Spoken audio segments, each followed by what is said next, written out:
and the 2023 Labor Day MARRS Spectacular presented by Radial Tire Company. Before we get underway with our first race, I'd like to ask everybody here in the paddock to please stand, remove your hats, face the flag for our national. Oh, say, can you see by the dawn's early light what so proudly we hail at the twilight's last gleaming, whose broad stripes and bright stars through the perilous fight o'er the ramparts we watched were so gallantly streaming, and the rocket's red glare, the bombs bursting in air, gave proof through the night that our flag was still there. Oh, say does that...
morning, everybody, and welcome to beautiful, glorious, sunny, warm Summit Point Raceway for the 2023 Labor Day MARRS Spectacular presented by Radial Tire Company.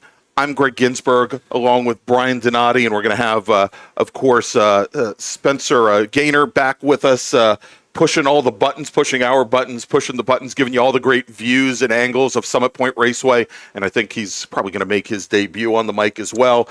And we're going to have a few other people joining us in over the course of the long weekend here. But Brian, good morning. Good morning. I'll tell you what, it's great to be back here. I felt like I have never left. You were here last week. I was here last weekend. I'm here this week. We are going to have a plethora of individuals. I had to get my big word out early this morning, Greg. So, because as we know, as the day goes on, those words get smaller and smaller. But it is great to be back here. It is a nice day out here today. It was great yesterday. We're going to get some of that heat rolling back in when we get to Sunday and Monday here. But I tell you what, right now, enjoy the day. I was out there on the track earlier. I tell you what, there's fans packed back there, Greg. The place is packed. This is going to be fantastic weekend. Come over, enjoy what we got going on this weekend. All right, so Brian, this is going to be a very special weekend for us here at Labor Day. It is always very special.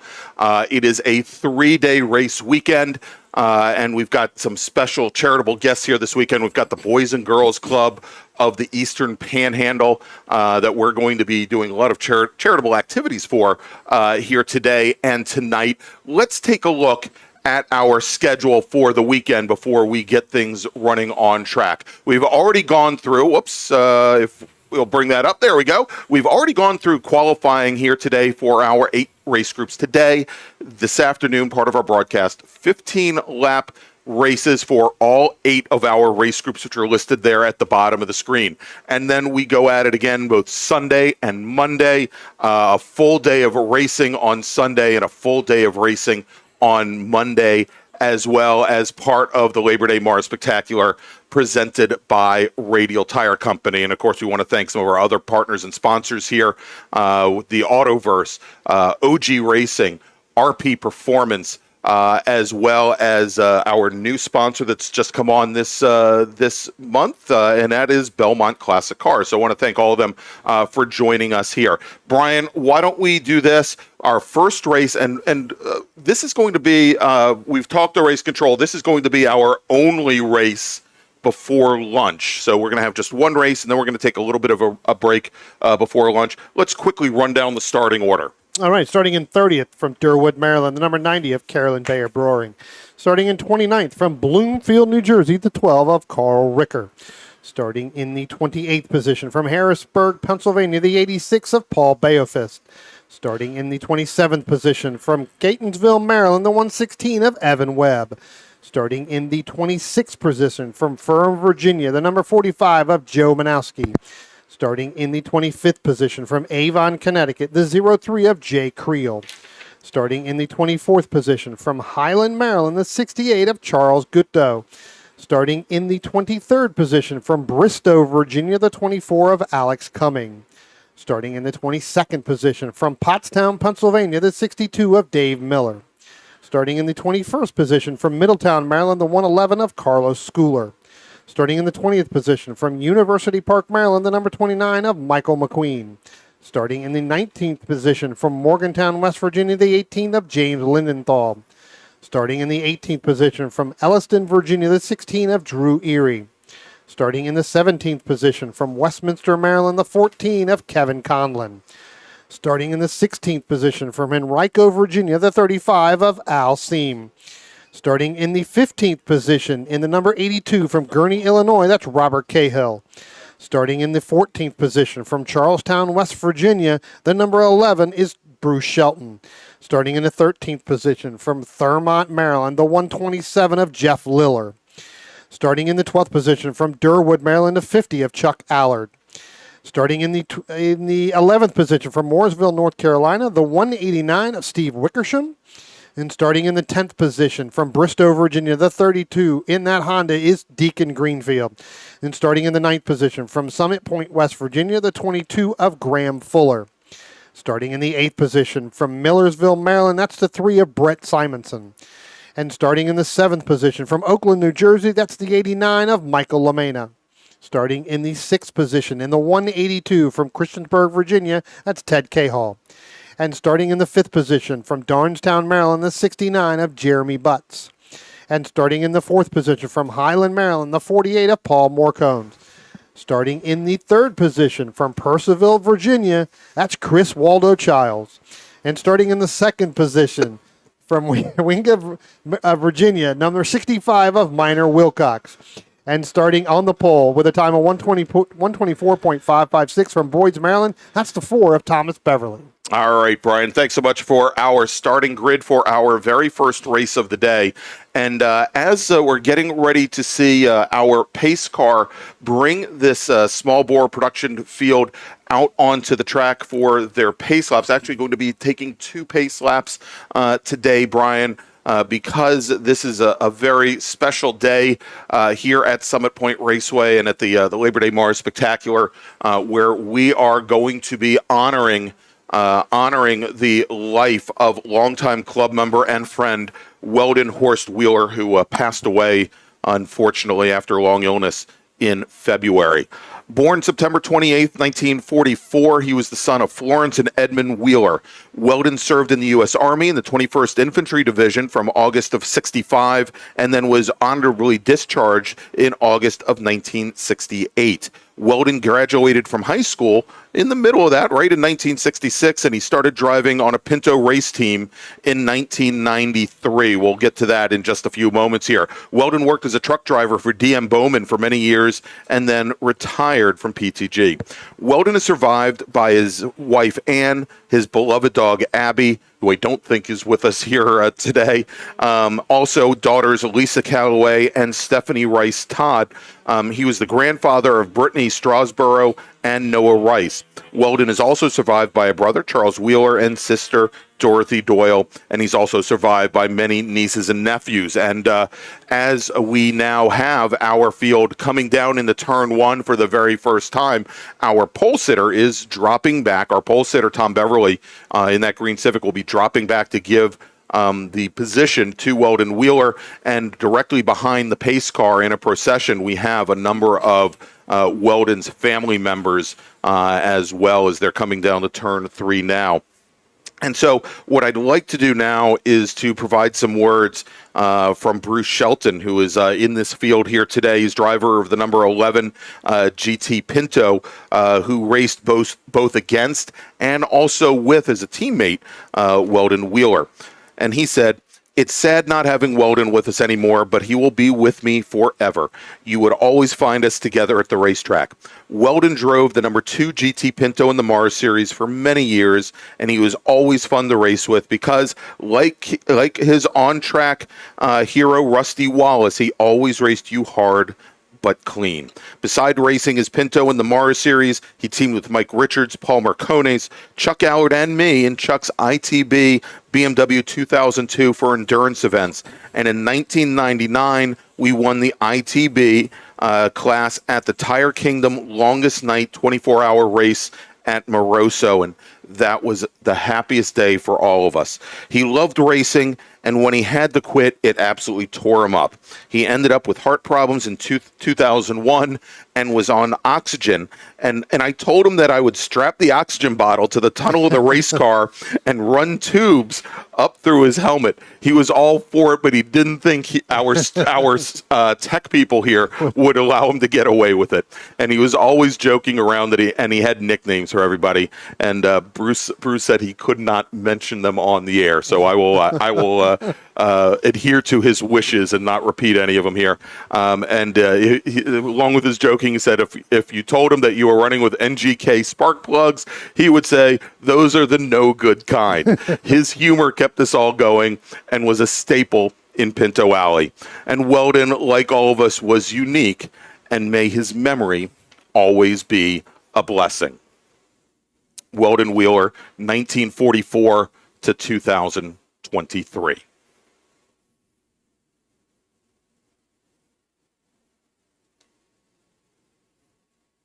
All right, so we've got the pace car now bringing the field up to turn 10, coming underneath the bridge. And at this point, when they come onto the front straight and through turn 10, we'll see our pole sitter, Tom Beverly, in that green number 4 Honda Civic, pull back into his rightful possession here. And you'll see now as we've got the processional coming around. And I don't know if I don't think our camera at the start-finish line can pick this up, but we've got our grid and pit workers, as well as a number of our emergency services team here on the front straight, now honoring with checkered flags and with a number of different flags here as the safety car and the processional come by. And we'll see that processional car pull off in just a few moments here as we will get underway. And there you go. The processional car has now pulled in, and the Honda Civic will now, as they come to the start-finish line, will pull back up into the pole position, and we will now start the second pace lap for this first race of the weekend, Brian. Yeah, I tell you what, Greg, this track right now, as the rest of our group is starting to head up, and catch back up to the field. I tell you what, this track right now, Greg, is in great shape. This is going to be a really good race for these cars out here and these drivers, just due to the fact that, again, it's not really hot right now. These guys are going to go 15. These drivers are going to go 15 laps, and they're going to. I tell you what, you may see a couple really good laps. We may even run on a track record here in between some of this stuff. Yeah, absolutely. It's nice and cool. Well, cool-ish. It's just about 80 degrees. Also, we had a question from David Cunningham asking if we're going to go live on the track PA system. And David, I hope you're listening to the stream audio, because we are.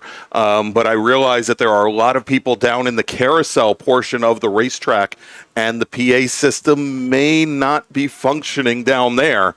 But up in the paddock area, it is definitely functioning. So hopefully the folks from Summit Point Raceway can get that resolved. But you can always listen to us on the stream as well. Yep. All right, so we've got the field now, and a little strung out down there towards the back half of the field, Brian, making their way down the hill, down in the turn 4.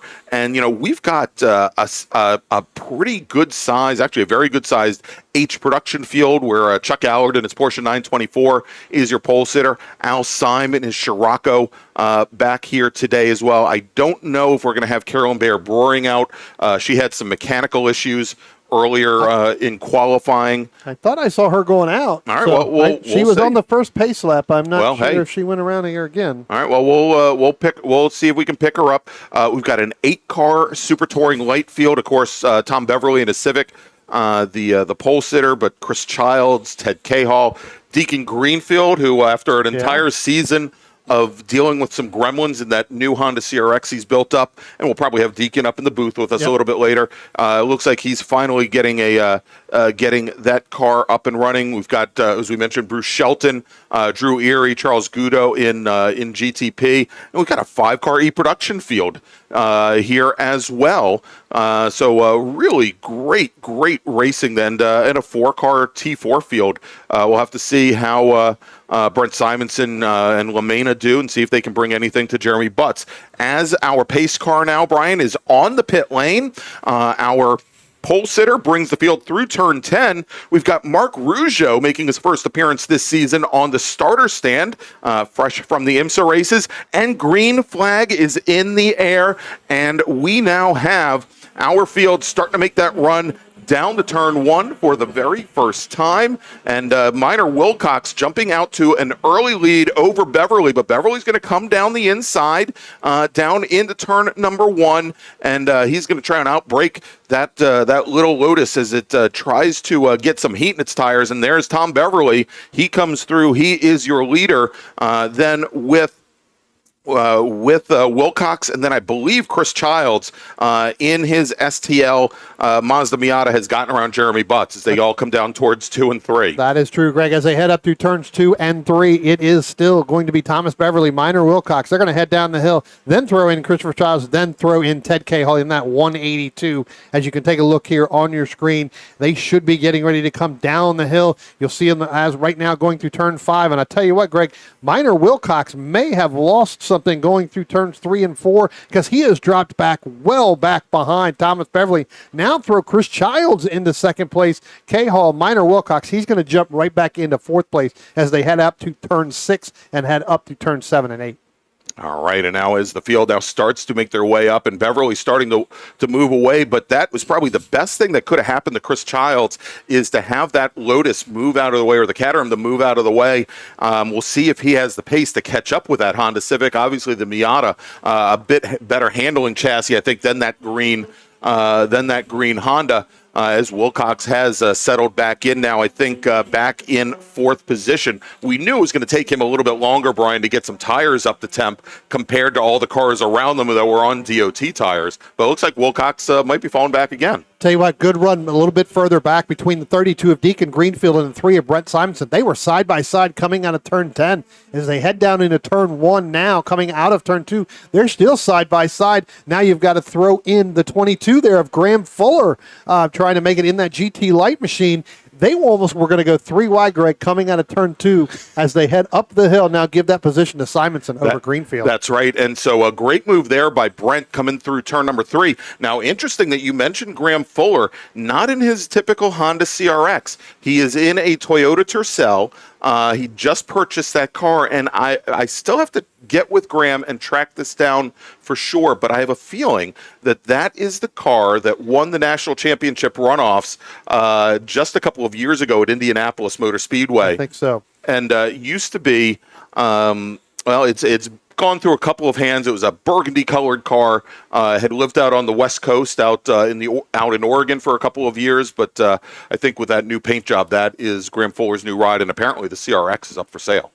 Oh, I guess he's gonna. I think he's gonna take this Toyota and take it to the runoff this year. I think that is the plan. That's again, I think that making some changes, leaving the Honda family and heading over to Toyota. Toyota must have given him a lot of money. No, I'm just kidding.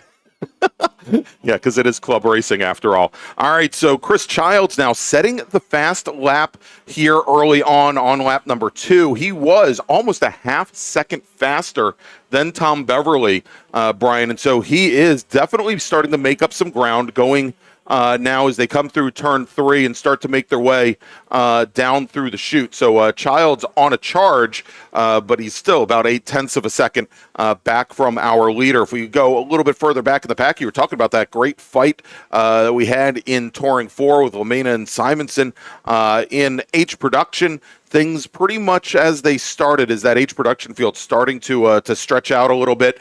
Chuck Allard already with just 2 laps in the books with a 4.5 second advantage on the rest of the H production field. And Bruce Shelton opening up a similar gap in GT Pinto with almost 5 seconds on the rest of the field. We should mention also in E production, Brian, as we thought Wilcox had some issues at the beginning of this race. He still got about a 13-second advantage on the rest of the E production field. Well, I tell you what, you talk about E production, scheduled to start 4th with Paul Morcones, and he ended up starting at the rear of the field. So he's working his way back up through this field. We've seen him do that here before, especially when you get to a 15-lap race. Another driver on the move here, Greg, starting off 19th, now sitting in 12th after a couple laps here is James Lindenthal in that 18 machine.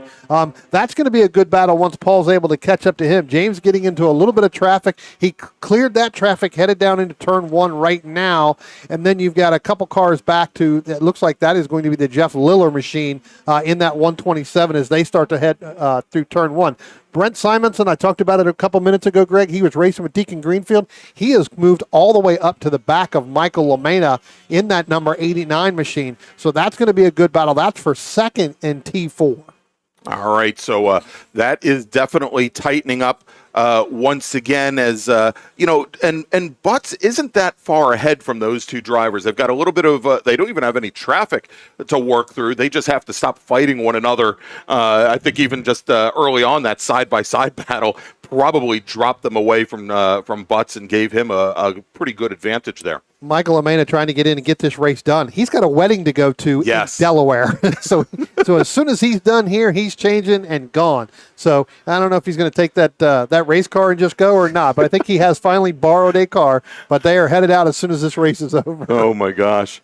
Maybe he should have put some money towards a custom driver suit, like a tuxedo driver suit or something. I think that's what he's got. No, I'm kidding. Maybe he didn't even put his race suit on. Maybe he just got in there in the tux. Exactly. He talked about driving a scooter up there, so that would have been funny. That would have been very funny, because God knows his golf cart would be. I don't know if that popping and banging exhaust would actually make it all the way to Delaware without him getting pulled over by the cops. Watching this coming down the front straight right now, Chuck Allard, who's our H production leader, Brian, is getting a heck of a draft off of the Touring 4 Mazda MX-5 there of Jeff Liller, and followed Liller all the way down on the braking into turn number 1.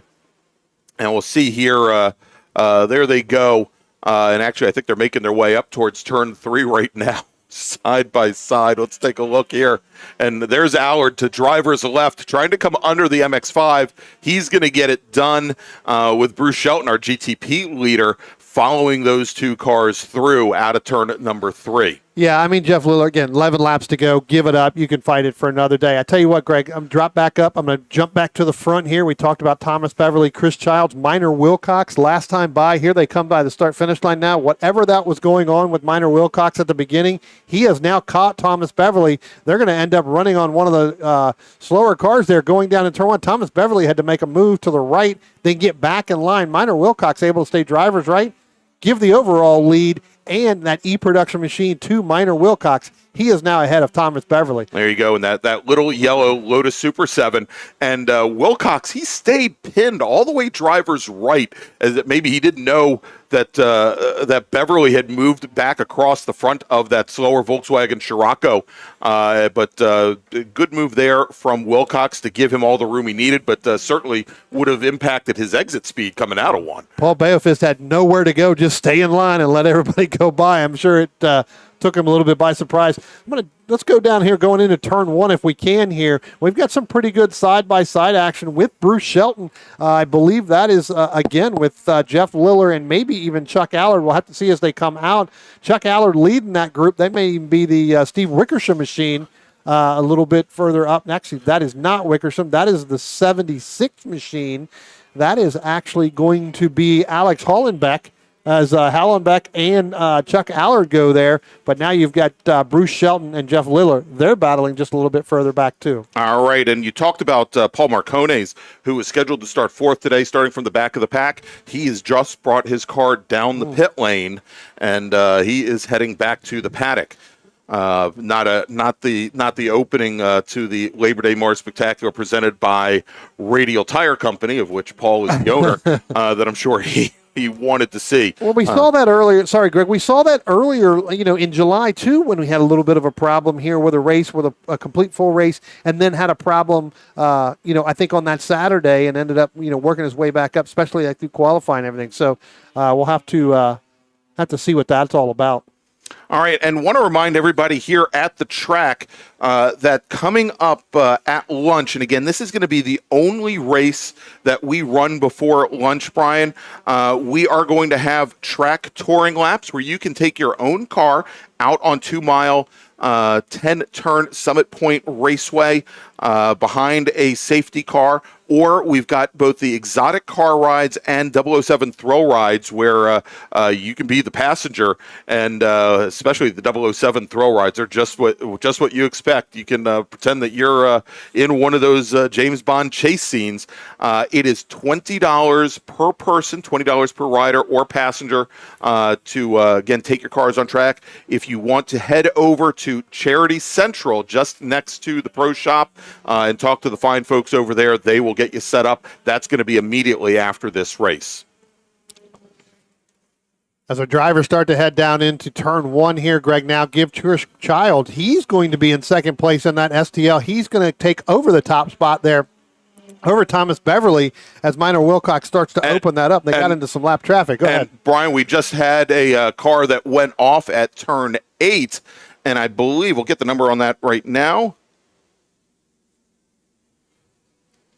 And I think it was either the 6.9 or 6.8 car, and has just now continued. I think it was, and we're going to get that number in just a moment. It might have been.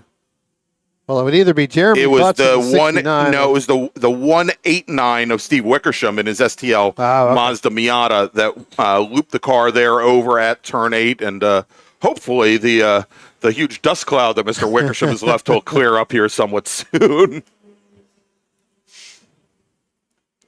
And it sounds like I believe it's the car that is lost in exhaust in the gravel trap over at turn 3, and I think it was Jay Creel in the 03 H production Volkswagen Golf. Pretty good battle going on, Greg. I talked about it a couple minutes ago with Jeff Liller in that T4 number 127 and Bruce Shelton in that GTP Pinto. I tell you what, they came out of turn 2 and came up on Paul Baofist again, and Paul really just kind of held that line, which was actually a really good run there, and that actually allowed Jeff Liller to get a little bit ahead, and they got Chuck Allard right there as well. So. Okay, and Brian, and did we pick it up that Chris Childs had gotten around Thomas Beverly for the lead in STL? Yeah, okay, yep. Just wanted to make sure as I was tracking some of those other incidents. So in STL currently, as we are approximately halfway through this race, and this is scheduled to be a 15-lap race, we've got sitting at the overall lead, it's Minor Wilcox, and then we've got Chris Childs and Tom Beverly in STL. Ted Cahall, currently running 12 seconds back from Tom Beverly, is third in STL. If we take a look at E-Production, the class that our overall leader is in, he's got a 40-second advantage currently over James Lindenthal and Alex Hollenbach, the Mazda RX-7 and the Datsun 280Z drivers. Bruce Shelton, currently your leader in GT Pinto. He's heading down towards turn 1 now. He's got a 12-second advantage over Drew Erie, with Charles Guto currently running a lap down. In H-Production, it is Chuck Allard in his Porsche 924, Al Syme in his Volkswagen Scirocco, about 10 seconds back. Right now in second, Mike McQueen and his MG Midget, starting to close things down a little bit on Syme for that third step on the podium. And then in Spec RX-7, Alex Cumming, and we might want to pick up that race at some point because I think Joe Manowski, again, is starting to close things down just a little bit on Alex Cumming. And then in T4, Jeremy Butts continues to lead LaMena and Simonson, but both of those drivers starting to close things down once again on the number 69 machine. Yeah, Michael LaMena got to win 3 or 4 car lengths there the last time by. Coming out of turn 2 right now, Jeremy Butts, he's kind of in a battle there with Ted Cahall. Again, not within class, but Ted Cahall now gets around Jeremy Butts in that STL car, and now Jeremy's trying to look to see if he can get back by because Mike LaMena is closing in. He's about 4 car lengths back from Jeremy Butts, and Greg, we've seen this time and time again between those two. It comes down to the very last lap. Last lap, exactly, and we'll pick these racers up here, Brian, here in just a moment. Should be getting ready to come down out of probably turn 6 right about now. Right there they are. There they go, coming out of turn 6. They'll be coming up through turn 8 here, turn 9 any moment, getting ready to go up underneath that bridge. Here they come now. Yep. And again, this is the battle for the lead in Touring 4.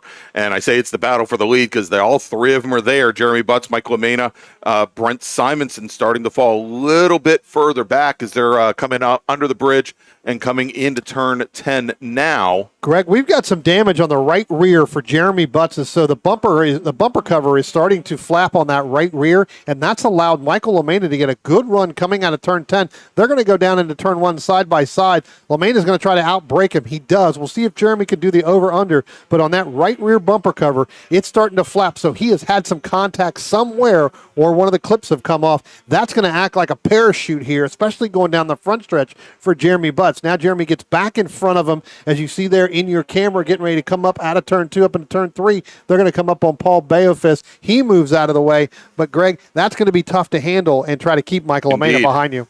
Indeed, going to be very difficult there for that damage. I mean, these MX-5s, these NC MX-5s, they're not the most aerodynamic cars to begin with, but you hang a big parachute out the back there, especially on this about 6/10 of a mile, almost 7/10 of a mile front straight at Summit Point Raceway. It will definitely impact your lap times and make it a lot easier to draft by. Yeah, it is very difficult. to do that. So, again, here comes our overall leader with Minor Wilcox in that E-Production Lotus. I'll tell you what, Chris Childs is starting to run up on the back of Minor Wilcox as we've got 4 laps left to go right now. Minor Wilcox getting into a little bit of some traffic here, Greg. So that if STL of Chris Childs Miata, I'll tell you what, he's starting to really reel him in. We'll have to see how long it's going to take before he gets up here. Here comes our T4 battle we were just talking about. And like I said, you can see on the right rear there, it does look like Jeremy Butts has got some little bit of damage there, but he pulls away by about 2 car lengths now over Michael Lamena for that first, that overall in T4. All right, as they come now down under braking into turn 1, and still a lot of traffic there as they make the run up around as they're coming up on Carlos Schooler in that orange Toyota MR2, one of our H production drivers. Schooler currently running 4th in class in this very strong H production field. Carlos, a former MARRS winner here earlier this season. Tell you what, Graham Fuller, the only GTL car in this field, Greg, he's just sitting back watching that T4 battle, because now throw in Brent Simonson. Last time they went up through turn 3 and up over the hill, and they'll probably be coming through turn 6 here any minute.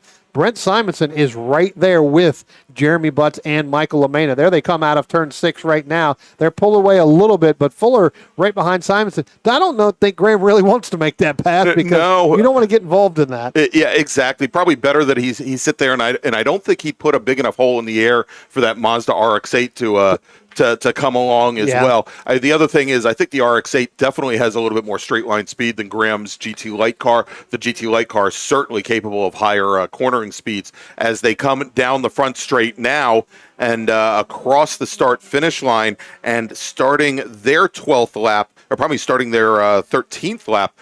It is still Jeremy Butts, your leader, there in Touring 4 with Mike Lamena running second. Greg, we did have somebody go off in turns 1 and turn 2. That was the 127 of Jeff Liller. He was able to continue. So that battle he was having with Bruce Shelton, that has gone by the wayside, and he kind of moved way out of driver's left coming up through turn 3. So he may have some other type of issue, as it looks like here goes our Tier 4 battle, Greg, as you were talking about. They just went by Drew Erie. Michael Lamena had to check up a little bit and stay driver's left not to get into the back of Drew Erie. So he's going to lose some ground to Jeremy Butts. Yeah, indeed. Now, Erie was very good about it. He kept the car all the way to the outside. He left the door open for Lamena to come through. I just don't think Lamena anticipated, kind of expected Erie to stay online and checked up, because he thought he might get to the back bumper before the exit there, as they are now making their way out of turn 7, and we just saw them come through the carousel. They're coming up the hill right now, and looks like Jeremy Butts, for the time being, Brian, has, I think, been able to avert danger. He's opened up about a 3-car length, almost a 4-car length advantage now over Lamena, as our leaders are now working on lap number 14. So next time Minor Wilcox, or whoever the lead racer may be, comes by the start-finish line, they're going to get that 1-to-go sign. So things are definitely winding down here, Brian. We'll keep an eye out for that. We'll pick up Minor Wilcox, find out where he is. He should be getting ready to come probably on the back side of the racetrack. There he is out of turn 5 now. So he's going to be coming up through turn 6. So the next time Minor Wilcox comes underneath the start-finish line, he's going to get that 1-to-go board, and then everybody else subsequently back behind them. Here he comes out of turn 6. So you can look there on your monitor. He'll be coming up through turn 8. Again, in a kind of a gaggle of cars there. We'll have to figure out how far back Chris Childs is, because he was gaining on Minor Wilcox there, the last couple laps by. So we'll have to check that out to see, as we almost got some 3-wide action going on here a little bit further back. Yeah, we've got a battle of the H production Golfs, and then we've got Joe Manowski and his RX-7 trying to split the needle here. And Brian, there you go. Chris Childs comes across the line now about 4 car lengths behind Minor Wilcox as they are working the last lap. Childs having opened up now a big advantage over Beverly, but we've got a car that's gone around to turn 1, and I think that's Joe Manowski in that gold Mazda RX-7. So local caution, probably just when these racers didn't want it on the last lap, and Manowski's back underway. Yeah, it looks like they're back underway. That yellow is dropped. that local yellow. Chris Childs there, about 2.5, give it maybe 2.5 car lengths now. He was able to close up once they got past where that incident was. And we got one car going, taking the Tristan Herbert line there in turn 3, Greg. It's another Miata going over, doing the bouncy bounces.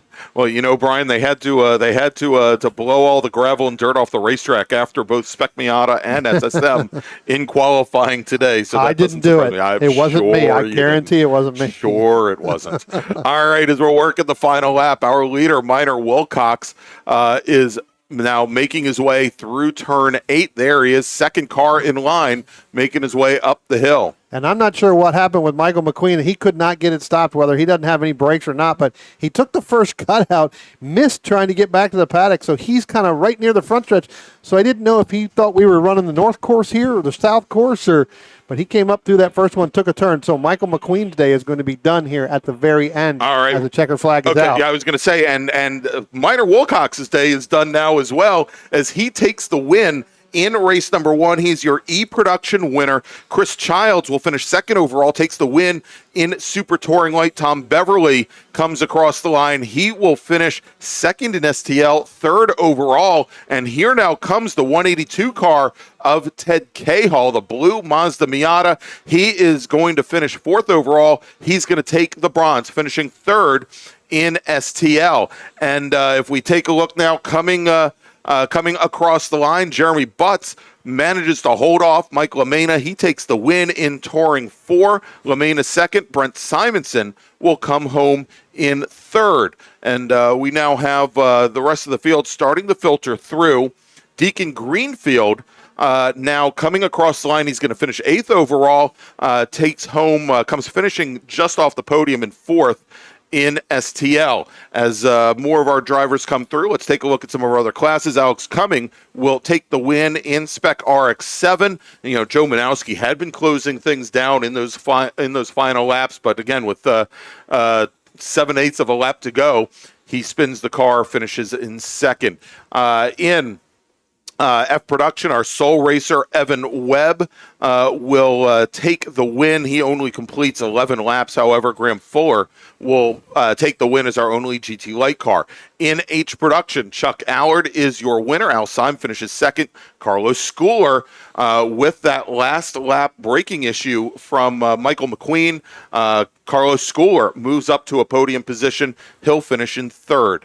All right, then in let's take a look here in GT Pinto. Bruce Shelton is your winner. Drew Erie finishing second. Charles Gudo finishing 3 laps down in third. And then finally in E-Production is, of course, we mentioned Minor Wilcox, your winner.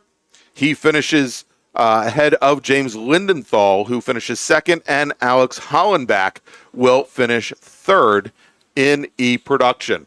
All right, so we're trying to get an idea of what our start time is for race number 2 today. We're going to have an extended lunch. It is going to be an hour and a half lunchtime. So we're expecting to be back somewhere right around 1:30 this afternoon. And so for those of you here at the track, first, let's run down and we're going to give you a little bit more information about some of the charitable activities that we have going on here at lunch and this afternoon. Once again this year at the MARRS Labor Day Spectacular and Charity event, we're holding a number of activities with all proceeds benefiting the Boys and Girls Club of the Eastern Panhandle. Here's what we've got coming up today. At lunch, which should be starting around noontime, we're going to have touring laps where you can take your car out on track and experience the 2-mile, 10-turn Summit Point Raceway. We've got exotic car rides and the always exciting 007 thrill rides, where our highly trained drivers will show you exactly what it's like to be in one of those James Bond car chases. It's $20 per driver or rider, and you must be 18 years or older to get on track. Head on over to Charity Central to sign up, and make sure to stick around after we're done racing. First, we're going to have a giant group photo at around 6:15 p.m. on the front straight to celebrate the DC Region's 75th anniversary, and then it's time for the always popular 50/50 and live raffles, as well as the charity auction. We'll also be naming the recipients of this year's Workers' Choice Awards, where one lucky Saturday driver from each race group will win a neat prize package. And remember, the Kids Zone, hosted by the Boys and Girls Club, will be up and running at Charity Central right next to the Pro Shop from 11 a.m. to 7 p.m. Thanks so much for coming out for the MARRS Labor Day Spectacular and for supporting the Boys and Girls Club of the Eastern Panhandle.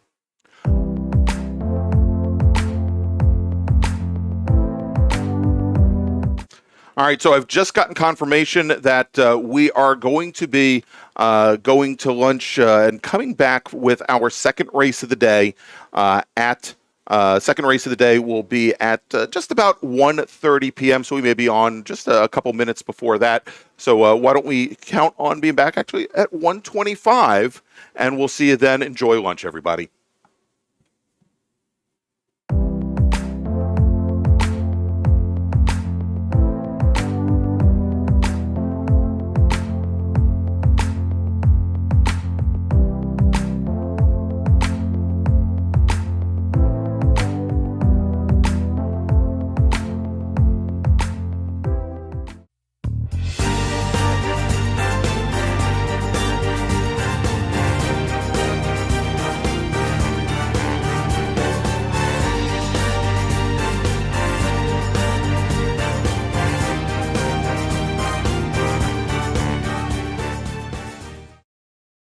Since 1976, Radial Tire Company has been providing the Washington, D.C. area with quality tires and the finest service.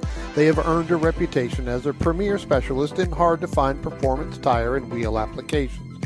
They stock tires from all of the top manufacturers for whatever you drive, from small economy cars to SUVs to trucks. Their mission is to assist you in getting the most out of your tires and car.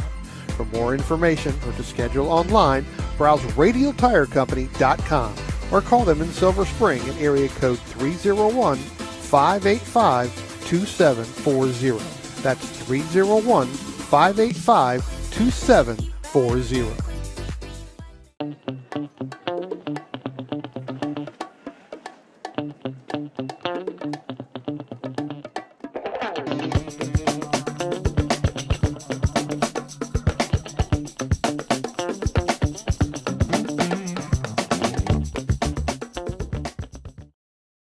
If you like what you see today, become part of the action by joining Sports Car Club of America. Whether you want to drive, flag, or just have fun with cars, SCCA membership opens the door to all kinds of motorsports to feed your obsession, along with 65,000 like-minded members ready to be friends. Ask someone trackside how to get involved or visit scca.com for more information. OG Racing carries just what you need to get on the track, from driving suits and shoes to helmets, data and video systems, to your favorite brake pads from Performance Friction, Hawk, and Paget. OG Racing has built its reputation during the last 22 years by providing the best customer service in the motorsports business, and their depth of inventory is second to none when it comes to safety equipment. That's why OG Racing has been the highest volume Sparco dealer for 17 years. Come visit their 12,000 square foot showroom and warehouse located in Sterling, Virginia. Call them at 1-800-934-9112 or order online at ogracing.com.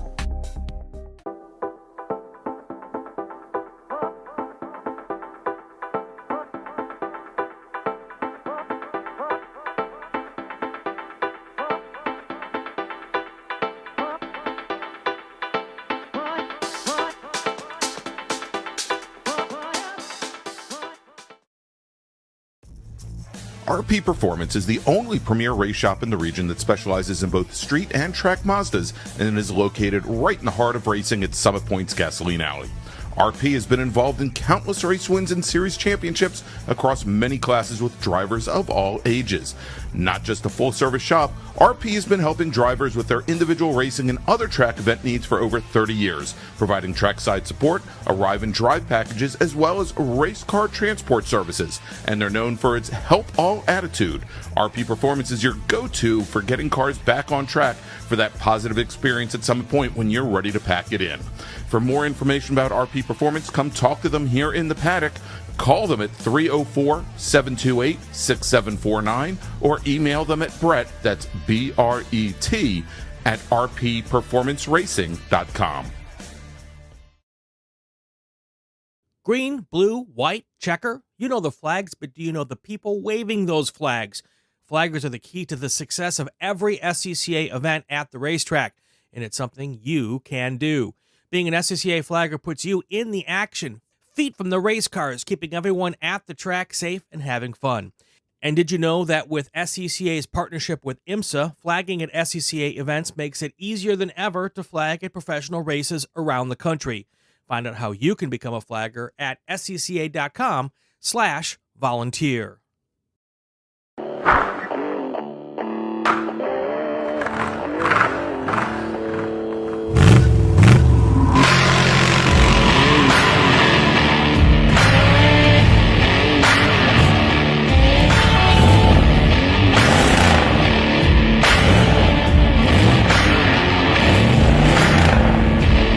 Hey dog, Belmont Classic Cars, where we take you back to simpler times.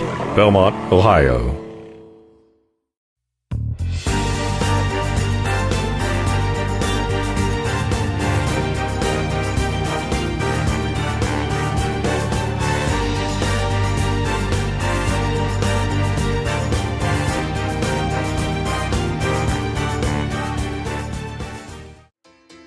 The DC region would like to welcome the Autoverse to the MARRS family. The Autoverse is a huge supporter of science, technology, engineering, and math, or STEM education, and like the SCCA, wants to break down the barriers to motorsports. They do this by providing the public with real-world experiences and link them with a trusted network of providers and gearheads. To find out more, find them online at theautoverse.io, and if you're here at Summit Point this weekend, stop by their display in the paddock, say hi, and ask them about their upcoming events. The Autoverse, 4 wheels, more fun.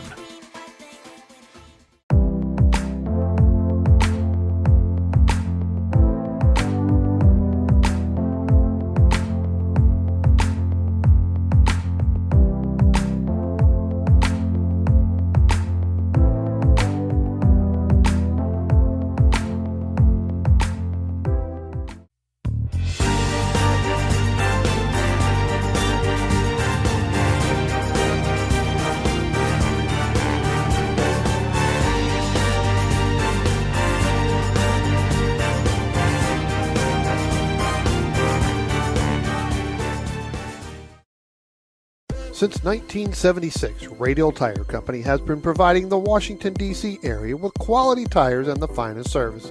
They have earned a reputation as a premier specialist in hard-to-find performance tire and wheel applications. They stock tires from all of the top manufacturers for whatever you drive, from small economy cars to SUVs to trucks. Their mission is to assist you in getting the most out of your tires and car. For more information or to schedule online, browse radialtirecompany.com or call them in Silver Spring at area code 301-585-2740. That's 301-585-2740.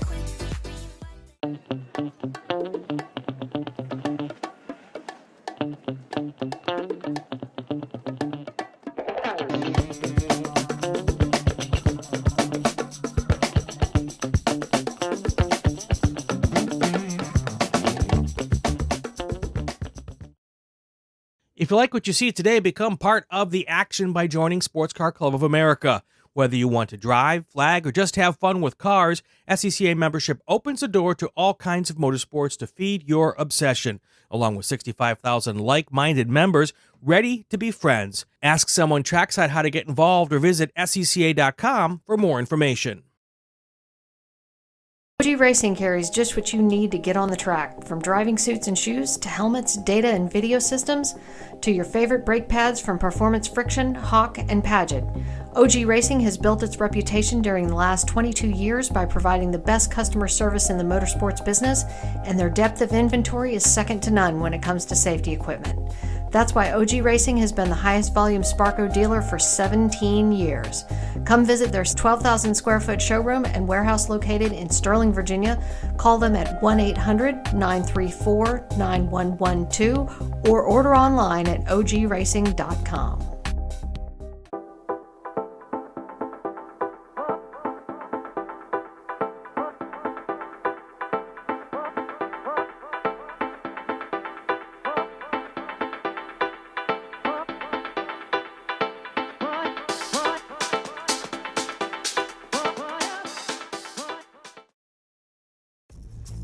RP Performance is the only premier race shop in the region that specializes in both street and track Mazdas and is located right in the heart of racing at Summit Point's Gasoline Alley. RP has been involved in countless race wins and series championships across many classes with drivers of all ages. Not just a full-service shop, RP has been helping drivers with their individual racing and other track event needs for over 30 years, providing trackside support, arrive and drive packages, as well as race car transport services. And they're known for its help all attitude. RP Performance is your go-to for getting cars back on track for that positive experience at Summit Point when you're ready to pack it in. For more information about RP Performance, come talk to them here in the paddock. Call them at 304-728-6749 or email them at Brett, that's B-R-E-T, at rpperformanceracing.com. Green, blue, white, checker. You know the flags, but do you know the people waving those flags? Flaggers are the key to the success of every SCCA event at the racetrack, and it's something you can do. Being an SCCA flagger puts you in the action, feet from the race cars, keeping everyone at the track safe and having fun. And did you know that with SCCA's partnership with IMSA, flagging at SCCA events makes it easier than ever to flag at professional races around the country? Find out how you can become a flagger at scca.com/volunteer.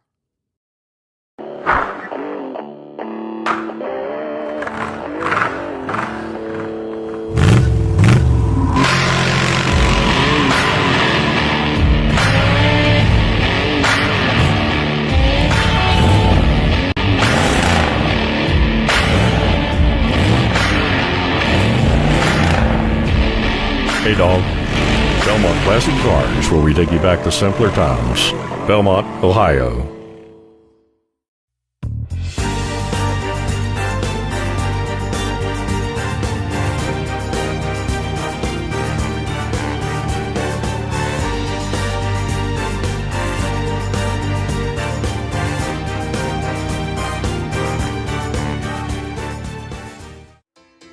The DC region would like to welcome the Autoverse to the MARRS family. The Autoverse is a huge supporter of science, technology, engineering, and math, or STEM education, and like the SCCA, wants to break down the barriers to motorsports. They do this by providing the public with real-world experiences and link them with a trusted network of providers and gearheads. To find out more, find them online at theautoverse.io. And if you're here at Summit Point this weekend, stop by their display in the paddock, say hi, and ask them about their upcoming events. The Autoverse, 4 wheels, more fun.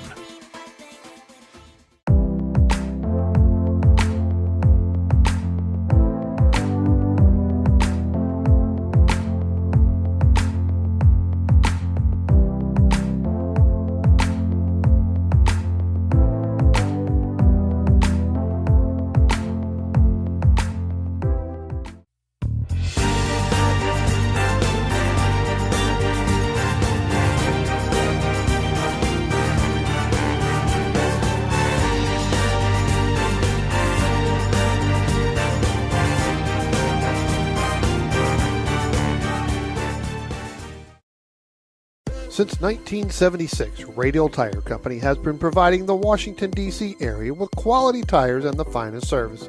They have earned a reputation as a premier specialist in hard-to-find performance tire and wheel applications.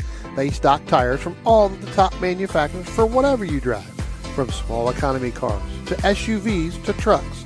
Their mission is to assist you in getting the most out of your tires and car. For more information or to schedule online, browse radialtirecompany.com or call them in Silver Spring at area code 301-585-2740. That's 301-585-2740.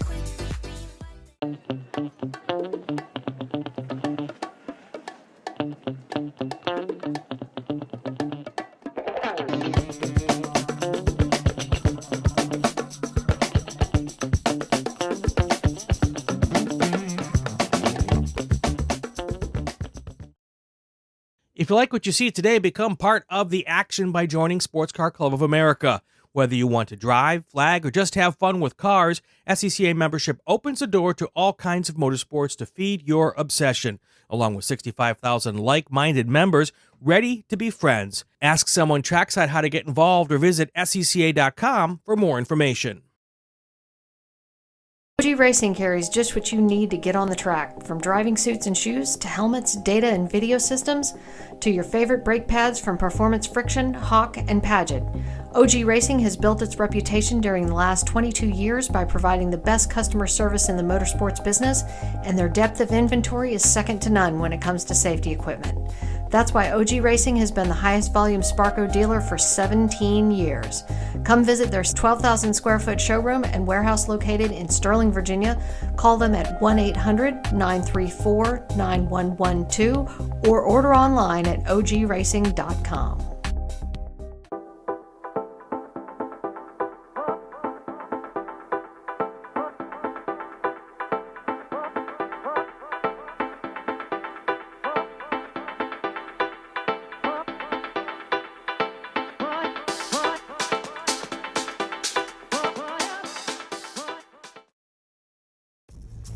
RP Performance is the only premier race shop in the region that specializes in both street and track Mazdas and is located right in the heart of racing at Summit Point's Gasoline Alley. RP has been involved in countless race wins and series championships across many classes with drivers of all ages. Not just a full-service shop, RP has been helping drivers with their individual racing and other track event needs for over 30 years, providing trackside support, arrive and drive packages, as well as race car transport services. And they're known for its help all attitude. RP Performance is your go-to for getting cars back on track for that positive experience at Summit Point when you're ready to pack it in. For more information about RP Performance, come talk to them here in the paddock. Call them at 304-728-6749 or email them at Brett, that's B-R-E-T, at rpperformanceracing.com. Green, blue, white, checker. You know the flags, but do you know the people waving those flags? Flaggers are the key to the success of every SCCA event at the racetrack, and it's something you can do. Being an SCCA flagger puts you in the action, feet from the race cars, keeping everyone at the track safe and having fun. And did you know that with SCCA's partnership with IMSA, flagging at SCCA events makes it easier than ever to flag at professional races around the country? Find out how you can become a flagger at scca.com/volunteer.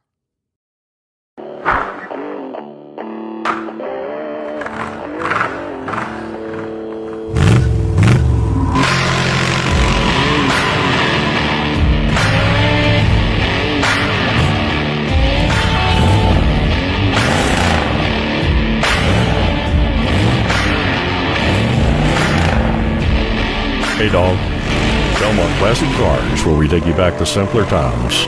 Belmont, Ohio.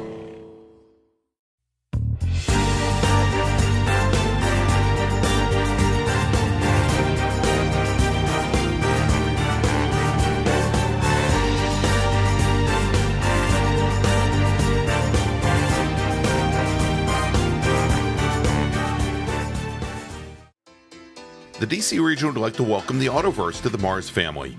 The Autoverse is a huge supporter of science, technology, engineering, and math, or STEM education, and like the SCCA, wants to break down the barriers to motorsports. They do this by providing the public with real-world experiences and link them with a trusted network of providers and gearheads. To find out more, find them online at theautoverse.io, and if you're here at Summit Point this weekend, stop by their display in the paddock, say hi, and ask them about their upcoming events. The Autoverse, 4 wheels, more fun.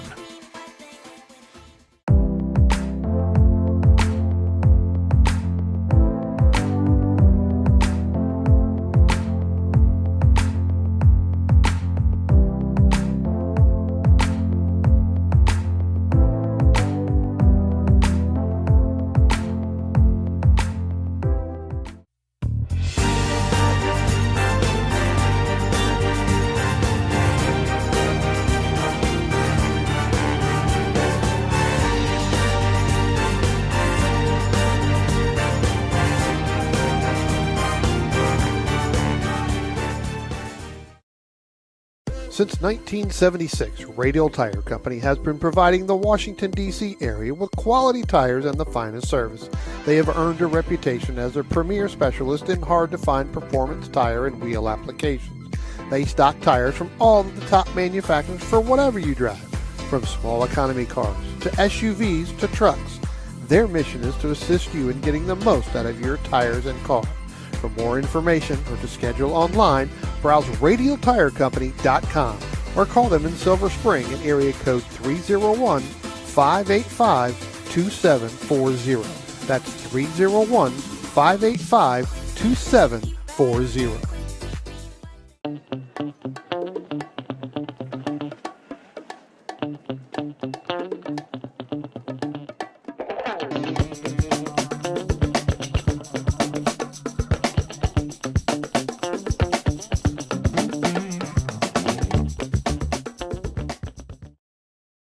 If you like what you see today, become part of the action by joining Sports Car Club of America. Whether you want to drive, flag, or just have fun with cars, SCCA membership opens the door to all kinds of motorsports to feed your obsession, along with 65,000 like-minded members ready to be friends. Ask someone trackside how to get involved or visit SCCA.com for more information. OG Racing carries just what you need to get on the track, from driving suits and shoes to helmets, data and video systems, to your favorite brake pads from Performance Friction, Hawk, and Paget. OG Racing has built its reputation during the last 22 years by providing the best customer service in the motorsports business, and their depth of inventory is second to none when it comes to safety equipment. That's why OG Racing has been the highest volume Sparco dealer for 17 years. Come visit their 12,000 square foot showroom and warehouse located in Sterling, Virginia. Call them at 1-800-934-9112 or order online at ogracing.com.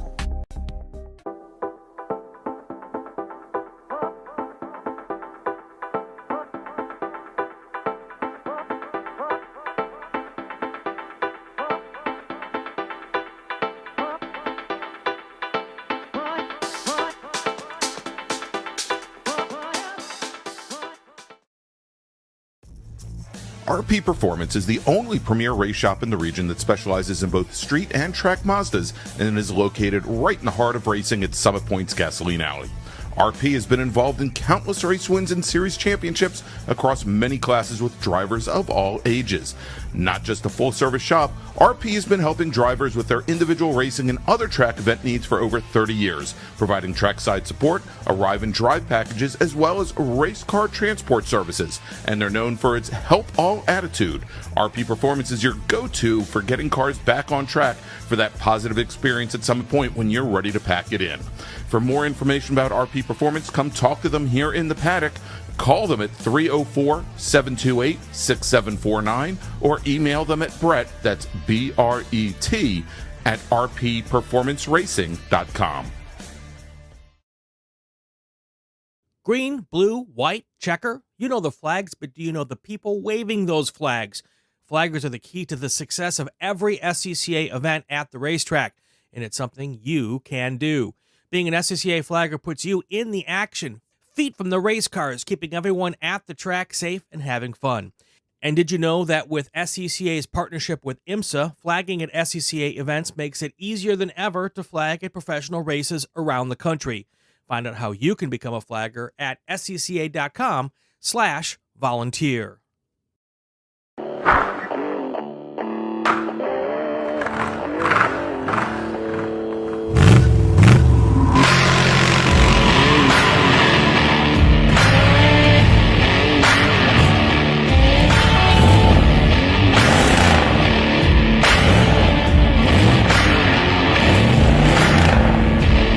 Hey dog.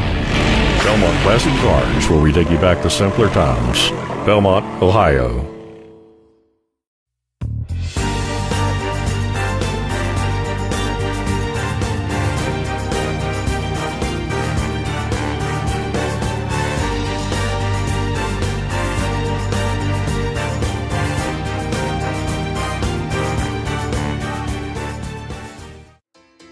The DC region would like to welcome the Autoverse to the MARRS family. The Autoverse is a huge supporter of science, technology, engineering, and math, or STEM education, and like the SCCA, wants to break down the barriers to motorsports. They do this by providing the public with real-world experiences and link them with a trusted network of providers and gearheads. To find out more, find them online at theautoverse.io, and if you're here at Summit Point this weekend, stop by their display in the paddock, say hi, and ask them about their upcoming events. The Autoverse, 4 wheels, more fun.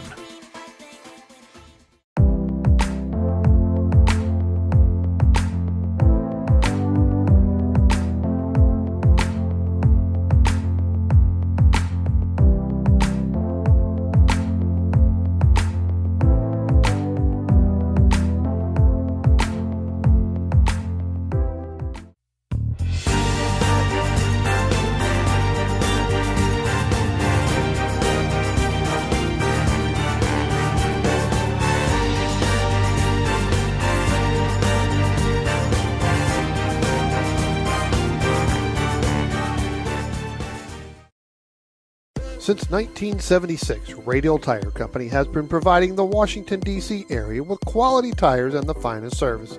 They have earned a reputation as a premier specialist in hard-to-find performance tire and wheel applications. They stock tires from all of the top manufacturers for whatever you drive, from small economy cars to SUVs to trucks. Their mission is to assist you in getting the most out of your tires and car. For more information or to schedule online, browse radialtirecompany.com or call them in Silver Spring at area code 301-585-2740. That's 301-585-2740.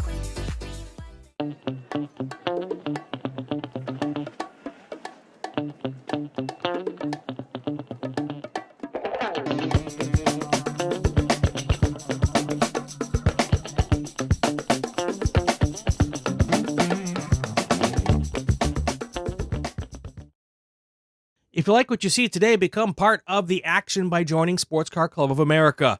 Whether you want to drive, flag, or just have fun with cars, SCCA membership opens the door to all kinds of motorsports to feed your obsession, along with 65,000 like-minded members ready to be friends. Ask someone trackside how to get involved or visit scca.com for more information. OG Racing carries just what you need to get on the track, from driving suits and shoes to helmets, data and video systems, to your favorite brake pads from Performance Friction, Hawk, and Paget.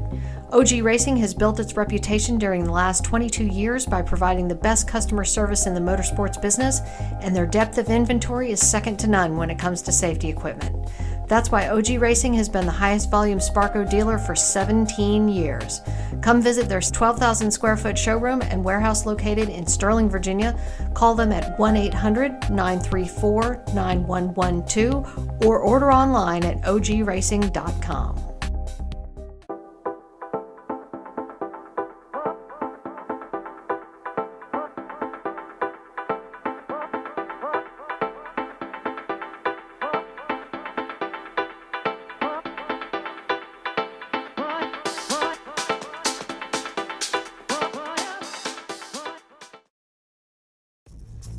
RP Performance is the only premier race shop in the region that specializes in both street and track Mazdas and is located right in the heart of racing at Summit Point's Gasoline Alley. RP has been involved in countless race wins and series championships across many classes with drivers of all ages. Not just a full-service shop, RP has been helping drivers with their individual racing and other track event needs for over 30 years, providing trackside support, arrive and drive packages, as well as race car transport services. And they're known for its help all attitude. RP Performance is your go-to for getting cars back on track for that positive experience at Summit Point when you're ready to pack it in. For more information about RP Performance, come talk to them here in the paddock. Call them at 304-728-6749 or email them at Brett, that's B-R-E-T, at rpperformanceracing.com. Green, blue, white, checker. You know the flags, but do you know the people waving those flags? Flaggers are the key to the success of every SCCA event at the racetrack, and it's something you can do. Being an SCCA flagger puts you in the action, feet from the race cars, keeping everyone at the track safe and having fun. And did you know that with SCCA's partnership with IMSA, flagging at SCCA events makes it easier than ever to flag at professional races around the country? Find out how you can become a flagger at scca.com/volunteer.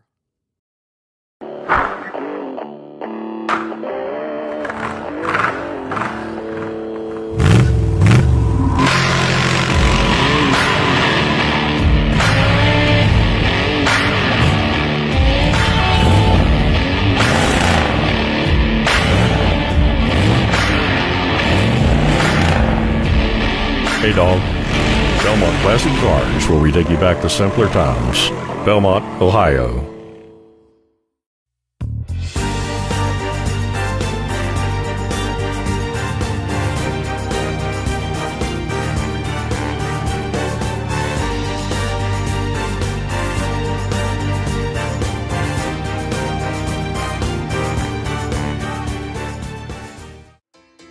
The DC region would like to welcome the Autoverse to the MARRS family. The Autoverse is a huge supporter of science, technology, engineering, and math, or STEM education, and like the SCCA, wants to break down the barriers to motorsports. They do this by providing the public with real-world experiences and link them with a trusted network of providers and gearheads. To find out more, find them online at theautoverse.io, and if you're here at Summit Point this weekend, stop by their display in the paddock, say hi, and ask them about their upcoming events. The Autoverse, 4 wheels, more fun.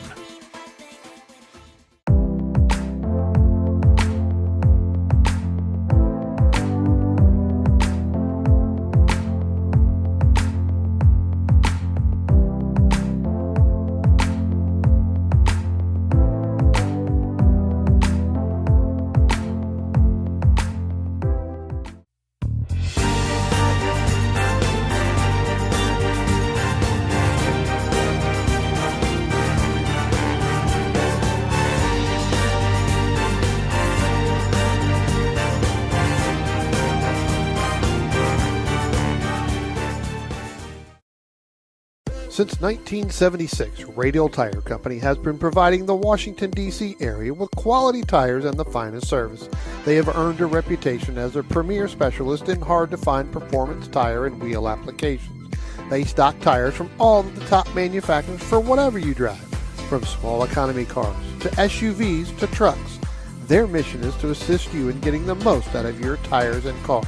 For more information or to schedule online, browse radialtirecompany.com or call them in Silver Spring at area code 301-585-2740. That's 301-585-2740.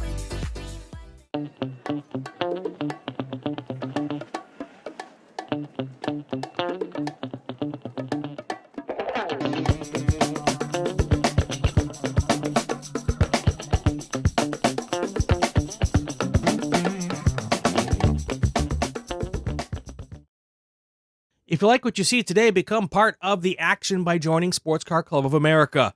Whether you want to drive, flag, or just have fun with cars, SCCA membership opens the door to all kinds of motorsports to feed your obsession, along with 65,000 like-minded members ready to be friends. Ask someone trackside how to get involved or visit scca.com for more information. OG Racing carries just what you need to get on the track, from driving suits and shoes to helmets, data and video systems, to your favorite brake pads from Performance Friction, Hawk, and Paget. OG Racing has built its reputation during the last 22 years by providing the best customer service in the motorsports business, and their depth of inventory is second to none when it comes to safety equipment. That's why OG Racing has been the highest volume Sparco dealer for 17 years. Come visit their 12,000 square foot showroom and warehouse located in Sterling, Virginia.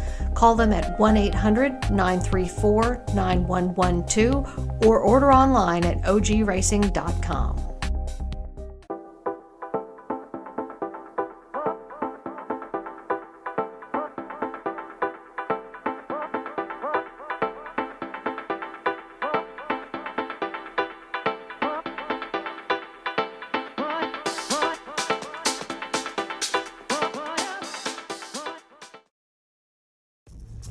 RP Performance is the only premier race shop in the region that specializes in both street and track Mazdas and is located right in the heart of racing at Summit Point's Gasoline Alley. RP has been involved in countless race wins and series championships across many classes with drivers of all ages. Not just a full-service shop, RP has been helping drivers with their individual racing and other track event needs for over 30 years, providing trackside support, arrive and drive packages, as well as race car transport services. And they're known for its help all attitude. RP Performance is your go-to for getting cars back on track for that positive experience at Summit Point when you're ready to pack it in. For more information about RP Performance, come talk to them here in the paddock. Call them at 304-728-6749 or email them at Brett, that's B-R-E-T, at rpperformanceracing.com. Green, blue, white, checker. You know the flags, but do you know the people waving those flags? Flaggers are the key to the success of every SCCA event at the racetrack, and it's something you can do. Being an SCCA flagger puts you in the action, feet from the race cars, keeping everyone at the track safe and having fun. And did you know that with SCCA's partnership with IMSA, flagging at SCCA events makes it easier than ever to flag at professional races around the country? Find out how you can become a flagger at scca.com/volunteer.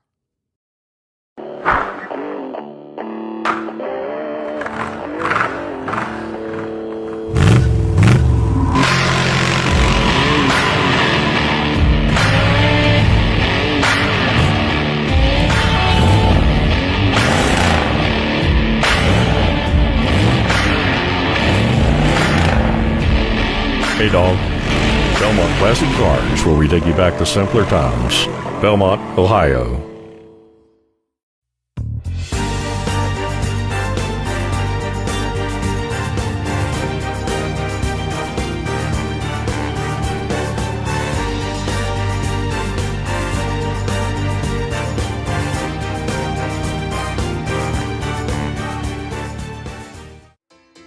The DC region would like to welcome the Autoverse to the MARRS family. The Autoverse is a huge supporter of science, technology, engineering, and math, or STEM education, and like the SCCA, wants to break down the barriers to motorsports. They do this by providing the public with real-world experiences and link them with a trusted network of providers and gearheads. To find out more, find them online at theautoverse.io, and if you're here at Summit Point this weekend, stop by their display in the paddock, say hi, and ask them about their upcoming events. The Autoverse, 4 wheels, more fun.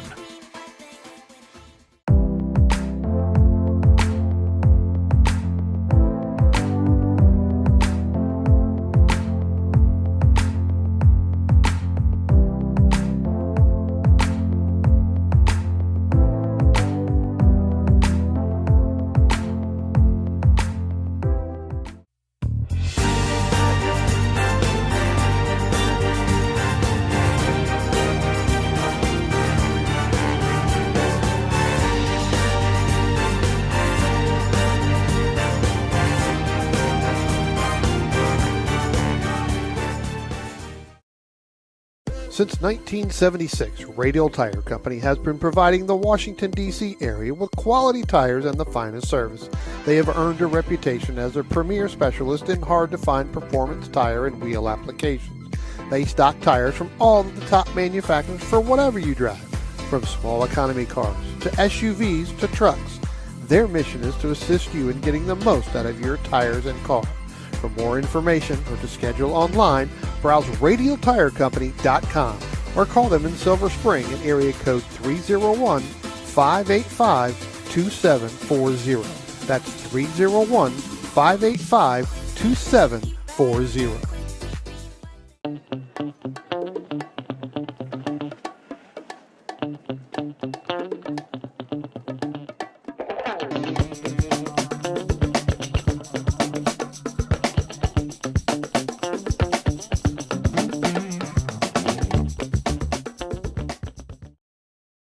If you like what you see today, become part of the action by joining Sports Car Club of America. Whether you want to drive, flag, or just have fun with cars, SCCA membership opens the door to all kinds of motorsports to feed your obsession, along with 65,000 like-minded members ready to be friends. Ask someone trackside how to get involved or visit scca.com for more information. OG Racing carries just what you need to get on the track, from driving suits and shoes to helmets, data and video systems, to your favorite brake pads from Performance Friction, Hawk, and Paget. OG Racing has built its reputation during the last 22 years by providing the best customer service in the motorsports business, and their depth of inventory is second to none when it comes to safety equipment. That's why OG Racing has been the highest volume Sparco dealer for 17 years. Come visit their 12,000 square foot showroom and warehouse located in Sterling, Virginia. Call them at 1-800-934-9112 or order online at ogracing.com.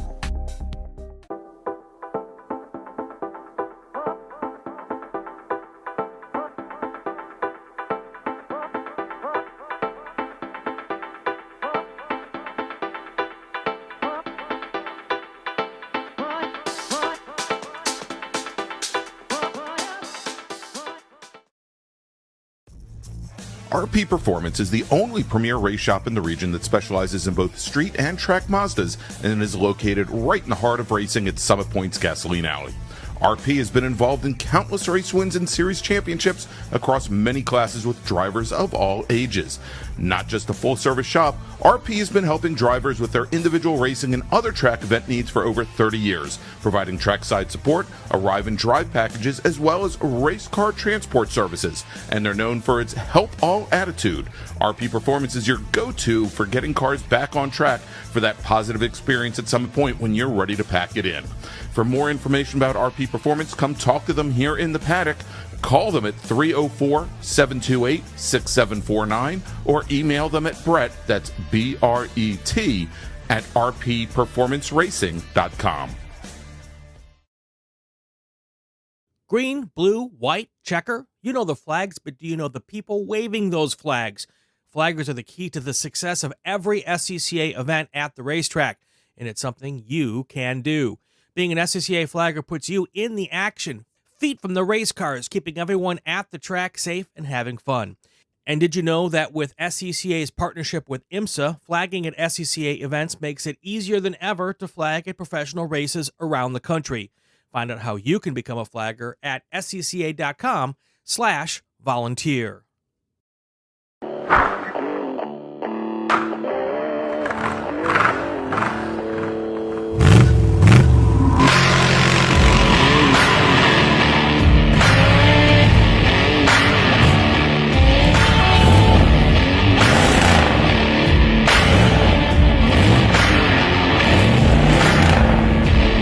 Hey dog. Belmont Classic Cars, where we take you back to simpler times. Belmont, Ohio.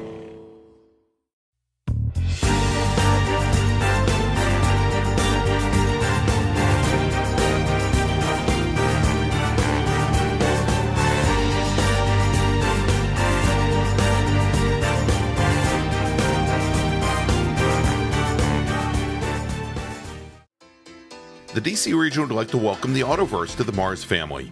The Autoverse is a huge supporter of science, technology, engineering, and math, or STEM education, and like the SCCA, wants to break down the barriers to motorsports. They do this by providing the public with real-world experiences and link them with a trusted network of providers and gearheads. To find out more, find them online at theautoverse.io, and if you're here at Summit Point this weekend, stop by their display in the paddock, say hi, and ask them about their upcoming events. The Autoverse, 4 wheels, more fun.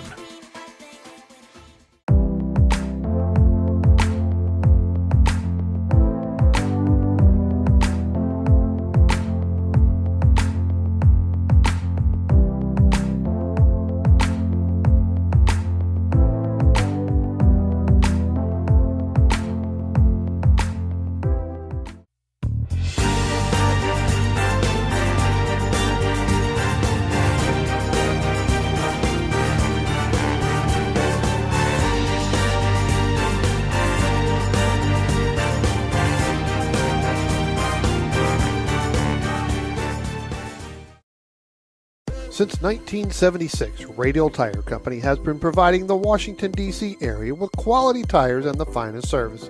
They have earned a reputation as a premier specialist in hard-to-find performance tire and wheel applications. They stock tires from all of the top manufacturers for whatever you drive, from small economy cars to SUVs to trucks. Their mission is to assist you in getting the most out of your tires and car. For more information or to schedule online, browse radialtirecompany.com or call them in Silver Spring at area code 301-585-2740. That's 301-585-2740.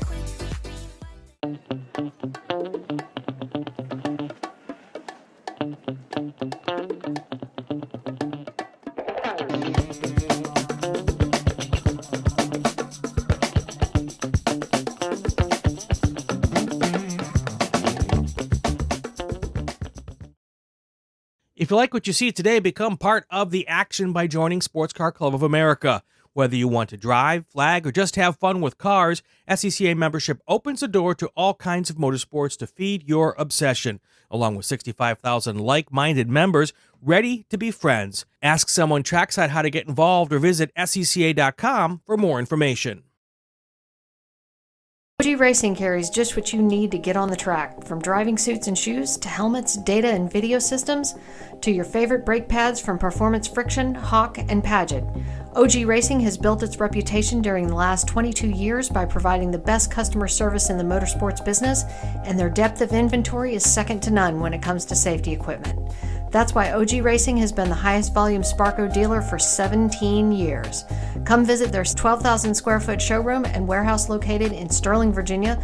Call them at 1-800-934-9112 or order online at ogracing.com.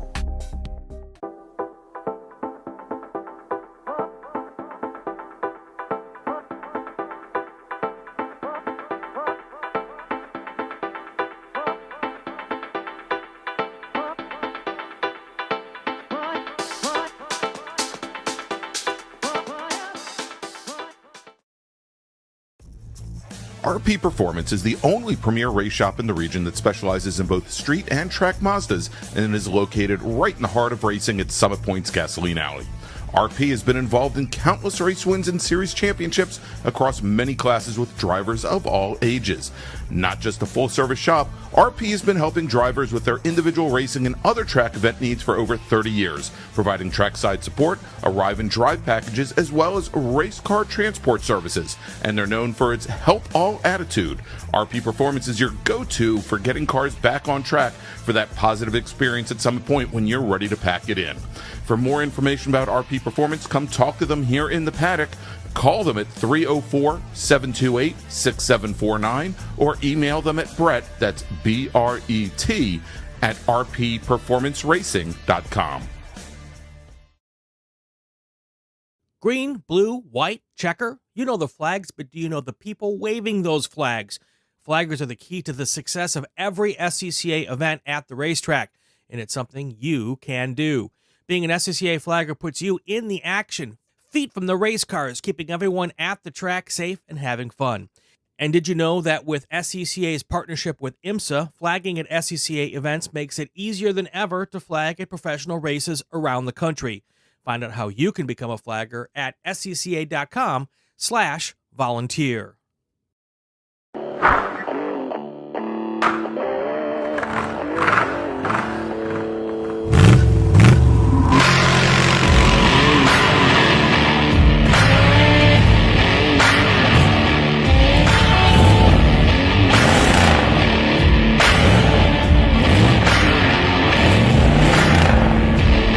Hey, dog. Belmont Classic Cars, where we take you back to simpler times. Belmont, Ohio.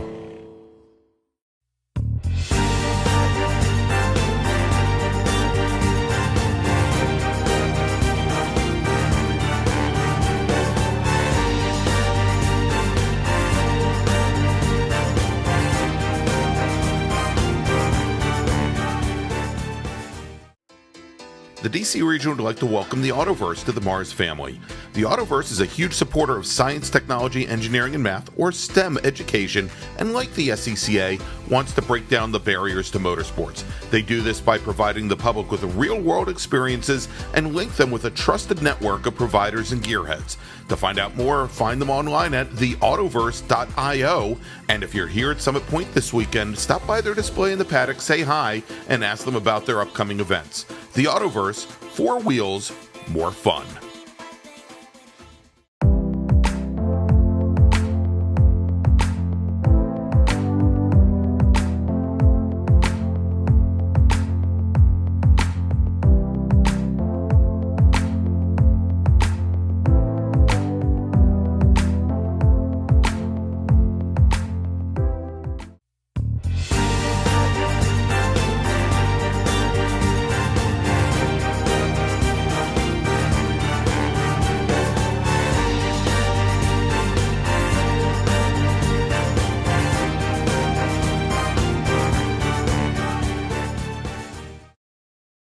Since 1976, Radial Tire Company has been providing the Washington, D.C. area with quality tires and the finest service.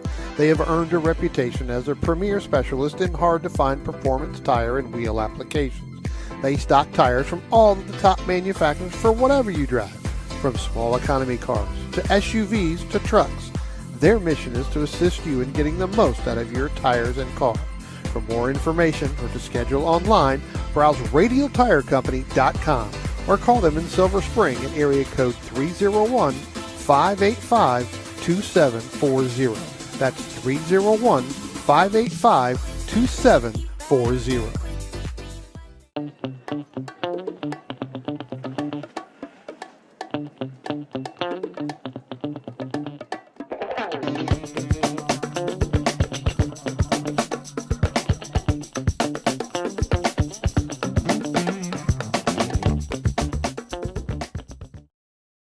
If you like what you see today, become part of the action by joining Sports Car Club of America.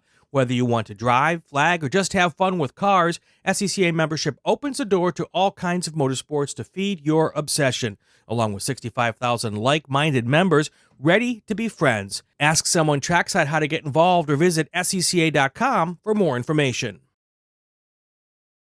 OG Racing carries just what you need to get on the track, from driving suits and shoes to helmets, data and video systems, to your favorite brake pads from Performance Friction, Hawk, and Paget.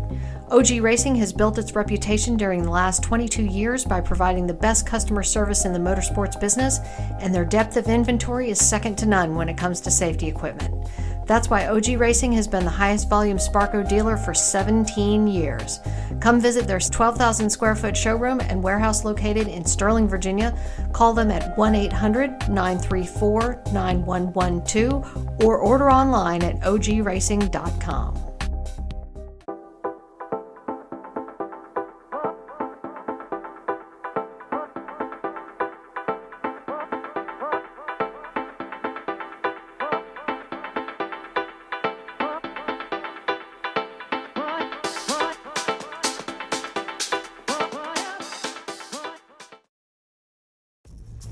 RP Performance is the only premier race shop in the region that specializes in both street and track Mazdas and is located right in the heart of racing at Summit Point's Gasoline Alley.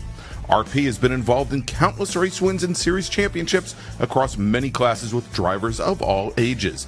Not just a full-service shop, RP has been helping drivers with their individual racing and other track event needs for over 30 years, providing trackside support, arrive and drive packages, as well as race car transport services. And they're known for its help all attitude. RP Performance is your go-to for getting cars back on track for that positive experience at Summit Point when you're ready to pack it in. For more information about RP Performance, come talk to them here in the paddock. Call them at 304-728-6749 or email them at Brett, that's B-R-E-T, at rpperformanceracing.com. Green, blue, white, checker. You know the flags, but do you know the people waving those flags? Flaggers are the key to the success of every SCCA event at the racetrack, and it's something you can do. Being an SCCA flagger puts you in the action, feet from the race cars, keeping everyone at the track safe and having fun. And did you know that with SCCA's partnership with IMSA, flagging at SCCA events makes it easier than ever to flag at professional races around the country? Find out how you can become a flagger at scca.com/volunteer.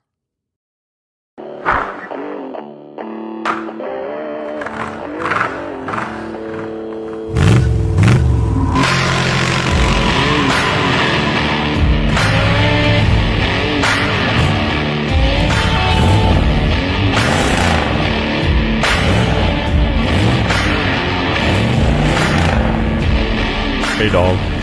Belmont Classic Cars, where we take you back to simpler times. Belmont, Ohio.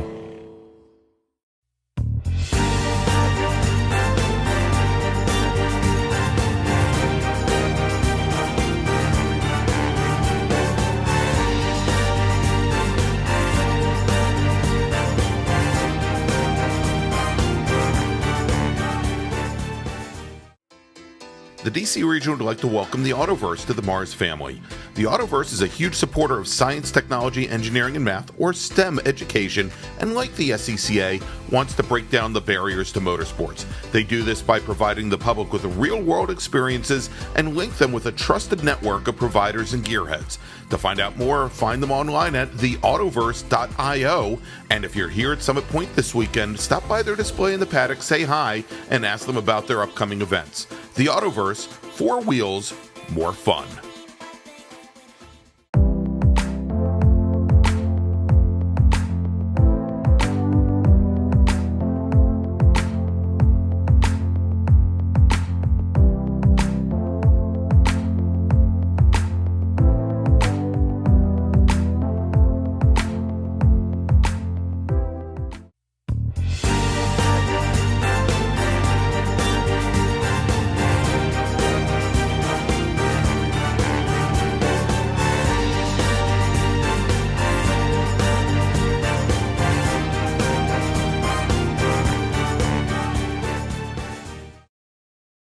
Since 1976, Radial Tire Company has been providing the Washington, D.C. area with quality tires and the finest service. They have earned a reputation as a premier specialist in hard-to-find performance tire and wheel applications. They stock tires from all of the top manufacturers for whatever you drive, from small economy cars to SUVs to trucks. Their mission is to assist you in getting the most out of your tires and car. For more information or to schedule online, browse radialtirecompany.com or call them in Silver Spring at area code 301-585-2740. That's 301-585-2740.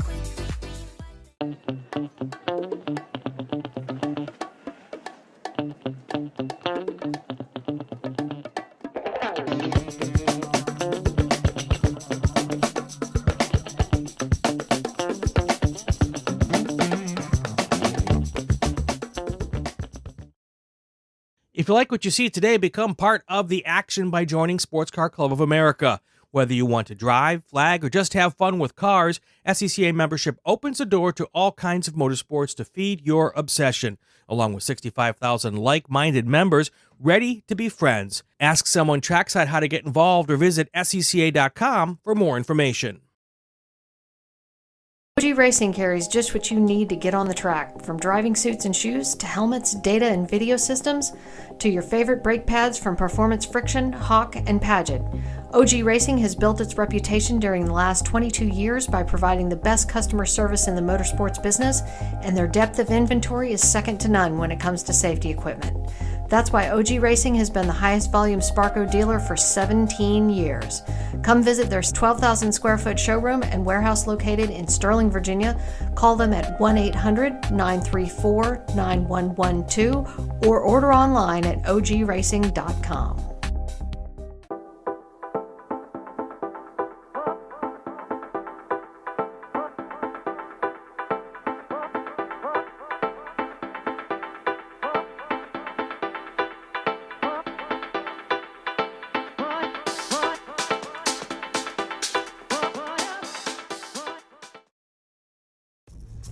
RP Performance is the only premier race shop in the region that specializes in both street and track Mazdas and is located right in the heart of racing at Summit Point's Gasoline Alley. RP has been involved in countless race wins and series championships across many classes with drivers of all ages. Not just a full-service shop, RP has been helping drivers with their individual racing and other track event needs for over 30 years, providing trackside support, arrive and drive packages, as well as race car transport services. And they're known for its help all attitude. RP Performance is your go-to for getting cars back on track for that positive experience at Summit Point when you're ready to pack it in. For more information about RP Performance, come talk to them here in the paddock. Call them at 304-728-6749 or email them at Brett, that's B-R-E-T, at rpperformanceracing.com. Green, blue, white, checker. You know the flags, but do you know the people waving those flags? Flaggers are the key to the success of every SCCA event at the racetrack, and it's something you can do. Being an SCCA flagger puts you in the action, feet from the race cars, keeping everyone at the track safe and having fun. And did you know that with SCCA's partnership with IMSA, flagging at SCCA events makes it easier than ever to flag at professional races around the country? Find out how you can become a flagger at scca.com/volunteer.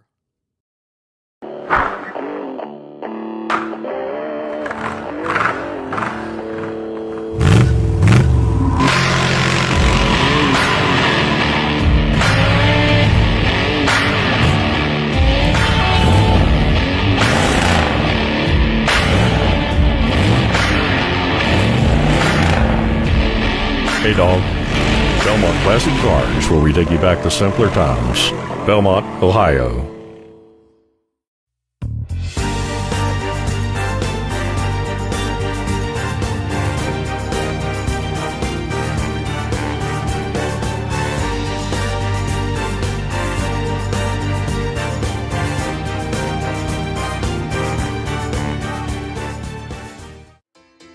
The DC region would like to welcome the Autoverse to the MARRS family. The Autoverse is a huge supporter of science, technology, engineering, and math, or STEM education, and like the SCCA, wants to break down the barriers to motorsports. They do this by providing the public with real-world experiences and link them with a trusted network of providers and gearheads. To find out more, find them online at theautoverse.io, and if you're here at Summit Point this weekend, stop by their display in the paddock, say hi, and ask them about their upcoming events. The Autoverse, 4 wheels, more fun.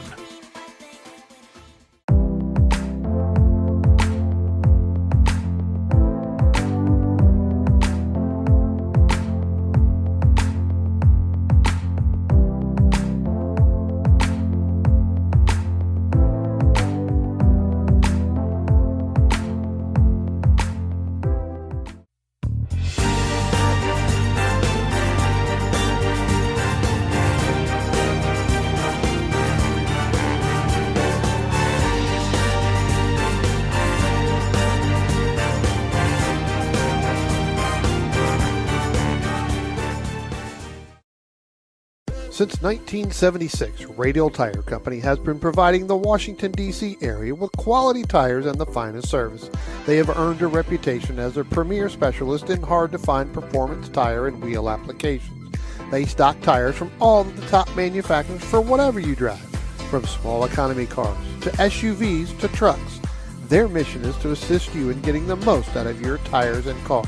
For more information or to schedule online, browse radialtirecompany.com or call them in Silver Spring at area code 301-585-2740. That's 301-585-2740.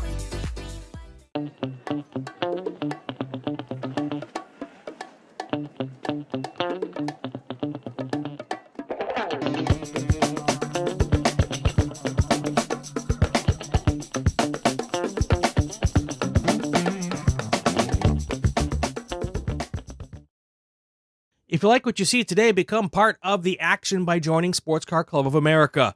Whether you want to drive, flag, or just have fun with cars, SCCA membership opens the door to all kinds of motorsports to feed your obsession, along with 65,000 like-minded members ready to be friends. Ask someone trackside how to get involved or visit scca.com for more information. OG Racing carries just what you need to get on the track, from driving suits and shoes to helmets, data and video systems, to your favorite brake pads from Performance Friction, Hawk, and Paget. OG Racing has built its reputation during the last 22 years by providing the best customer service in the motorsports business, and their depth of inventory is second to none when it comes to safety equipment. That's why OG Racing has been the highest volume Sparco dealer for 17 years. Come visit their 12,000 square foot showroom and warehouse located in Sterling, Virginia. Call them at 1-800-934-9112 or order online at ogracing.com.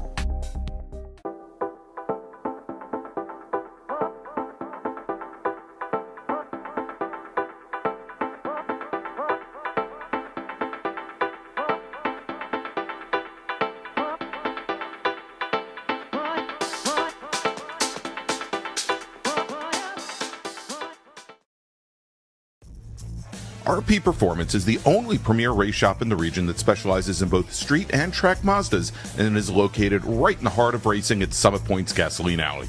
RP has been involved in countless race wins and series championships across many classes with drivers of all ages. Not just a full-service shop, RP has been helping drivers with their individual racing and other track event needs for over 30 years, providing trackside support, arrive and drive packages, as well as race car transport services. And they're known for its help all attitude. RP Performance is your go-to for getting cars back on track for that positive experience at Summit Point when you're ready to pack it in. For more information about RP Performance, come talk to them here in the paddock. Call them at 304-728-6749 or email them at Brett, that's B-R-E-T, at rpperformanceracing.com. Green, blue, white, checker. You know the flags, but do you know the people waving those flags? Flaggers are the key to the success of every SCCA event at the racetrack, and it's something you can do. Being an SCCA flagger puts you in the action, feet from the race cars, keeping everyone at the track safe and having fun. And did you know that with SCCA's partnership with IMSA, flagging at SCCA events makes it easier than ever to flag at professional races around the country?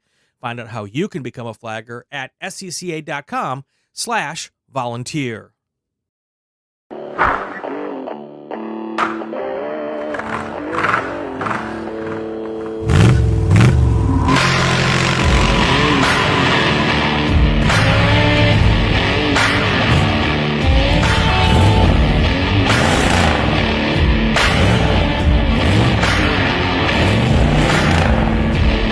Hey, dog. Belmont Classic Cars, where we take you back to simpler times. Belmont, Ohio.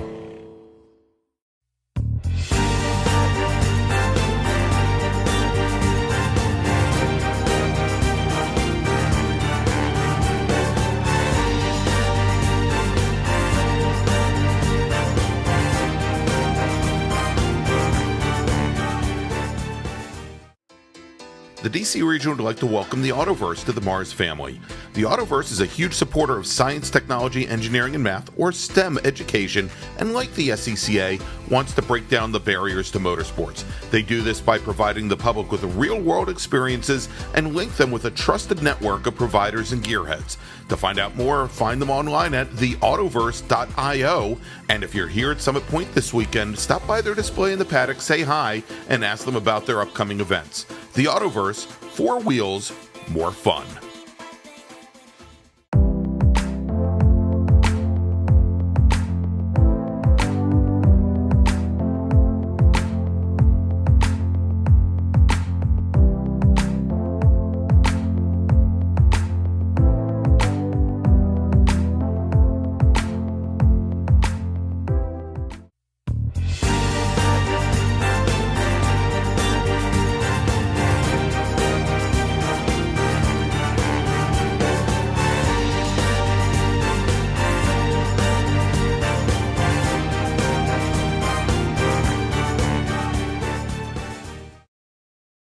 Since 1976, Radial Tire Company has been providing the Washington, D.C. area with quality tires and the finest service.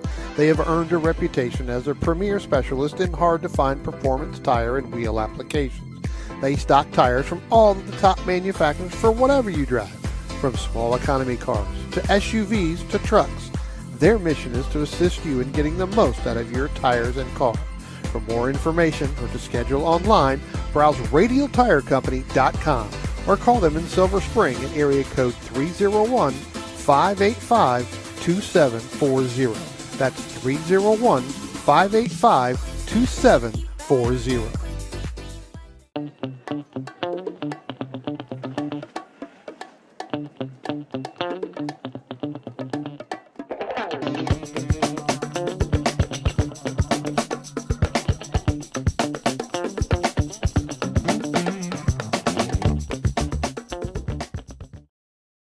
If you like what you see today, become part of the action by joining Sports Car Club of America.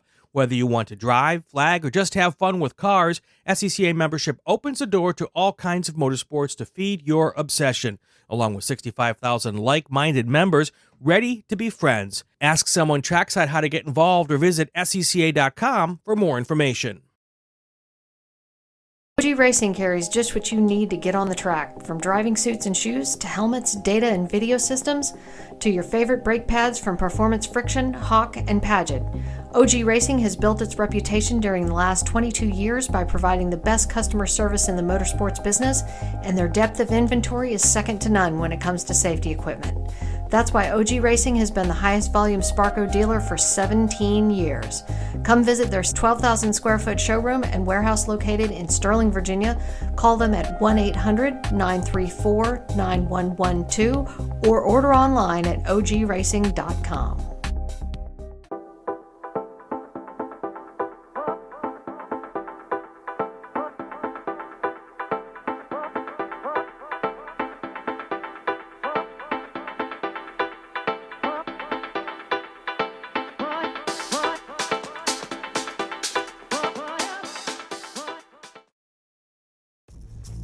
RP Performance is the only premier race shop in the region that specializes in both street and track Mazdas and is located right in the heart of racing at Summit Point's Gasoline Alley.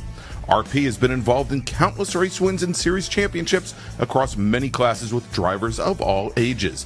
Not just a full-service shop, RP has been helping drivers with their individual racing and other track event needs for over 30 years, providing trackside support, arrive and drive packages, as well as race car transport services. And they're known for its help all attitude. RP Performance is your go-to for getting cars back on track for that positive experience at Summit Point when you're ready to pack it in. For more information about RP Performance, come talk to them here in the paddock. Call them at 304-728-6749 or email them at Brett, that's B-R-E-T, at rpperformanceracing.com. Green, blue, white, checker. You know the flags, but do you know the people waving those flags? Flaggers are the key to the success of every SCCA event at the racetrack, and it's something you can do. Being an SCCA flagger puts you in the action, feet from the race cars, keeping everyone at the track safe and having fun. And did you know that with SCCA's partnership with IMSA, flagging at SCCA events makes it easier than ever to flag at professional races around the country? Find out how you can become a flagger at scca.com/volunteer.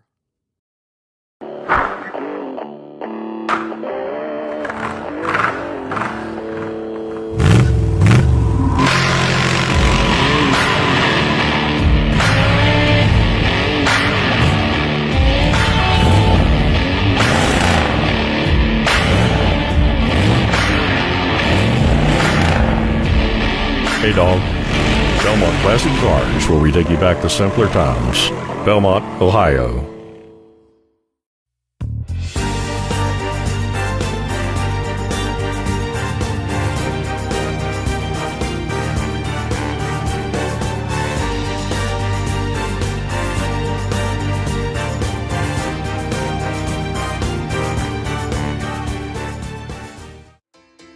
The DC region would like to welcome the Autoverse to the MARRS family.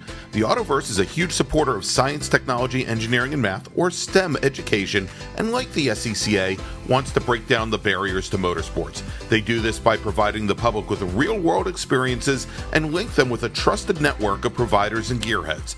To find out more, find them online at theautoverse.io, and if you're here at Summit Point this weekend, stop by their display in the paddock, say hi, and ask them about their upcoming events. The Autoverse, 4 wheels, more fun.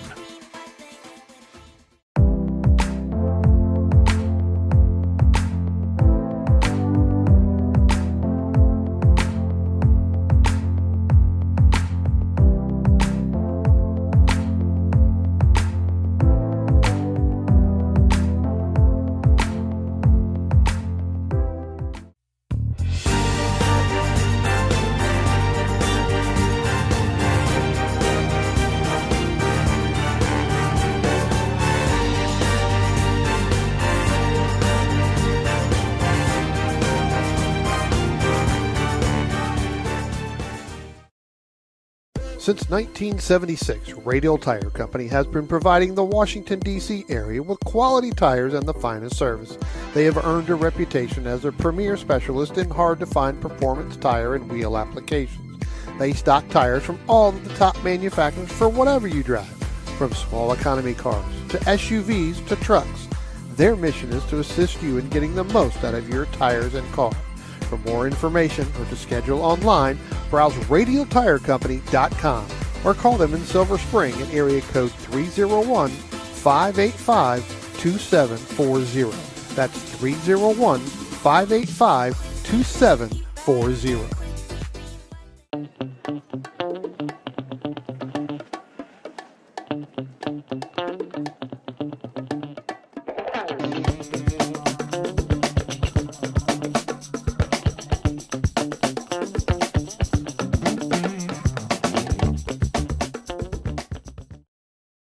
If you like what you see today, become part of the action by joining Sports Car Club of America.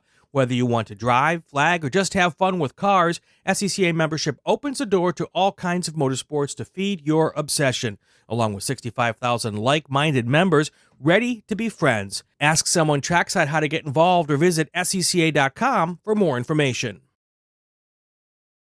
OG Racing carries just what you need to get on the track, from driving suits and shoes to helmets, data and video systems, to your favorite brake pads from Performance Friction, Hawk, and Paget. OG Racing has built its reputation during the last 22 years by providing the best customer service in the motorsports business, and their depth of inventory is second to none when it comes to safety equipment. That's why OG Racing has been the highest volume Sparco dealer for 17 years. Come visit their 12,000 square foot showroom and warehouse located in Sterling, Virginia. Call them at 1-800-934-9112 or order online at ogracing.com.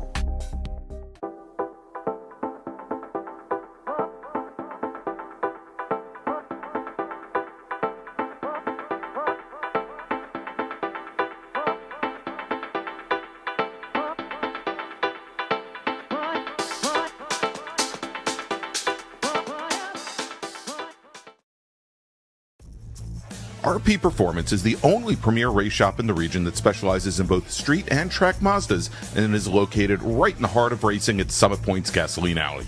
RP has been involved in countless race wins and series championships across many classes with drivers of all ages.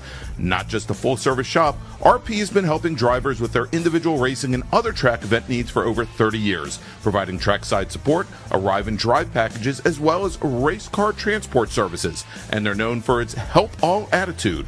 RP Performance is your go-to for getting cars back on track for that positive experience at Summit Point when you're ready to pack it in. For more information about RP Performance, come talk to them here in the paddock. Call them at 304-728-6749 or email them at Brett, that's B-R-E-T, at rpperformanceracing.com.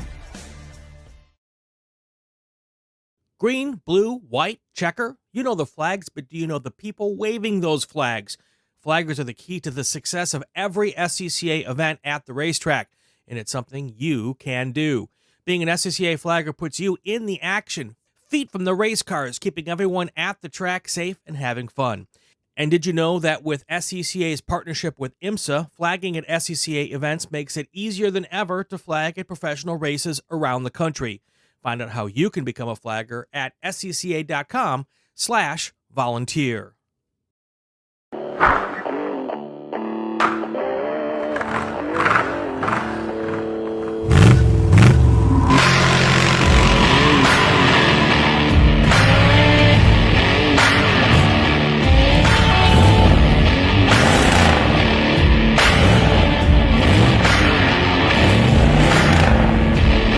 Hey, dog.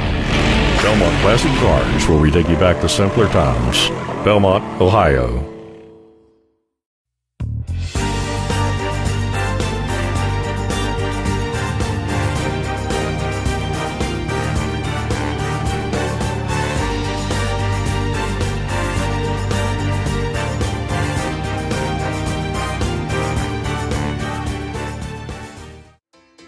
The DC region would like to welcome the Autoverse to the MARRS family.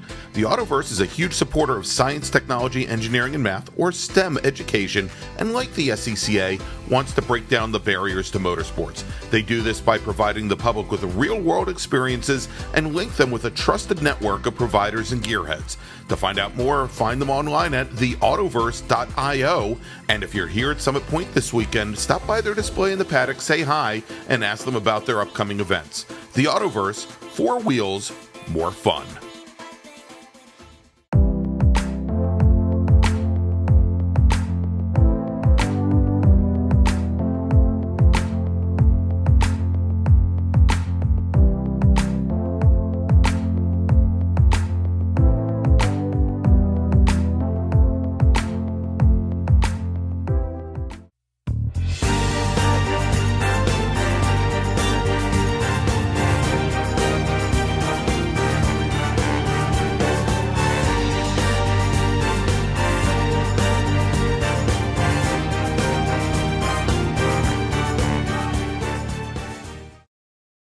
Since 1976, Radial Tire Company has been providing the Washington, D.C. area with quality tires and the finest service.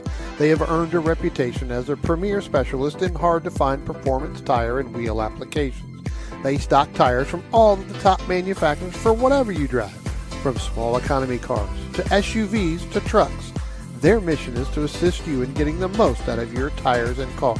For more information or to schedule online, browse radialtirecompany.com or call them in Silver Spring at area code 301-585-2740. That's 301-585-2740.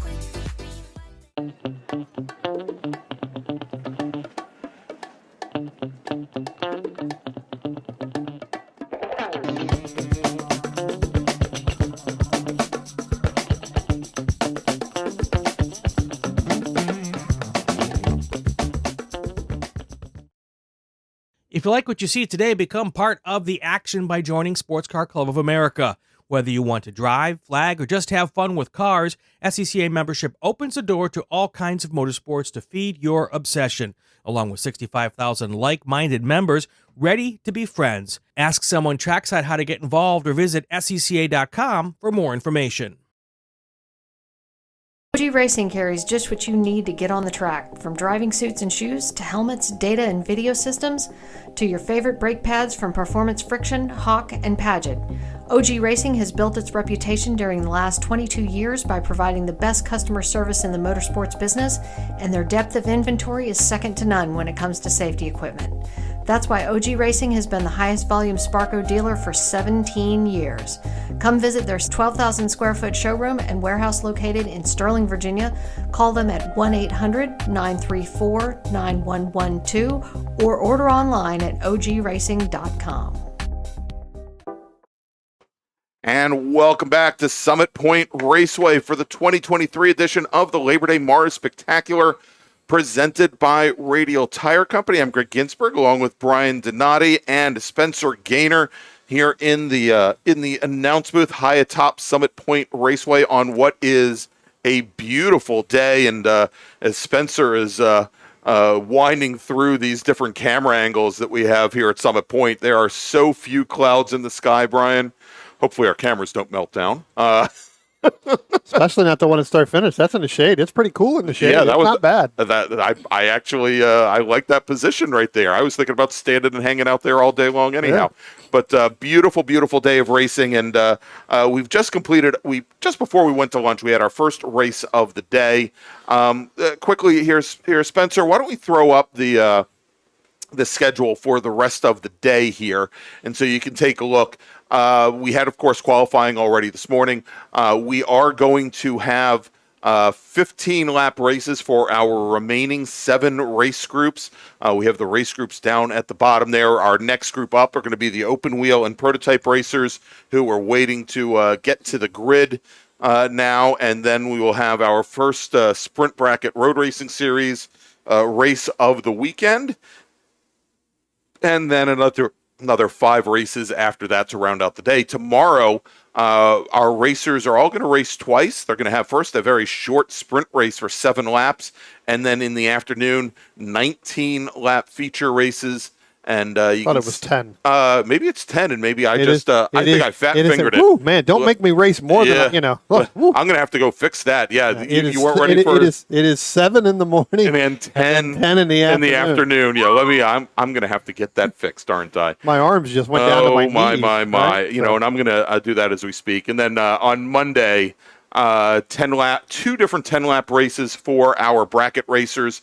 And then all of our Mid-Atlantic Road Racing Series groups. Then they're going to have their long race of the weekend. They're going to have a 20-minute, probably a 20-lap race to the checkered flag. So if that wasn't confusing enough, here, let me go and I'm going to go and fix that that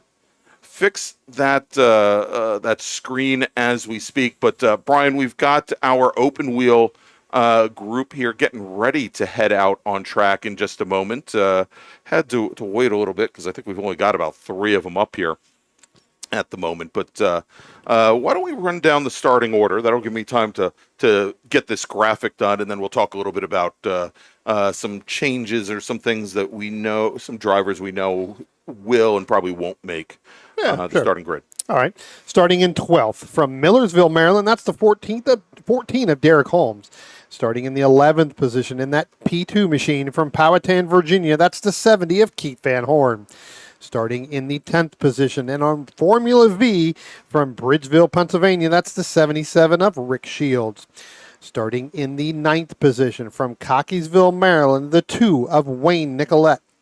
Starting in the 8th position from Chambersburg, Pennsylvania, the 98 of Samuel Iyer. Starting in the 7th position from Newfield, Connecticut, the 16 of Steve Rue. In the 6th position, scheduled to start in the 6th position from Franklinville, New Jersey, that's the 04 of Jacob King, and we'll come back to that here in a moment. Starting in the 5th position from Laurel, Maryland, the number 43 of Leslie Walker. Starting in the 4th position in that Formula Continental from Oakton, Virginia, that's the 45 of Chuck Moran. Starting in the 3rd position in our first of FE2 from Bristow, Virginia, that's the 10 of Deacon Greenfield. Starting in the 2nd position from Herndon, Virginia, another FE2, the number 11 of Justin Huffman. And starting on the pole, another Herndon, Virginia driver in the number 89 who just bested his father, that is Jamison Huffman. So that's your starting grid for our Group 2, our wings and things. We'll drop back here to the Jacob King. As I had received a text message, it looks like they were having some rear hub stud issues. Had to go off-site, get a press. They are back. I don't know if they're going to get it done. I was talking to Jacob King's dad via text. I don't believe they're going to get that ready to go, Greg, so I think that they may be skipping today, this afternoon, but they should be back tomorrow and through Monday. We'll take a look here with our binoculars, but I don't believe, I do not see there is a gap, Brian, between the 5th car and the 7th car. So I think that is definitely the case. So a lot of drivers have had some issues here. Deacon Greenfield, who's scheduled to start 3rd today, he was out for the test day yesterday, a little challenging. I was going to say he cut down a wheel, but that usually you'd say he cut down a tire, but in actuality he actually cut down a wheel on the car. Had some left rear suspension issues and sheared a wheel in half. Yeah. Keith McDonald and Justin Huffman were working on that car out till about 10 o'clock last night. I was going to say, you and I, we walked by there. It was probably about 8:30, quarter to 9, and they were still, going at it. But they've got the car fixed. They went out this morning. Again, Deacon doing, we're going to say triple duty because I think he's going to be back up here. He's going to cover for me later on this afternoon. But him doing double duty, Group 1, good thing he had that hour and a half break. Now he gets to come out and get in this FE2 car, and we'll see what we can do. I know that throughout the course of this year, we've seen Jamison and Justin kind of going at it, father, son, not only here at the racetrack, probably at home as well, but and in their sim rigs next to each other. I'm sure there's a lot of a lot of punching of arms going back and forth. But now throw in the mix Deacon Greenfield. Deacon's been pretty quick in this car as well.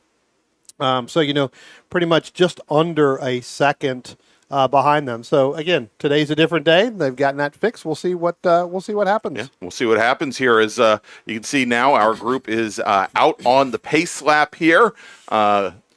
Graham Taylor, our pace car driver, leading them through turn number 3, and they should start getting gridded up here soon enough. So as we were at lunch, I ran into Jamison Huffman because this is, and we'll talk a little bit more about it in a second. This is a charity weekend. We've got a lot of activities going on for the Boys and Girls Club of the Eastern Panhandle, and he came up and actually asked me, he goes, so where do I pay my poll fee? Because one of the things for years, Shirley Thompson, who is our chief of grid, on Labor Day weekend, she collects a little, we'll call it a fee. I don't know if we want to call it a fee, but we'll call it a donation for being the poll sitter at Labor Day to go to the charity. Sure. And so, I told Jamison, because he didn't have any cash in his pocket, and he's a broke high schooler now.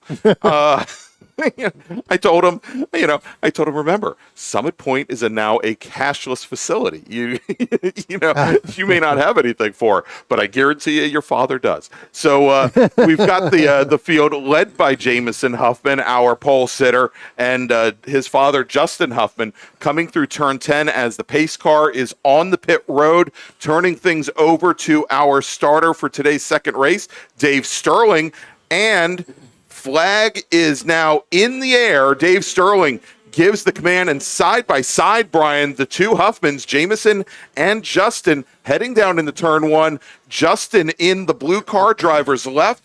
Then we've got Jameson, the pole sitter, in the yellow and white car, driver's right. Deacon Greenfield slotting in right behind the two of them as they come out from turn number 2. Yeah, I tell you what, still side by side coming off turn 2, heading up into turn 3. Deacon Greenfield thought about it for a second going. It looks like Deacon may have a little bit of a challenge there coming out of turn 2, Greg. He's now dropped back to 4th overall. Give Chuck Moran in there. He's going to pass Deacon Greenfield. But, yeah, they were side by side, the Huffmans. Deacon wasn't sure which way to go. Thought better of it, was going to move in behind Justin. But, again, not sure what happened coming out of turn 2, but he slowed really way down going in through turn 3. Yeah, I mean, and it could very well be coming, with a right-hand turn, and it was the right rear that gave him the problem. That car might feel a little bit different than the last 2 times that he's been behind the wheel.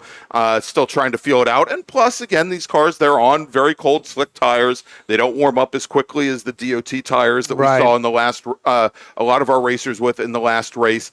And, just taking it cautiously as our leaders come across the start-finish line here for the very first time. And Deacon Jameson Huffman, leads his father across to start lap 2. And Deacon is on pit road, Greg. All right, so maybe still a problem with that car. Yep. And and better for him rather than to fight the car or risk putting him in a dangerous position here very early on in the weekend to bring it in. Let Keith McDonald take a look at it, and hopefully they can get things resolved. As again, as you mentioned, he's doing double duty here. Wouldn't want to see it affect the rest of his weekend. As our leaders now coming down through the chute down into turn 5, and Jameson Huffman, he's opened up about a 3.5 car length advantage now over Father Jameson. Of course, over Father Justin. Of course, Jameson, the current track record holder here in FE2, wrestled that away from his father early on in the season. Yeah, that's true. And then also Justin has the FE, the old Formula Enterprise record holder, and he did say that Jameson could never take that away from him because that class no longer exists. As they cross the start-finish line right now, again, Jameson opening up a little bit more. That was a 1:12.8, so a little bit more over than what their qualifying times were. But you know what? I think that as this race goes on, Greg, here's another opportunity. This track is in really great shape today. I know it's getting warmer as the day goes on, but again, I think you're going to see some fast times here all the way around. That's right. And so already here, Chuck Moran starting to open up an advantage over Leslie Walker for third place overall, but for the lead in Formula Continental. And then in Club Ford, Wayne Nicolette has now opened up about a 2.5 second advantage over Sam Ayers. Got his hands full with Formula F driver Derek Holmes. Deacon Greenfield back out on track now, coming through turns 1 and turns 2. So whatever it was that Keith was looking at, I did see Keith walk over to the car. Looks like they made some maybe adjustment now. They're going to come on the back of Rick Shields in that 77. Again, Formula V with a FE2 there. So Deacon should get by Rick Shields. But again, Deacon right now a full lap behind as our leaders now come through the start-finish line and head down into turn 1. So he's got a lot of work that he's going to be able to do. And we had, looks like Leslie Walker in that 43 Formula Continental trying to chase down Chuck Moran. May have gotten that left side tire there, but we got one car. Looks like that may be Keith Van Horn there, Greg. Yeah, that is I believe the prototype machine, the number 70 of Keith Van Horn and his AMAC LMD out of Powhatan, Virginia, and he is. And Greg, we got another one up coming out of turn 10 as well. That may be Samuel Iyer. From here, it looks like that is Samuel Iyer in the blue as Greg falls off the chair trying to see it. And, Brian, we've got another car that's gone into the gravel trap, and I'm wondering if there might be some fluid down there. Maybe. And that is the 14 that is Derek Holmes, who is now in the gravel trap facing counter race. And so we've got the prototype car. He's over at our pit out area, and I think just out of the view of our cameras, and we are going to be going to a full course caution Brian. And Van Horney's up against the tire wall just past our pit out area as we've got safety workers attending him there. I don't see any line of oil following him there to that tire wall. But again, we have the 14 car of Holmes sitting in the turn 10 gravel trap, and the safety car is now staged up, and he will deploy to pick up Jamison Huffman and Justin Huffman, who have just now come around turn number 2, and they're heading down into turn number 3, and you can see there as Jamison has dialed back the pace to safety car speeds, essentially. And we talked about this even in the drivers' meetings, with all of the groups. Look, if the double yellow happens to come out and you are the overall leader, go ahead and slow it down, back it down a little bit. That way the safety, crews can do it. I know our pace car is sitting there. Our overall leaders are going to be heading down towards turn 5 right about now. But what this does is it gives the ability to get everything else, stand up, get going. Derek Holmes not in an ideal position. Neither is the 70 of the Keith Van Horn machine, as they're pulling him back, actually pulling him back by the wing, by the tail. So that's ironic to say that for a race car, but pulling it by the tail back onto pit lane. But, obviously, again, and the reason I say this about Derek Holmes is because I was in that exact same spot yesterday for practice. It's not ideal when you're sitting there and staring at traffic coming straight at you. And if there happens to be something down there, Greg, just as you mentioned, it is very possibility that, again, anybody else could go off as well. So. All right, and so we've got a safety car, we've got emergency services vehicles responding to the Holmes car, and you can see it coming right behind our ticker.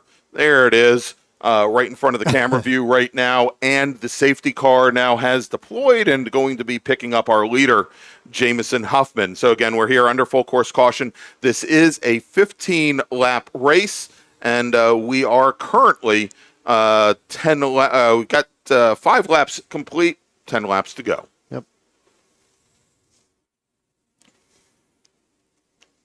Yeah, not sure what happened there. Obviously, Keith Van Horn had a problem because he was able to get down here into pit lane. And then, again, Sam Iyer off to the right of turn 10, and then, kind of Derek Holmes spinning. So who knows what could be out there. All right, so, Brian, while we're under full course caution, I think this is a great time. Let's talk a little bit about some of the charitable activities that we have coming up later today here at Summit Point.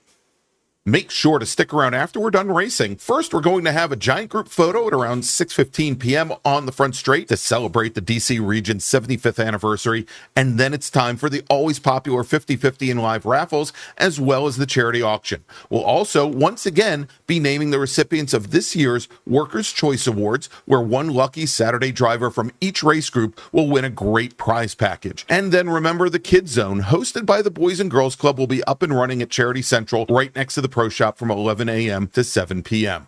Thanks so much for coming out to the MARRS Labor Day Spectacular and for supporting the Boys and Girls Club of the Eastern Panhandle. All right, it's almost like I read that fresh, right? There, right, Brian? I think it took you probably a week to do that, huh? At least an hour. All right, so we've got the emergency services teams responding right now to Derek Holmes, and it looks like they would pull him by the tail as well.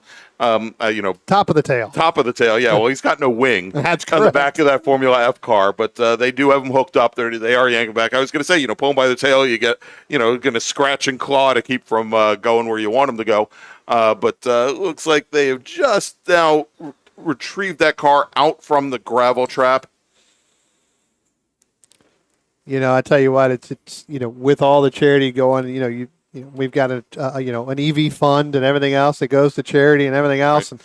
And, I saw a few of them last night at registration. I said, should I just give you the $100 now to help me get out, after yesterday's first round practice I went to, or should I wait? I was told, just wait, but make sure that you do give us the money. Right, exactly. Yeah, and so, again, for the Boys and Girls Club of the Eastern Panhandle here in West Virginia, when we put that screen up, there's a QR code right in the middle. If you want to scan that QR code in, it'll take you right to a page where you too can donate to ensure that their programs continue on. And I'm hoping that a little later today, our our coordinator, our charity coordinator, is we've got and it looks like the That's 14 Holmes, car yeah. Holmes. He's just now bringing his car back to the paddock. That I'm hoping that we will have Stacy Roan, who's the CEO of the Boys and Girls Clubs of the Eastern Panhandle. Hopefully she'll be able to come up and talk to us a little bit later today about her programs and what the organization does for kids here in West Virginia. All right, so safety car now, bringing the field down towards turn number 3 as we're still under full course caution. And looks like we've got the whole field there caught up. And race control now checking to see where they are currently. And I think we're probably going to get the command to bring that safety car in the next time by. Yeah, I'm sure you're right, Greg. We'll probably get that. One of the things to note here is now for the first, at least through the first maybe lap and a half coming out of turn 10, right? There's a little bit of gravel out there that that was put from the bottom of the 14 in Derek Holmes. That may be a little bit challenging when they come out, especially with these FE2 cars, because they're going to pick that up. They're going to pick that pace up coming out of turn 10 and going into turn 10, almost like you would see in a Formula One race, right? They're going to pick that up just a little bit sooner to get up and get away. So it's going to be a little interesting to see how they handle that, because there is a little bit on that on the driver's left side of it, and that's really the exit out of turn 10. That's it. All right, so the safety car has been asked to extinguish the lights when they get to turn number 8, and there it is right now. And yeah, the lights are out on the safety car. Good old Graham Taylor, he's going to be bringing that car down the pit lane this next time by, and we're going to be going back to racing. When they cross the start-finish line, we'll have 8 laps remaining in this 15-lap race. And Graham turns the field back over to Jamison Huffman as they come down the start-finish line, or probably come down the front straight. Green flag is in the air, and we are back to racing at Summit Point. I'll tell you what, great start by Stephen Rue and Wayne Nicolette over Leslie Walker. I'm not sure if Leslie was just sitting there not thinking of, really what was going on, but Steve Rue and Wayne Nicolette got the great jump as they went by that Formula Continental of that 43 machine, Greg, and we're going to go side by side with our leaders now. Give the lead over to Justin Huffman. He's going to get by Jamison Huffman coming out of turn 2 up into turn 3 as they start to head down. It's about a half a car length by about a nose over Jamison Huffman. All right, that's right, and that's the same move that Justin made on the opening lap. When you come out of turn 2, you're from the outside there. Track switches back over to one of the few left-hand turns here at the course, and so he had the inside position, I think, or especially this early on with this many laps remaining in the race. Good forethought there by son Jamison to let the father by. We'll see if he can get back around as he did on the first lap. Remember when we completed lap number 1, Jamison Huffman was back in the lead, but here as they're running up the hill and underneath the bridge coming towards turn number 10, it looks like Justin is now opened up about a 7-car length advantage over son Jamison. Jamison is closing it down just a little bit on the front straight, but that last time by, Father Justin almost a full second faster than his son. Yeah, just a little bit further back, you've got Chuck Moran sitting in third, but he's under pressure now from Deacon Greenfield, who is a lap down, by the way, because of that pit stop that he had to make on our opening lap. So Deacon trying to get past Chuck Moran in that in that third position, but again, being a lap down, our fourth place car, Leslie Walker, is going to be a little bit further back, was able to get past by Stephen Rue and Wayne Nicolette last time by. Yeah, but in the course of just one lap, Brian, Leslie Walker dropping almost 4 seconds back from his competitor, from Chuck Moran.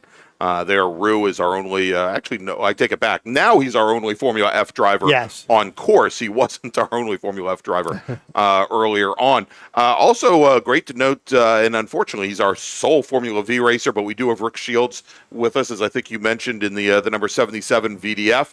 I'm sure the next time we see him will probably be in a couple weeks at Virginia International Raceway for the National Championship runoffs. Yeah, a couple others were out here yesterday testing, so doing some testing. It looks like getting ready to go out to VIR for the end of the month.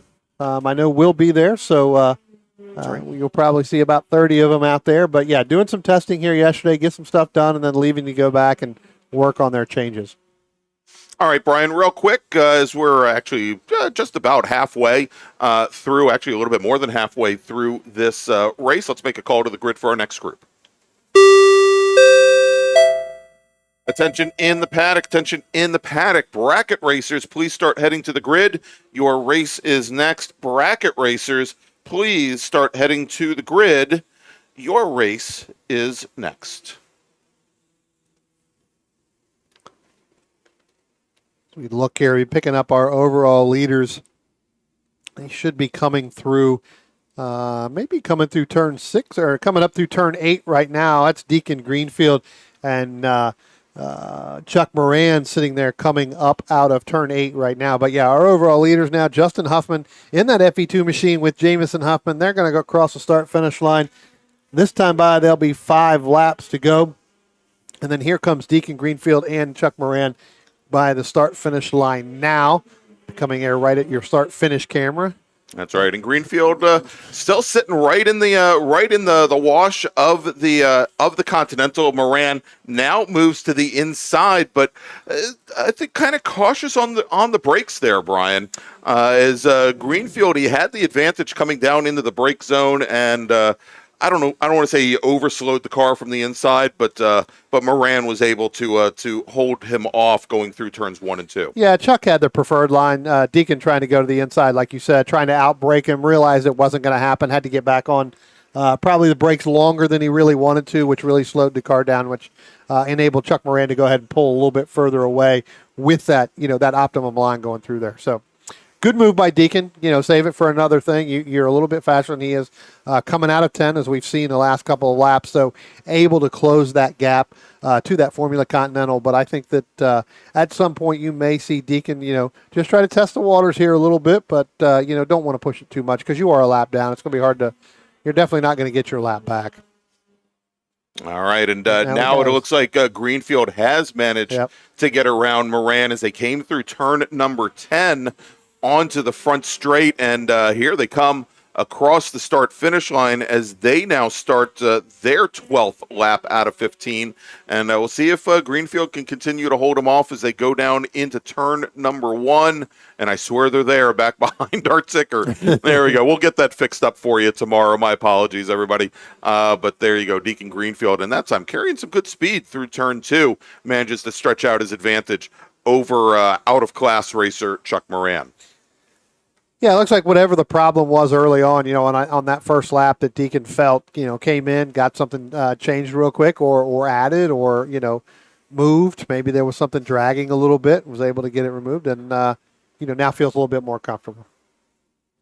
I spent a lot of time talking to Deacon this morning, about different parts of the racetrack and what he thought, because he was out there obviously before I was, so it really made a, difference to really sit down with him and talk with him and figure out really what was going on with the racetrack as our overall leaders are coming now, Greg, heading down into turn 1. And I tell you what, Jamison Huffman, he's going to move to driver's right and then tuck back in behind Dad of that number 11 of Justin Huffman. But I tell you what, they're going to battle it out here to the end.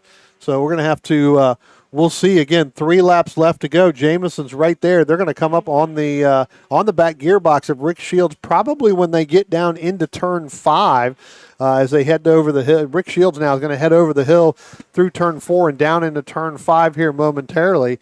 And then we've got another battle here coming. It looks like this is going to be the battle between Stephen Rue and Wayne Nicolette, I believe, Greg. Yeah, indeed. It's Steve Rue in the number 16 Formula F, a Wyvern chassis, and then Wayne Nicolette, who is our Club Ford leader in his 1973 Lola. So the current generation Formula Fs or Formula Fords, the much older generation Formula, well, then definitely Formula Fords, and Nicolette giving Mr. Rue a run for his money. That is the battle for 5th overall. Rue, of course, our only remaining Formula F, and Nicolette leading Club Ford. Tell you what, look at our leaders here, Greg. They head down into turn one. Jameson Huffman, he's going to move all the way over to driver's right. He's going to try to outbrake the 11 of Justin Huffman. Justin Huffman not going to be able to do it. They're going to go side by side, entering into one. We'll see who's going to have the better pull out of the corner there. It does look like it's going to be Jameson. Now Justin's going to hook up and go right back on that back gearbox coming out of turn two, get back in line. But Jameson had one heck of a run, Greg, coming out of turn two, and that just propelled him all the way through turn three. Attention in the paddock. Attention in the paddock. Second call to the grid for bracket racers. Bracket improved, or actually Sprint Bracket Road Racing Series. I think we've got like 6 different names for that group. Sprint Bracket Road Racers, please head to the grid now. Your race is next.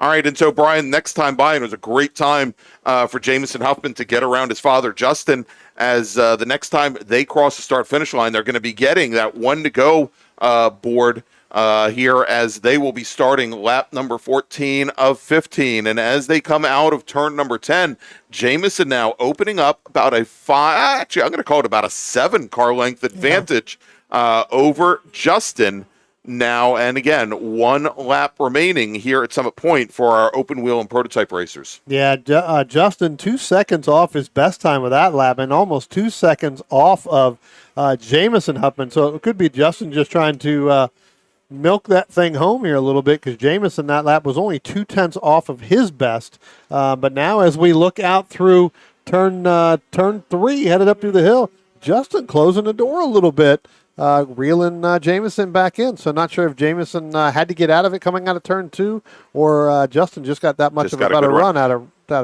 2. Well, I was going to say, we on the last lap, Jameson had gotten that very good run out of 2, but his father has been, I think, much more quick coming through there. Is we've got that battle between Formula F and Club Ford coming across the start-finish line as Steve Rue and Wayne Nicolette are now starting their last laps. And Nicolette seems to close things up on the bottom half of the course. As our leaders now, they are coming down, and here we come through turn 10. Jameson Huffman moving all the way to driver's right to break the non-existent draft, and he's going to take the win in Formula Enterprises 2. Justin Huffman will finish in second, finishing third overall. Just now coming out of turn 10. Good thing he came out of turn 10 because I didn't want to speak too soon. Chuck Moran, he'll take the win in Formula Continental, finishes third overall. Great recovery for Deacon Greenfield. He finishes 7th overall, third in FE2 after having to pit in after the first lap. Then we've got Leslie Walker finishing 4th overall, finishing and second in Formula Continental. Then Steve Rue and Wayne Nicolette crossing the line. And then next time by, we should see, I believe, Rick Shields as Sam Meyer, of course, retired early. Derek Holmes retired early. Ken Van Horn did not complete a lap. There you go, crossing the start-finish line. Now Steve Rue, and there's Wayne Nicolette. And Rick Shields, I'm actually showing as I believe, there you go, Rick Shields had already crossed the finish line to wrap things up. Yep. All right, so let's do this before we take an don't want to call it an extended break. Looks like our next race is going to be starting at around 2:05. Let's make a final call to the grid for our next group. Attention in the paddock. Attention in the paddock. Final call to the grid for race group number 3, Sprint Bracket Road Racing Series. Please head to the grid. Race group number 3, to the grid, please. So let's before we go down here for a few moments, let's thank our title sponsor here this weekend, who does so much for the Washington D.C. region and so much for the racers here. That's of course Paul Marcones and Radial Tire Company. Since 1976, Radial Tire Company has been providing the Washington, D.C. area with quality tires and the finest service. They have earned a reputation as a premier specialist in hard-to-find performance tire and wheel applications. They stock tires from all the top manufacturers for whatever you drive, from small economy cars to SUVs to trucks. Their mission is to assist you in getting the most out of your tires and car. For more information or to schedule online, browse radialtirecompany.com or call them in Silver Spring at area code 301-585-2740. That's 301 2-585-2740.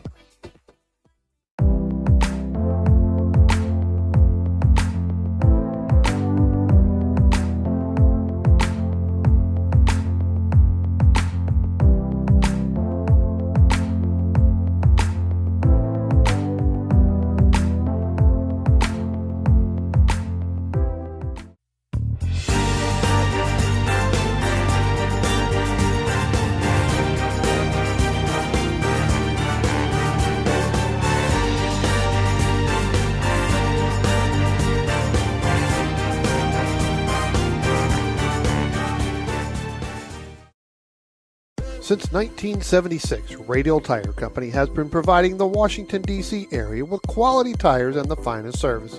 They have earned a reputation as a premier specialist in hard-to-find performance tire and wheel applications. They stock tires from all of the top manufacturers for whatever you drive, from small economy cars to SUVs to trucks. Their mission is to assist you in getting the most out of your tires and car. For more information or to schedule online, browse radialtirecompany.com or call them in Silver Spring at area code 301-585-2740. That's 301-585-2740.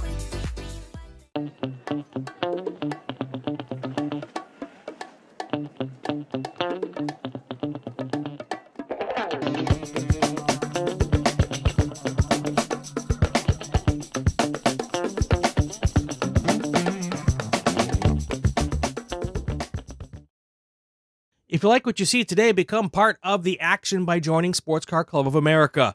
Whether you want to drive, flag, or just have fun with cars, SCCA membership opens the door to all kinds of motorsports to feed your obsession, along with 65,000 like-minded members ready to be friends. Ask someone trackside how to get involved or visit SCCA.com for more information. OG Racing carries just what you need to get on the track, from driving suits and shoes to helmets, data and video systems, to your favorite brake pads from Performance Friction, Hawk, and Paget. OG Racing has built its reputation during the last 22 years by providing the best customer service in the motorsports business, and their depth of inventory is second to none when it comes to safety equipment. That's why OG Racing has been the highest volume Sparco dealer for 17 years. Come visit their 12,000 square foot showroom and warehouse located in Sterling, Virginia. Call them at 1-800-934-9112 or order online at ogracing.com.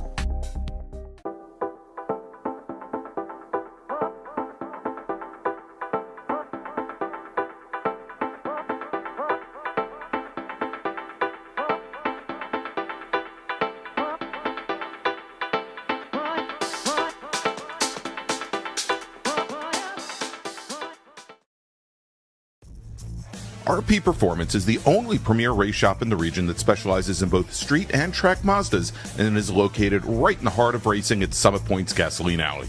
RP has been involved in countless race wins and series championships across many classes with drivers of all ages. Not just a full-service shop, RP has been helping drivers with their individual racing and other track event needs for over 30 years, providing trackside support, arrive and drive packages, as well as race car transport services. And they're known for its help all attitude. RP Performance is your go-to for getting cars back on track for that positive experience at Summit Point when you're ready to pack it in. For more information about RP Performance, come talk to them here in the paddock. Call them at 304-728-6749 or email them at Brett, that's B-R-E-T, at rpperformanceracing.com. Green, blue, white, checker. You know the flags, but do you know the people waving those flags? Flaggers are the key to the success of every SCCA event at the racetrack, and it's something you can do. Being an SCCA flagger puts you in the action, feet from the race cars, keeping everyone at the track safe and having fun. And did you know that with SCCA's partnership with IMSA, flagging at SCCA events makes it easier than ever to flag at professional races around the country? Find out how you can become a flagger at scca.com/volunteer.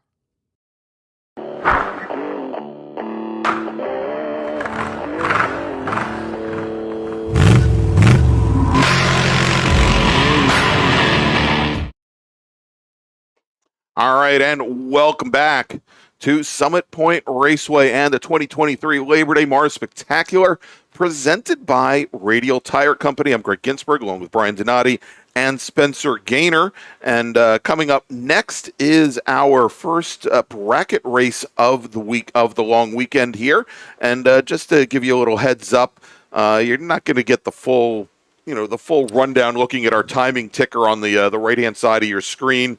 If you go to marspoints.com and go to the bracket section, there's a link there. Click on bracket and then click on live, and you'll be able to see the breakdown of where our bracket racers lie, what brackets they're in. As the pace lap is getting underway, let's run down the starting order. We had 29 drivers go out for qualifying. Starting 29th, driving the number 50, Spec Racer 4 Gen 3, it's Melanie Meckel. Starting 28th, driving the number 9, Mazda RX-3, and I'm pretty sure I know a good part of the history of this car. Used to be John Cummins' car that in one form or another I used to race against for a number of years. It's Weichin Sarabon, and I apologize if I didn't get your first name pronounced correctly there. Starting 27th, driving the number 114, Nissan Sentra SER, Tim Frank. Murphy Nichols makes it out for Labor Day, driving the number 55, Nissan 300ZX, representing Smoketown Brewing. He's going to start 26th. Jed Prentice starts 25th, driving the number 68 Mazda Miata out of Tacoma Park, Maryland, while William Simpkins out of Ashburn, Virginia, has that gorgeous Porsche 911. He starts 24th. Chuck Edmondson in the number 134 Honda CRX. He will start 23rd, representing Paco's Parts House. Steve Martin, a wild and crazy guy. That's right. You knew I had to say it at least once. Starting 22nd today. He's in the number 74 Ford Focus. He's out of Silver Spring, Maryland. Nick Shively is starting 21st. He's in the number 83 Scion FRS from Gum Spring, Virginia. Thurmont, Maryland's Jeff Liller is driving the number 127 Mazda MX-5 and starts 20th. Steve Wickersham driving the number 189 Mazda Miata. He's out of Mooresville, North Carolina, just a couple minutes outside of my front door. He starts 19th. Starting 18th, Matt Littleton in the BMW 325. That's the 07 car. He starts 18th. Starting 17th, Keith Frazier in his Spec Racer 4 Gen 3. That's the number 7 car. Then we got David Alessi from Palmyra, Virginia, driving his Pucker Up Racing Honda Prelude. He starts 16th. Tristan Herbert, it's starting 15th today, driving the number 15 Volkswagen Jetta. Phil Ackley is going to start 14th, the number 41 Spec Racer 4 Gen 3. Phil Hollenbach will start 13th. He's driving the number 72 Datsun 240Z, while Mark Johnston, driving the number 71 Nissan 240SX, starts 12th. John Ryan starts 11th, driving the number 87 Spec Racer 4 Gen 3, while Eric Prepsia starts 10th. He's in his Spec Racer 4 Gen 3. And pace car is on the pit lane. Bill Smith from Charlestown, West Virginia, in a BMW M3 starts 9th. Theo Pepes in a Spec Racer Ford Gen 3 starts 8th, as does Aaron Meisner in a Spec Racer Ford Gen 3 starting 7th.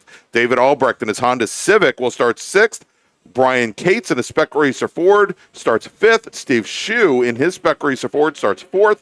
Mac Harrison in his Spec Racer Ford starts 3rd in your front row. Chris Benedetto in his BMW 335i, the 119 car, starts right beside Nick Jones in the number 178 Chevrolet Camaro GT2. Looks like we've got all 29 cars going to head down into turn 1 right now. Chris Benedetto, he's going to take the early lead over Nick Smith, opening up to about 6-7 car lengths right now over Nick Smith in that number 178, that Chevrolet GT2 Camaro there. And then you got to drop back just a little bit more. Then you got Mac Harrison, Stephen Shue, and David Albrecht. One thing to note there, Greg, the 25 Aaron Meisner, scheduled to start 7th. He started at the rear of the field, already starting making his way past the 50 of Melanie Meckel, the 9, and already up to Tim Frank in that 114.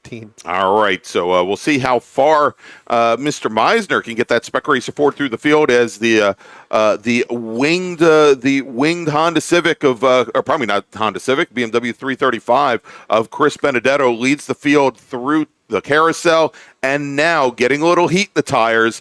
Moving around Benedetto is Nick Jones in that white GT2 Camaro, and he is going to be the first to lead the field through turn number 10 onto the front straight. and to start lap 2. Greg, I think Benedetto's got a problem here because Benedetto came out of turn 10, everybody going by him now. He's dropped all the way back to 7th, 8th, 9th, 10th. He's got some type of an issue continuing to fall back, everybody having to go driver's right.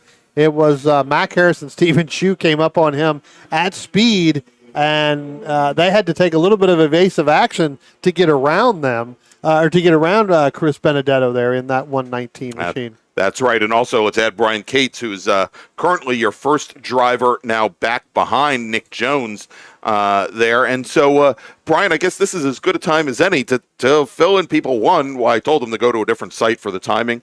And two, what is bracket racing? Bracket racing here as it relates to club racing, Brian, is it's a race of consistency. It's where drivers want to stay at approximately the same lap times over the course of, in this case, a 15-lap race. And what we do is we break things down into different brackets of 2 seconds apiece. And so, for example, right now, and we've got 10 different brackets, A1 through B5.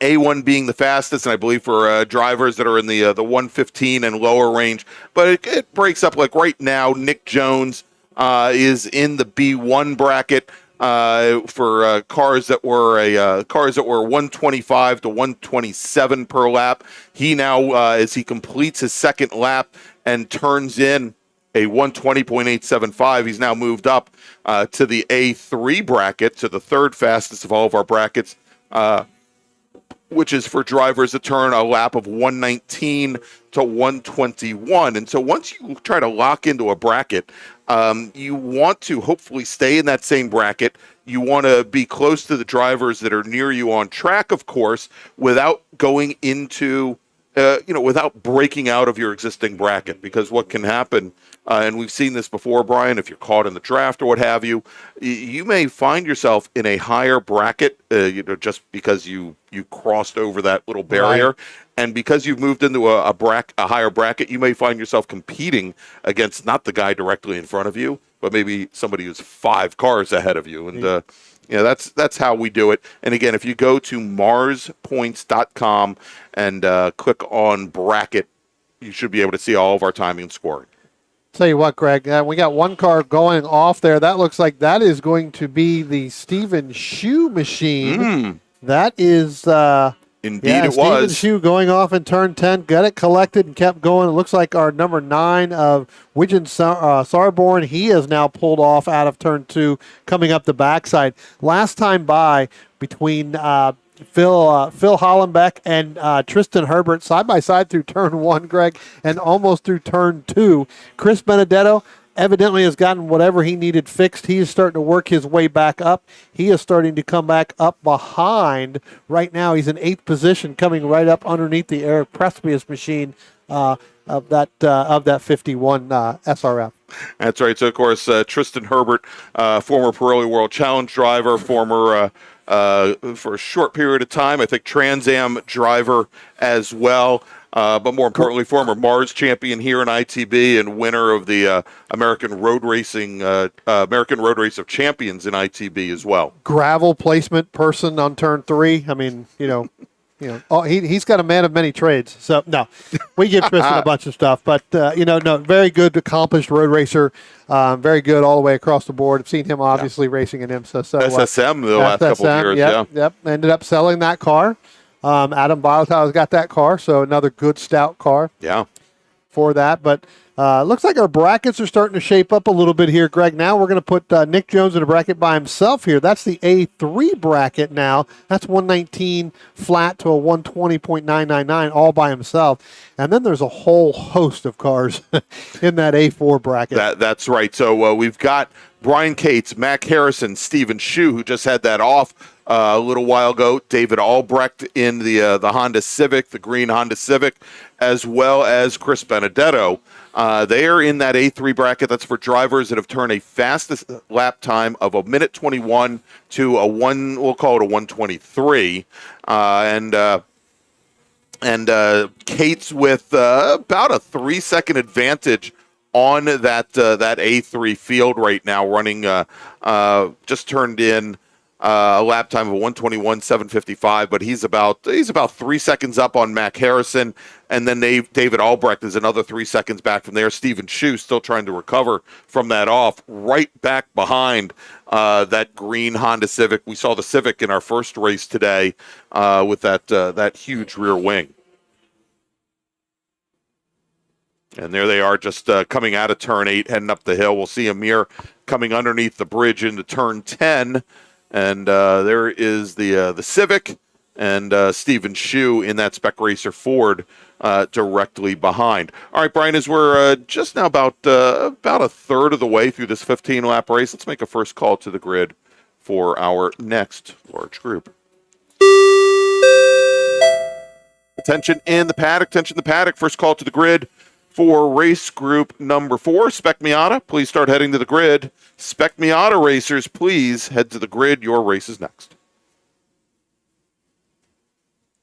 Pretty good battle here going on, Greg, between the 33 of David Albrecht, Stephen Shue, and Chris Benedetto. I know you were just talking about that a minute, but they went up out of turn 2 up into turn 3. They should be heading down into turn 5 right now. They're all going to be 3 nose to tail. And again, 3 different cars. You've got that Honda with the wing, then you've got that BMW, and then you've got Stephen Shue in that SRF. That is like a Stephen Shue trying to figure out which way to go there. You really can't see around any of those cars because they're twice the size of, As long as he doesn't choose to go off into the gravel trap at 10, Brian, it's a good choice. Yeah. So, you got to make sure that you can, you look around through there. Yeah, so we'll see them come back around here in just a moment, but and here they come out of turn 10 now, and it looks like Benedetto is going to try to come underneath the Civic there, and now they are side by side as they are coming down the front straight here and crossing the line, and it looks like Benedetto, who started off on the front row today, gets back around David Albrecht's Honda Civic, and we'll watch here as they come into turn 1. The question is whether or not Benedetto, who was sitting in that same A4 bracket for drivers turning a minute 21 to a minute 23, broke out, and I don't believe he did. As a matter of fact, Benedetto there still very firmly in that A4 bracket, still only turned a 22 flat.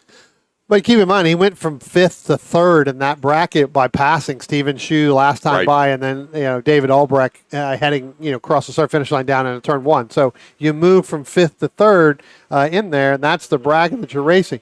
Again, you talk about this, this series, this group. It's all about consistency. These guys know what their cars can and can't do, and a lot of them are double dippers, right? It's what we call, racing in multiple classes or multiple, groups within the class. But what ends up happening is some of these, especially in the SRFs, they could come out and it's used for additional seat time. It could be used for testing something for later on. Because remember, these SRFs, they're group 7, so they don't go out till later. So they can come back and say, hey, it did this, it didn't do this. What do I do here? Because that's where the points are. That's what really matters. All right, we're going to track, I think, Matt Littleton may have had some issues over at turn 2, driving the Silver 07 BMW, and we'll track to see where that is. Now, here's one of the interesting things, Brian, and we probably should note this. Tristan Herbert, who we were just talking a little while ago about selling the SSM car, driving the Jetta. There's something somewhat special about that VW Jetta. Tristan, for a number of years, once he got out of World Challenge, worked for Volkswagen of North America's and also Lamborghini North America's road racing programs, and then ran the parts program, but the personal racing program. The private racing program for Audi North America. So he's been part of that VW Audi group for quite some time. They had, and Tristan had access to a number of the old Volkswagen Jetta TDI Cup cars that were part of SCCA Pro Racing back around 2011, 2012. And I believe that the Jetta that he is running is one of those TDI Cup cars, which were, as far as I know, were never VIN'd and spent a number of years in storage at New Jersey Motorsports Park, but he seems to have been able to wrangle one up. And if you've ever raced one on iRacing, they are a slug. Yeah. They are hard to get around anywhere, even, for that. So, those things have been kind of put away a little bit. So, yeah, bringing it up out of storage. Really got a really good battle going on here with the 71 of Mark Johnston. Again, and that is actually position in that B1 bracket. Phil Hollenbeck in that 72 machine.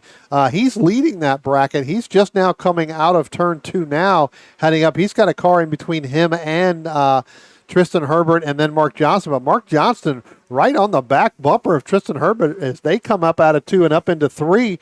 Tell you what, Tristan really gets through turn 3 a little bit better in that Volkswagen than Mark Johnston. All right, so a little bit more information here on the BMW of Matt Littleton. He is off over by turn 2. He's not in our cameras haven't been able to pick him up. He's in there's a crossover road that leads to the skid pad and over to the Jefferson circuit. He is apparently out of the car, and so his day is now done. He's getting the best of both worlds. He gets to watch some of the motorcycles on the other side, plus he gets to watch the car racing here. I'd much sure Matt Littleton would love to be sitting in the car going around the racetrack and not watching Most both. likely. So. All right, so let's take a look here. As you mentioned, in that B1 bracket for drivers, a minute 25 to a minute 27, Phil Hollenbeck, then Herbert, then Johnston. And if we take a look here in the order, at the moment, Keith Frazier is actually sitting right between Hollenbeck and Herbert. Herbert's definitely closing things down, but that driver sitting right between them, Keith Frazier, the driver of the number 7 machine, he is currently sitting in the A5 bracket just ahead of them. And so, we talked about how you could break out, end up in a higher bracket using the draft, what have you, and then basically not be in competition for a win. Yeah. Well, I think there's the prime example there is the second car in that pack has broken out of the bracket of all the drivers that are around them. Yep. As our overall leader now, he goes down into turn 1, turn 2. We got one car that looks like it went around in turn 8 there, Greg, coming up the hill, up underneath the bridge. Looks like it may have been one of our SRFs. We'll have to see if they make a move over to pit road there. Yeah, and but it was one of them. It's the 25. The number that I got was the 25. Well, that would be Aaron Meisner, exactly, in the Spec Racer Ford. Yep. And there he is coming across the start-finish line. And he's got some dust on that front. So. That's right. It's red, white, blue, and beige currently. As we've got now about 6 laps remaining here, Brian, let me make another call to the grid for our next group. Attention in the paddock. Second call to the grid for race group number 4, Spec Miata. Please start heading to the grid. Race group 4, Spec Miata racers. Your race is next. Please head to the grid.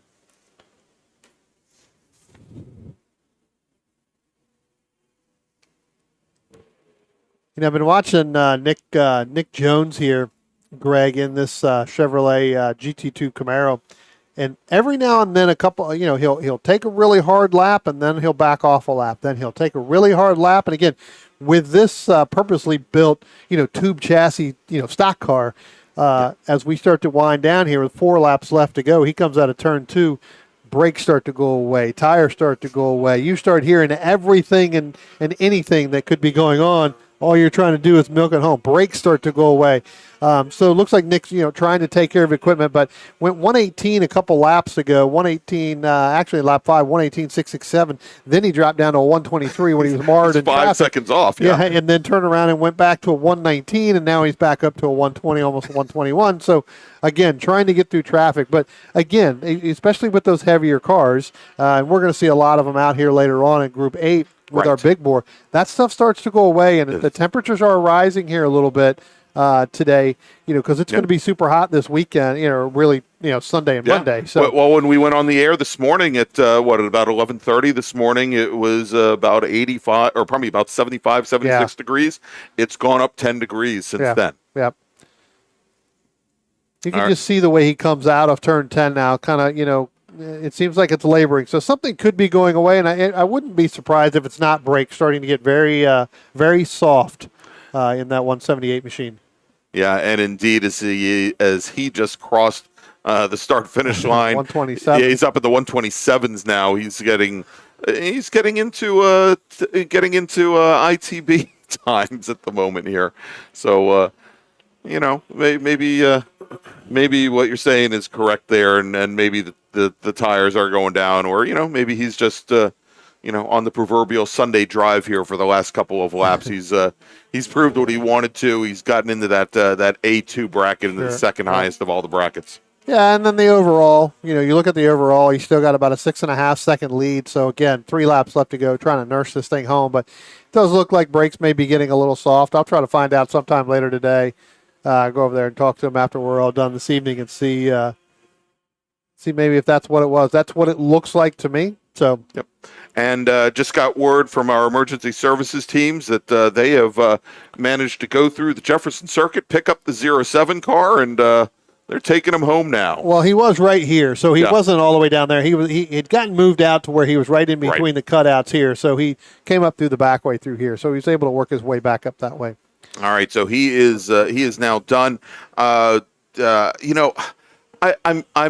conflicted about this, Brian, because we've just heard from our sound control folks that they want to give a warning to the number 40 machine. That's William Simpkins, who's in that beautiful Porsche 911. Yeah. And, there are not many things that sound better than a Porsche 911. And now we're going to look at trying to sound him down a little bit. Yeah, now we want him to lift as he goes by the microphones there. So for those of you listening at home, for all SCCA events here at Summit Point Raceway, we do have a sound limit of 103 decibels, which is quite loud to be brutally honest.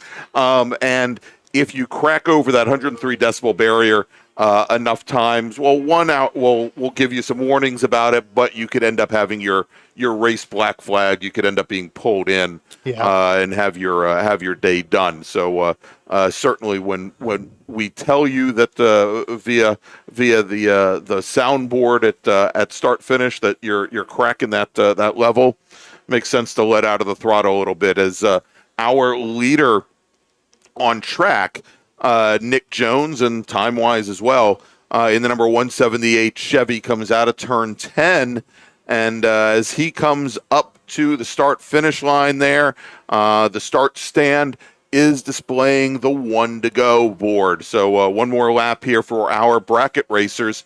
Right now, Nick Jones, our sole racer in bracket A2. In bracket A4 for drivers a minute 21 to a minute 23, it's Brian Cates, then Chris Benedetto. In the 119 BMW that Benedetto has just crossed the start-finish line, but Cates is, I think, coming out of turn 2.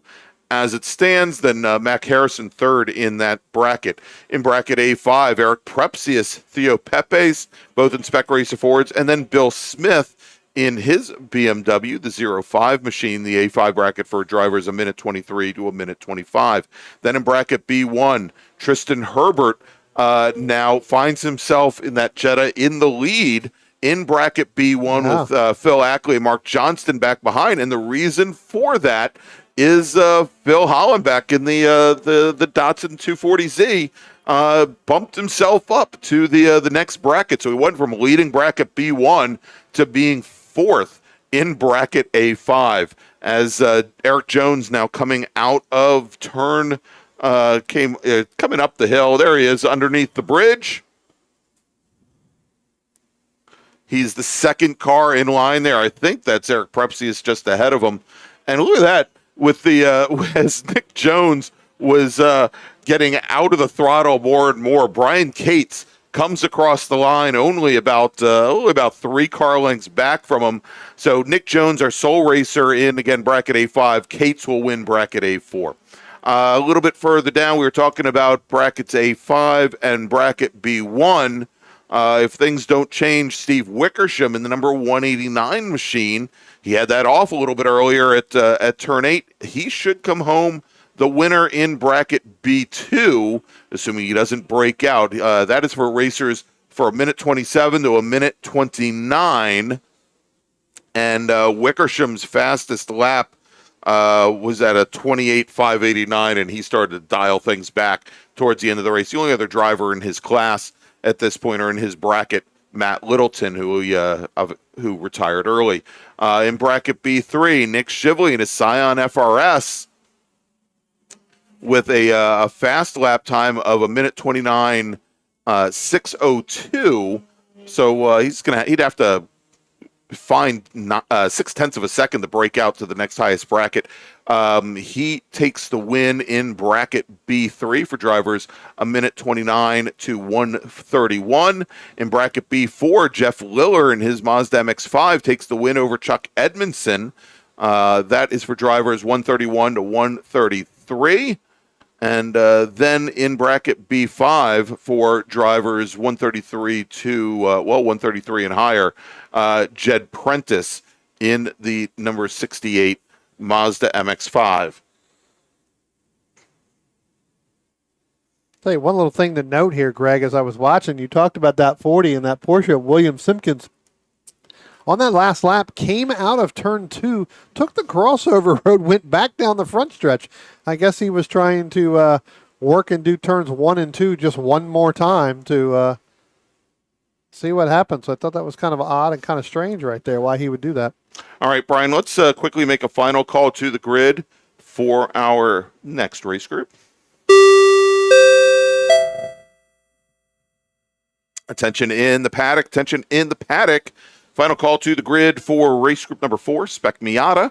Please head to the grid now. Your race is next. Spec Miata racers, race group 4. Please head to the grid. All right, so here, let's do this before we take a little break. Let's, again, tell our folks here at the track what we've got coming up for charitable events here at the track. Make sure to stick around after we're done racing. First, we're going to have a giant group photo at around 6:15 p.m. on the front straight to celebrate the DC region's 75th anniversary. And then it's time for the always popular 50/50 in live raffles, as well as the charity auction. We'll also, once again, be naming the recipients of this year's Workers' Choice Awards, where one lucky Saturday driver from each race group will win a great prize package. And then remember, the Kids Zone, hosted by the Boys and Girls Club, will be up and running at Charity Central right next to the Pro Shop from 11 a.m. to 7 p.m. Thanks so much for coming out to the MARRS Labor Day Spectacular and for supporting the Boys and Girls Club of the Eastern Panhandle. OG Racing carries just what you need to get on the track, from driving suits and shoes to helmets, data and video systems, to your favorite brake pads from Performance Friction, Hawk, and Paget. OG Racing has built its reputation during the last 22 years by providing the best customer service in the motorsports business, and their depth of inventory is second to none when it comes to safety equipment. That's why OG Racing has been the highest volume Sparco dealer for 17 years. Come visit their 12,000 square foot showroom and warehouse located in Sterling, Virginia. Call them at 1-800-934-9112 or order online at ogracing.com. All right, and so we're going to take a quick little break, and when we come back, Spec Miata Racing here at Summit Point should be starting in just about 5 minutes. We'll be right back.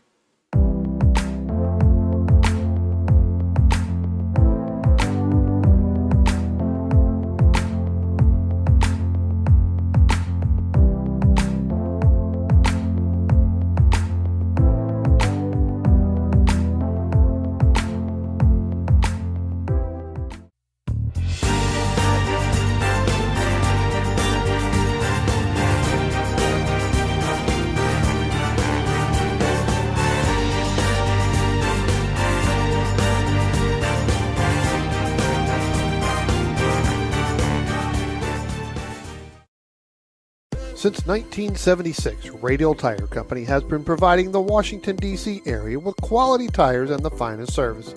They have earned a reputation as a premier specialist in hard-to-find performance tire and wheel applications. They stock tires from all of the top manufacturers for whatever you drive, from small economy cars to SUVs to trucks. Their mission is to assist you in getting the most out of your tires and car. For more information or to schedule online, browse radialtirecompany.com or call them in Silver Spring at area code 301-585-2740. That's 301-585-2740. 2740.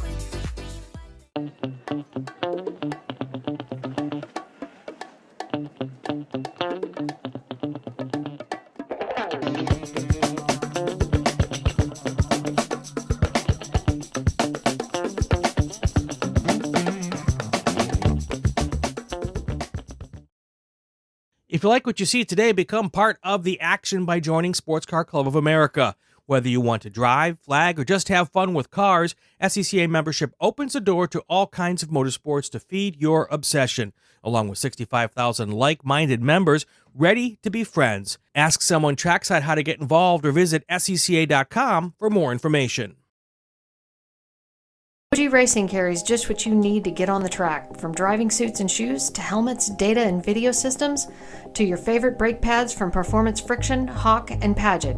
OG Racing has built its reputation during the last 22 years by providing the best customer service in the motorsports business, and their depth of inventory is second to none when it comes to safety equipment. That's why OG Racing has been the highest volume Sparco dealer for 17 years.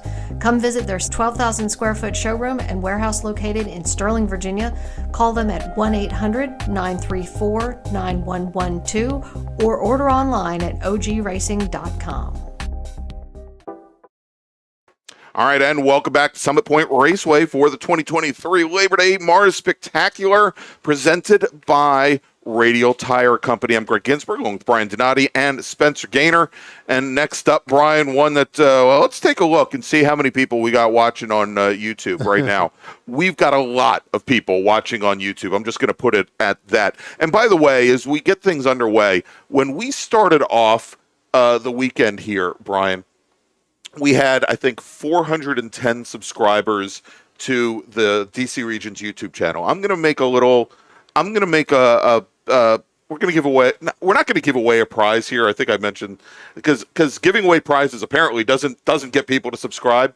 But if we hit 500 subscribers to the Washington, D.C. Region YouTube channel, go ahead and hit that subscribe button there. Here you go. If we hit 500 subscribers by the end of the weekend, I will donate $500 to the Boys and Girls Clubs of the Eastern Panhandle. I might do it even if you don't get us to 500. There you go. There's the challenge. Let's donate and pull some money out of Greg's pocket. That's right. $500 to the Boys and Girls Clubs of the Eastern Panhandle if we can get 500 subscribers to the DC Region's YouTube channel. Even if you never listen to Greg and I ever again, subscribe. That's right. So that let's pull some money out of Greg's pocket. That's right. We're gonna do some stuff here this weekend. We're gonna get wild and crazy sometime between now and tomorrow and Monday. So, all right. So Brian, why don't we do this? Let's give our listeners time to hit that subscribe button, and while they're doing that, we'll run down the starting grid for Spec Miata. All right, we had 18 drivers take time this morning. I think we maybe have 19 cars. We'll get to that here in a second. Starting 18th from Indian Creek, Illinois, that's the 81 of Lawrence Cahall. Starting in the 17th position from Morgantown, West Virginia, we saw him earlier. In the number 18 is James Lindenthal. Starting in the 16th position from Douglasville, Pennsylvania, the 118 of Chung Lee. Starting in the 15th position, the 113 from Downingtown, Pennsylvania, that's Kevin Gurman. Starting in the 14th position from Ellicott City, Maryland, our very own, in the number 68, Dominic Mandiel. Starting in the 13th position from Westminster, Maryland, the number 14 of Kevin Conlon. Starting in the 12th position from Potomac, Maryland, the number 71 of Peter Kaufman. Starting in the 11th position from Gurnee, Illinois, the 08 of Robert Cahall. Starting in the 10th position from Christiansburg, Virginia, the number 78 of Ted Cahall. Starting in the 9th position from Washington, D.C., the 13 of Ed Kudarakis. Starting in the 8th position from Falmouth, Virginia, the number 28 of David Henderson. And starting in the 7th position from Durwood, Maryland, the 44 of Kip Gaynor. In the 6th position from Oakland, New Jersey, is the 88 of Michael LaMena. And we talked about Michael. He is not here for this race. He had to go to Delaware. Starting in the 5th position from Centerville, Virginia, the number 10 of Glenn Evans. Starting in the 4th position from Darnestown, Maryland, the 69 of Jeremy Butts. In the 3rd position from Sparks, Glencoe, Maryland, the 63 of John Hotz. And starting on the front row, the outside there, and then the number 4 from Arlington, Virginia, that's Rob Hines. And starting on the pole, again, from Arlington, Virginia, the number 6 of Nick Bruni. And so, of course, Nick Bruni, he's your reigning national champion in Spec Miata. I ran into Robbie Hines, Nick Bruni, and Nick's lovely wife, Karen, last night. And Nick now with the E Street Racing livery on his car. He's been running with that team for the last 2 years or so. But more importantly, he says, I took the number 1 off of the car. He did. That's the first thing they told to me. I took the number 1 off the car. I have not been able to win with it all year long. I'm going back to number 6. Yep. And I think that's when he goes to try and repeat at the runoffs. That's what he's going to run as well. All right, so the pace car now is on the pit lane, turning the field over to Nick Bruni and his teammate Robbie Hines, both podium finishers at the runoffs. Robbie also a past national champion in Touring 3. And we have a green flag in the air as Beth Burkhardt, our starter for today's race, waves it. And 2 rows, Brian, they are practically side by side, no gaps at all as they head down the not the hill, but they're heading down towards turn 1 now.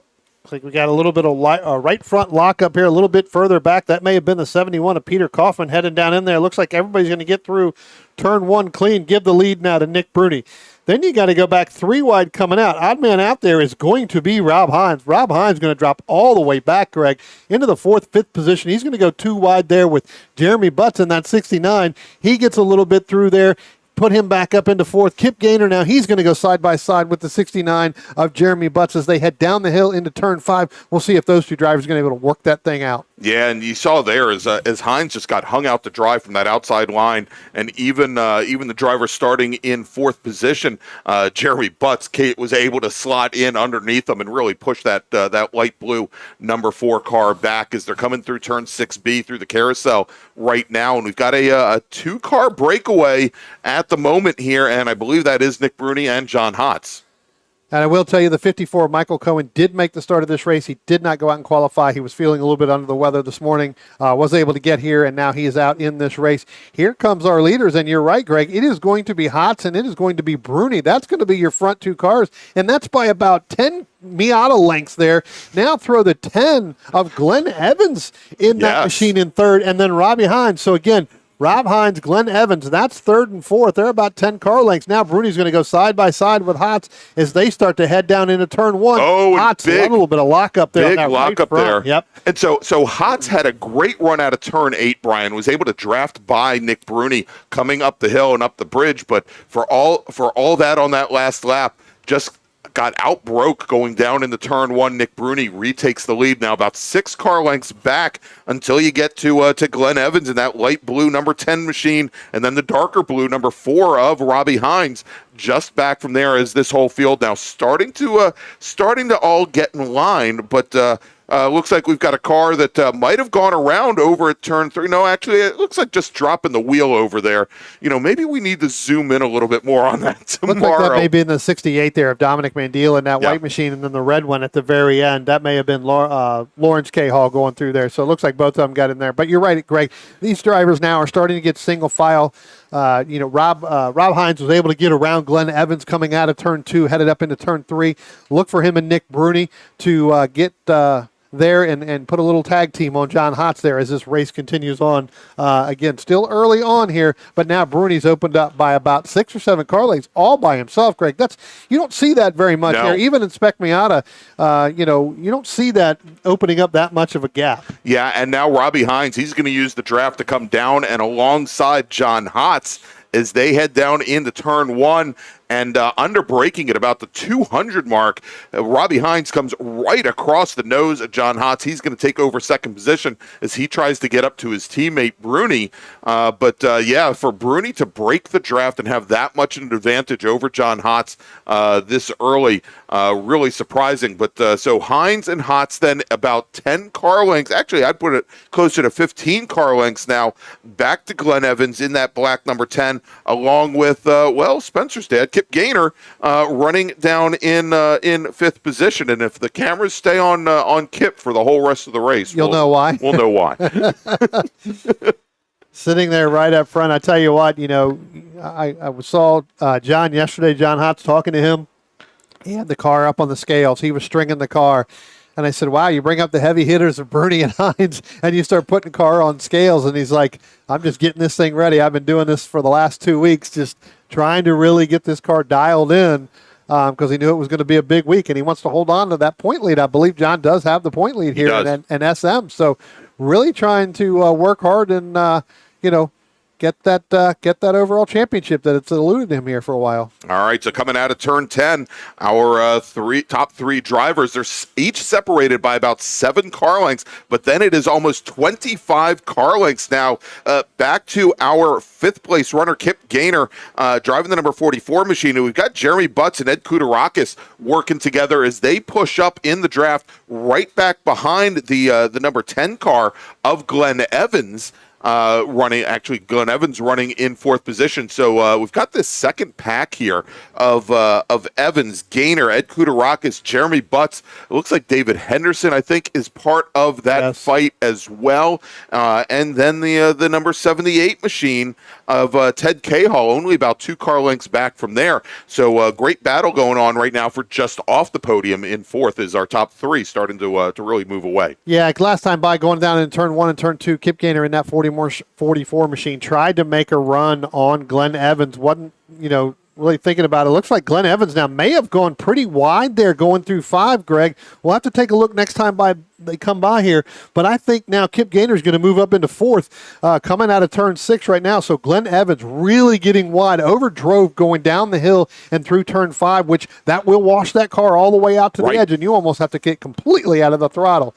Speaking from very good experience over the last day and a half, if not, it will not catch it. You have to just get completely out of it. And just as I said, you've got Gaynor and Kudarakis there. They're going to get around Glenn Evans, and he's going to drop back quite a bit of space. Yeah, so Evans now drops back into 6th position there, and about another 3 car lengths back to Kudarakis, and then, about another 3 car lengths then back to Ted Cahall with Peter Kaufman and Robert Cahall starting to move into this lead pack. But this is something interesting to see now, Brian. Coming into turn number 3, actually now starting to head down the hill, the battle for the lead. Robbie Hines just ran the fastest lap of the race at a 126.9, and he has gotten right to the back of his teammate, right to the back of Nick Bruni. And the fact that Robbie Hines was able to break the draft of John Hotz, and more importantly, make up about 15 car lengths to get up to Bruni. I'm sure Bruni probably laid back a little bit to get Hines back up there. Yep. But now it's going to be battle on for these two as they both left John Hotz behind. Yeah, look for, and I had a conversation with Nick. I won't talk about what that conversation was. It was actually a really good conversation on Thursday night. And it's really about really working with Robbie and really trying to get that there. They're trying to get everything dialed in. There's a plan. I believe that both of them have a plan from the very beginning. But again, Robbie wants to come out here and win. Nick wants to come out here and win. And it's about, hooking up together and just trying to run away from the field. Again, John Haas is, on an island by himself right now. But now when you look back here a little bit further in that 4th, 5th, 6th, 7th, 8th, 9th, and 10th, all the way up, as this race goes on with 10 to go, that's going to help them with the draft. So John's got a battle on his hands running it by himself, but we've seen John, in the past be out there by himself and be able to hold off some of these competitors as the race goes on. John's car gets a little bit faster as well. So especially if you're back this far and you're battling, as we are, for 4th, 5th, 6th, 7th, 8th, 9th, and 10th, it gets a little bit dicey and your times go down, obviously. And so what ends up happening is that car ends up pulling away. Yeah, indeed, and I think at this point there, and we saw that huge gap just as Hotz was going into turn 3. We saw the rest of the field coming out of turn 2. Hotz really isn't in a position now to pick up some of those trailing cars. He's going to have to try and fight his way back up to our lead pair, who, as we were just watching them go down the front straight, the Hines and Bruni, they seem very content to just lock nose to tail, work that plan, practice on what they're going to need in about a month at the runoffs. I think there's some communication between the two drivers as well, right? You start, Robbie Hines starts to pull out a little bit, gets a better run out of 10, ends up going side by side with Nick. That's going to break the air. What's going to allow that to happen is that's going to allow John to move up even closer. So, they'll figure it out. They'll just, sit there. Rob's content to just ride behind Nick for the entire, duration of the race until we get to the end. All right, going down into turn 1, we've got Jeremy Butts and Kip Gaynor side by side, directly behind them, Kudarakis and Henderson exactly the same way. And we'll see what happens as they come now, as we watch the cameras, as they come through turn 2. And it looks like one of them got pushed very, very wide, Brian. Yeah, Jeremy Butts really locked up that right front, went really wide going through turns 1 and 2. That allowed David Henderson and Kip Gaynor to go underneath them. So dropped Jeremy Butts now behind Henderson and Gaynor. So, keep Gaynor up in that 4th position. But, Jeremy Butts really hard into turn 1, overdrove it, locked that right front up. You have to wonder now did he lock it up too much that now he's got a flat spot, and that right. tire ends up with a problem later on during the race.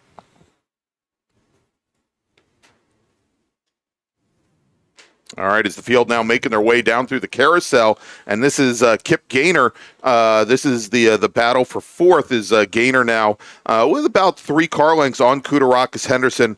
Glenn Evans also looked like he was having some trouble when he was in that group, as he was kind of pinned all the way to the inside going into turn 3, and he's dropped back as our leaders now heading down into turn 1.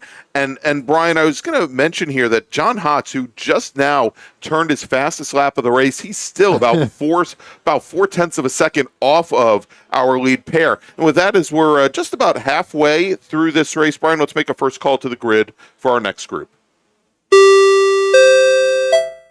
Attention in the paddock. First call to the grid for race group number 5. That's Improved Touring and B-Spec. Please start heading to the grid. Race group 5. Improved Touring and B-Spec drivers, please head to the grid. Yeah, we talked about that, a couple minutes ago. John Hopp's car seems to get faster and faster as the race goes on, even though he's by himself. I don't think it's going to be enough to catch up to the Bruni and Hines machine as they, they start to open it up. Looks like we may have last time by. We still got some dust being kicked up out of turn 1 and turn 2 there. It looks like they continued on, not able to see what that was. But look, we've had 0 rain here for like the last month. Yeah, exactly. Of any type of thing. So any type of dust is just going to linger in the air. And we can see it there over at turn 2. The big dust cloud there over at turn 2 still lingering through the air as our leaders come out of turn 10 onto the front straight. And I was going to say probably the biggest lead Bruni's had all day, but that's not true because Robbie Hines made up a bunch. But again, we see Hines. He's just going to draft up to the back of Bruni as they head down into turn 1 as our that large pack now, the battle for 4th coming out of turn 10. And look at that, the number 28 car. That is David Henderson. He is now moved to the front of that pack with Kip Gaynor directly behind. Butts and Evans, though, trying to come up drivers right to try and force their way at least underneath the 44 of Kip Gaynor. Let's see if they can get that done, as looks like at least Kip Gaynor got pushed back. Maybe not pushed, but it looks like Jeremy Butts may have gotten around Kip Gaynor to take over 5th position. Yeah, it looks like he's going to go ahead and do that, as well as Glenn Evans. So again, Kip Gaynor getting pushed, and again not being pushed, but moved a little bit to the wide side there of turn 1, and that allowed Butts and Evans to get by there. Jeremy's opened it up just by a little bit more to get to continue all the way through. So. Again, trying to go down side by side. We got one car that may have gone off and on the outside going out of turn 5 yeah. and turn 6, and now you got another one that's probably going to hit their right rear on that dirt. So see what happens. Here comes our overall leaders again by about half a car length, but we'll have to see if we hear anything on the radio. But right now, it looks like everybody was able to continue. And again, if you overdrive turn 5 today for whatever reason, it seems like you get out there, it can get a little bit slick.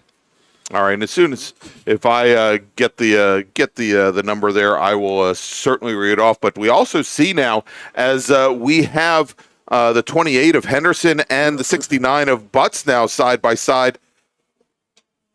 I tell you what, Greg, as you're getting that number, Jeremy Butts got a tremendous run out of turn 10 in order to try to help make that pass over the 28 of David Henderson. When they got down into turn 1, they're side by side. As they come out of turn 2, they're still going to be side by side. What does that do? That brings the 10 of Glenn Evans back in, and now the 44 of Kip Gaynor, he starts to reel them back in as now they settle it before they get into 3. Jeremy Butts get a little bit out of the throttle and lets David Henderson go, fall him back to make another pass somewhere else. All right, and so, Brian, I got a little bit more information on that big dust cloud down between turns 5 and 6, and it wasn't just a car going off. Apparently, it was the 13 car, Ed Kudarakis, and then the 71 machine, Peter Kaufman, got together coming out of turn 5. Kaufman ended up in the not the gravel, but off in the grass and the dirt there, spun the car, and then he continued. So he's dropped a couple of positions now. When they crossed the stripe this last time by, he found himself back in 13th position, where he had been up in 8th at the time of that incident. Yeah, like I said, you get in there. Here goes our leaders down, and let's pick them back up here. So they're coming down through turn 1 and turn 2, John Hotz. Here comes that battle a little bit further now with Henderson, Butts, and as I said, here comes Glenn Evans in that 10 machine. When Butts and Henderson were side by side last time by, that did open the door for Glenn Evans. He's right back on there. That's going to be the battle for 4th place, and that's going to come down to the end here, Greg, with about 6.5 laps to go. Yeah, and interestingly there now, Kip Gaynor has fallen off the scent of those 3 cars. He is sitting, I'd say, about more than 10 car lengths back from there, and then about another 15 back to James Lindenthal, who's now sitting in 8th, Kudarakis in 9th, Ted Cahall 10th. A couple of laps before, when we saw Butts and Evans try to come underneath Kip Gaynor, that allowed that third pack to close all the way up, and they have once again fallen off the scent. Yeah, they've kind of fallen off there. You start to battle, and next thing you know, you end up with a bunch of going around and things like that. So I think that as this race winds down, next time by here comes our leaders, and now, as I said, Robbie Hines now in the lead. Again, not going to talk about the plan. Robbie Hines in the lead here with 4 laps to go. Got a good run as I was watching coming up out of turn 7 and turn 8, and was able to do that.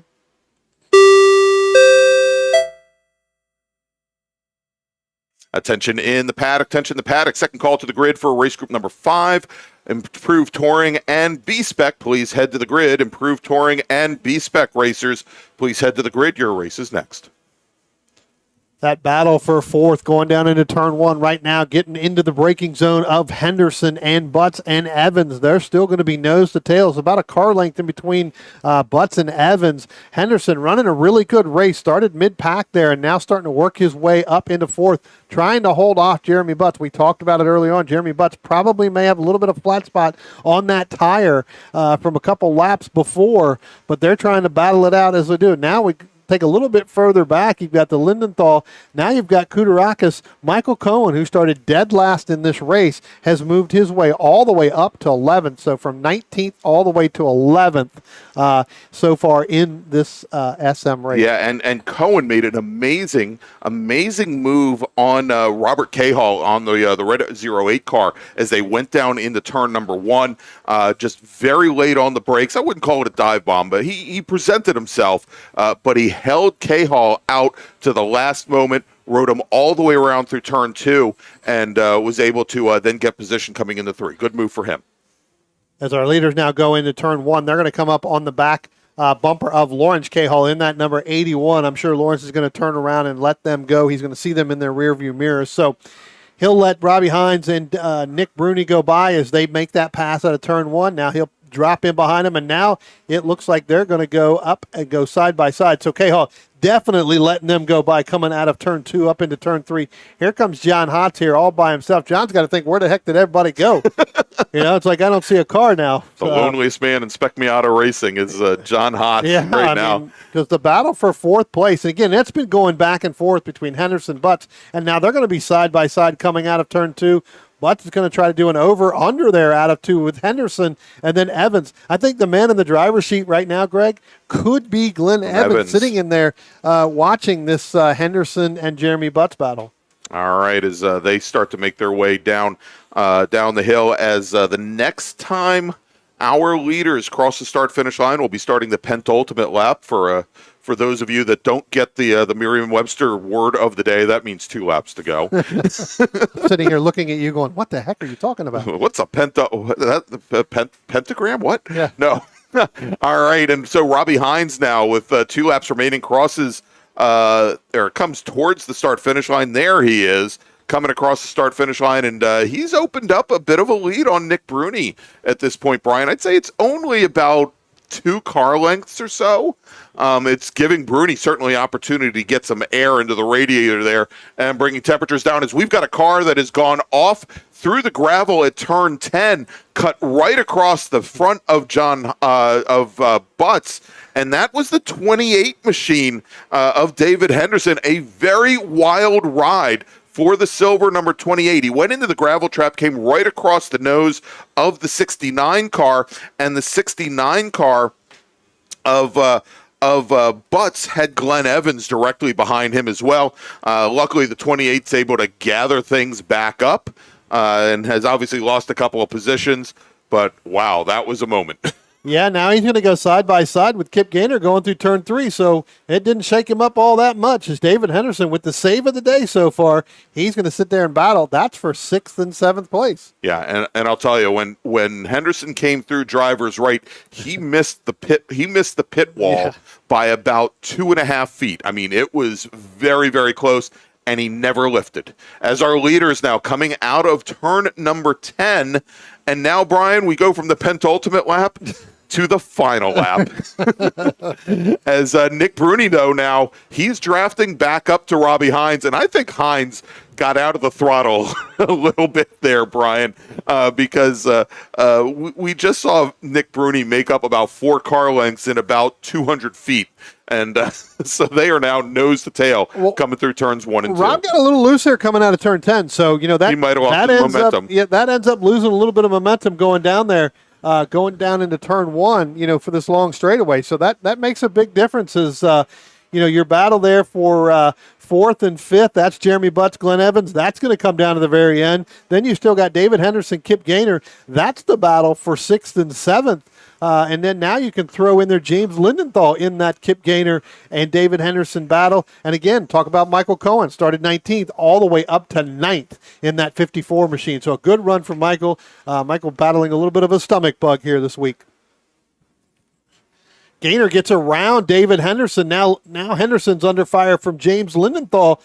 Give Gaynor right now the 6th position as they head down over the hill and down into turn 5. We'll see them and pick them up here any moment. All right, so our leaders now coming underneath the bridge and over towards turn 10. Robbie Hines still your leader with about a half a car length advantage over national champion Nick Bruni. And as they come out of 10, head down the front straight, taking the checkered flag, it is going to be the blue number 4, Robbie Hines. He's your winner. Race number 1 this weekend here for Spec Miata at the MARRS Labor Day Spectacular, or the Labor Day MARRS Spectacular, something like that. Presented by Radial Tire. That's the most important thing. But it is Robbie Hines your winner. Nick Bruni finishing 2nd. John Hotz will come home in 3rd.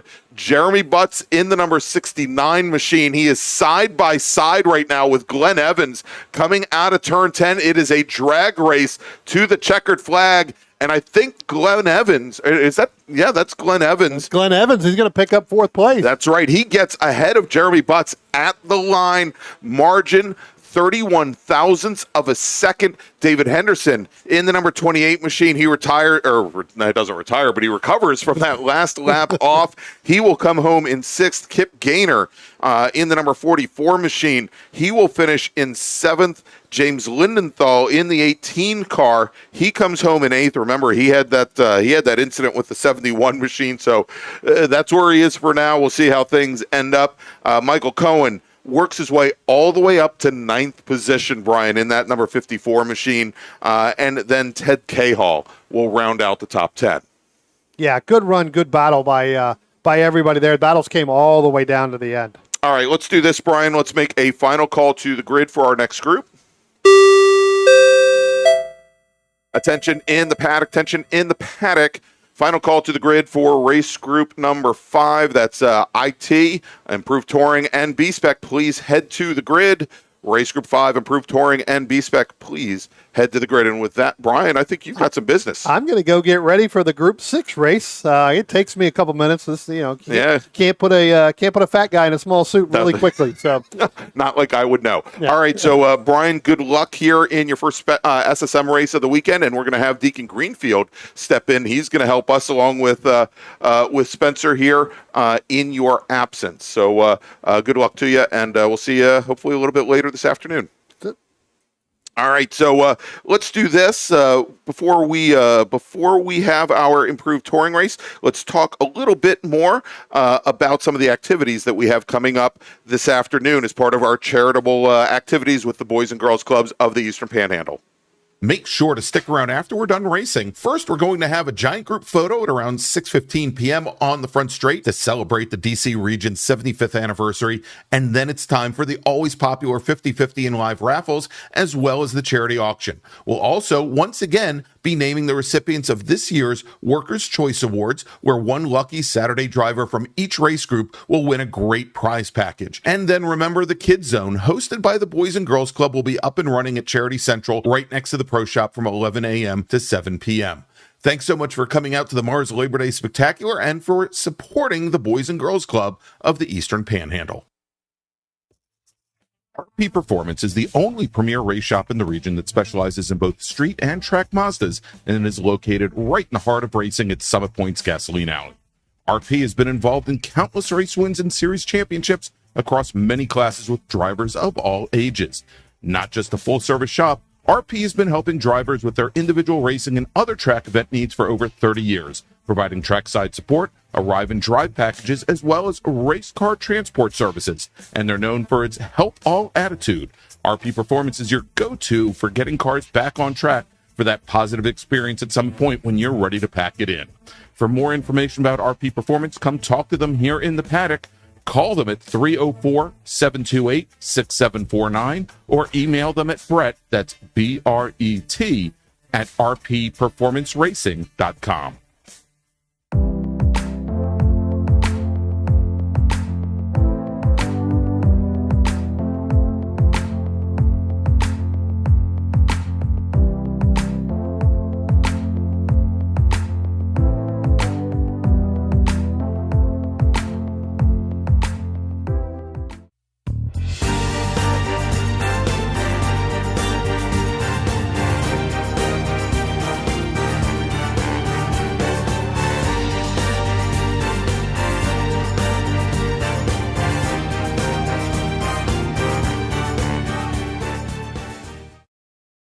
Since 1976, Radial Tire Company has been providing the Washington, D.C. area with quality tires and the finest service. They have earned a reputation as a premier specialist in hard-to-find performance tire and wheel applications. They stock tires from all of the top manufacturers for whatever you drive, from small economy cars to SUVs to trucks. Their mission is to assist you in getting the most out of your tires and car. For more information or to schedule online, browse radialtirecompany.com or call them in Silver Spring at area code 301-585-2740. That's 301-585-2740.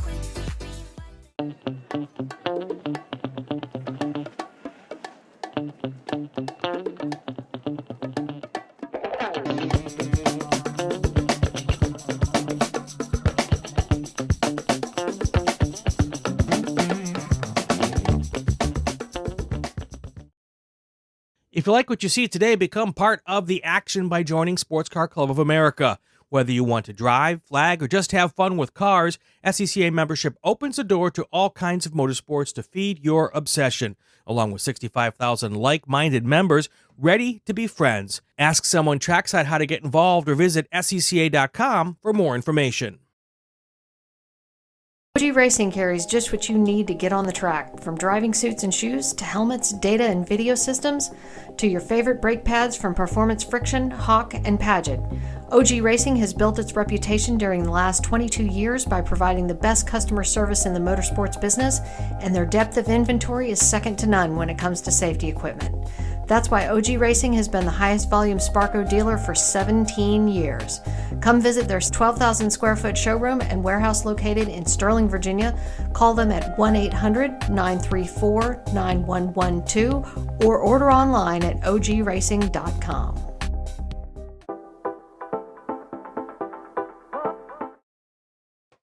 And welcome back to Summit Point Raceway for the 2023 Labor Day Mars Spectacular presented by Radial Tire Company. I'm Greg Ginsburg along with Brian Donati and Spencer Gaynor. And as I mentioned, joining us here today for the next number of races, we've got Deacon Greenfield, who's put in time in two different races already this today. How you doing, Deacon? I'm good. How are you? Doing very, very well. All right, so next up is going to be our improved touring and B-Spec racers. I think we've got a single B-Spec car, but pretty good, as always, ITS and ITA fields and a very large ITB field.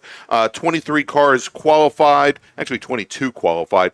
23 should be making the grid here. Let's run down the starting order. Starting 23rd, driving the number 88 ITB Mini Cooper, and he's starting 10th in class. It's going to be Ryan Moran. Rich Allen will start 22nd. He's in the number 44 ITB Volkswagen Golf, starting 9th in class. Then we've got starting 21st, it's Matt Phillips. He's driving the number 66 Honda Civic SI from Bethel Park, Pennsylvania. He is starting 7th in class, starting 20th today, driving the number 8 ITB, or probably driving the 02 ITB BMW 2002 from Darnestown, Maryland, John Kinberg.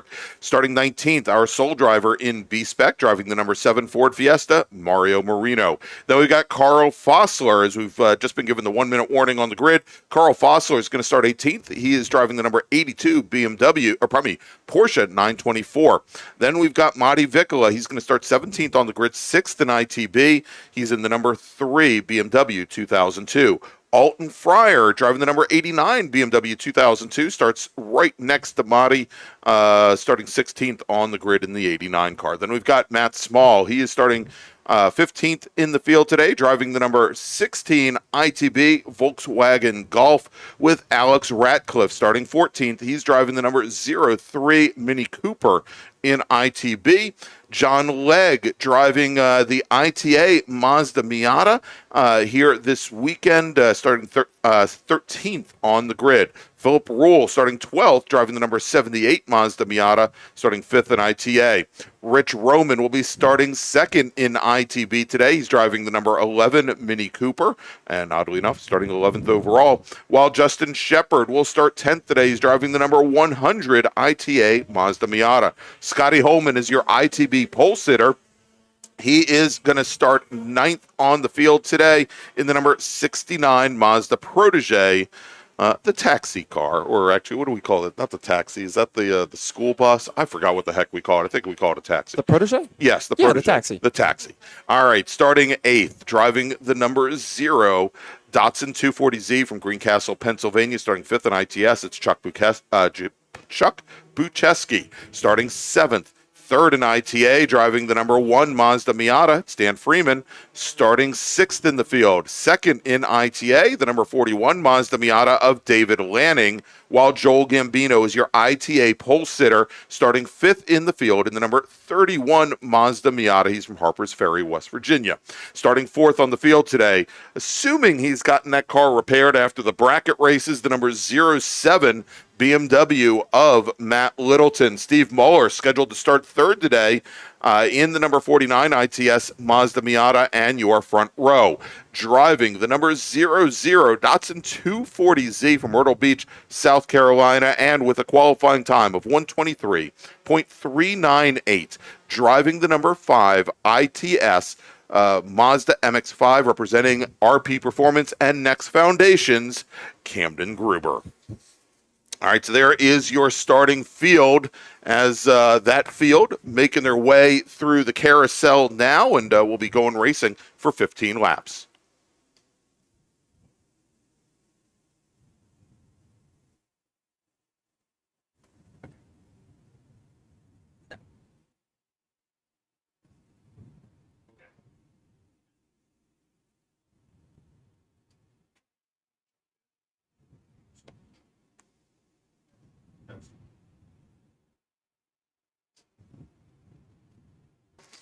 All right, as the field now making their way up out of turn number 8, the pace car now bringing the field underneath the bridge and is now on the pit lane. Going to be turning things over to Cam Gruber in that bright red Mazda MX-5. The Professor, Jeff Lucas, to his left as they come around turn 10.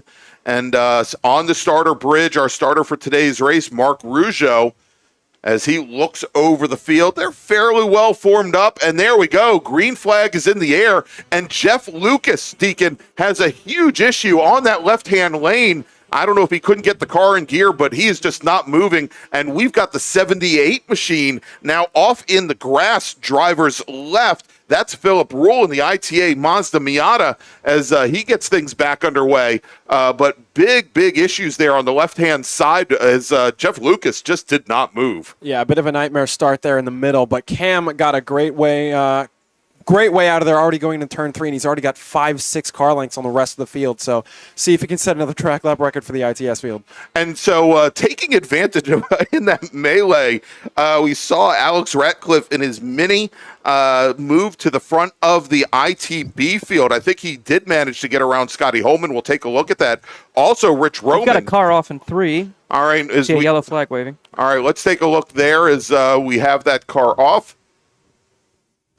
And we'll try and get the number on that machine. Looks like we also had the black Volkswagen at the back of the field go off there. I couldn't see if there was any contact involved, but looked like the 2002 kind of swerved off. Didn't hit the wall or anything, but everyone else has gotten up and going, so we should still be green.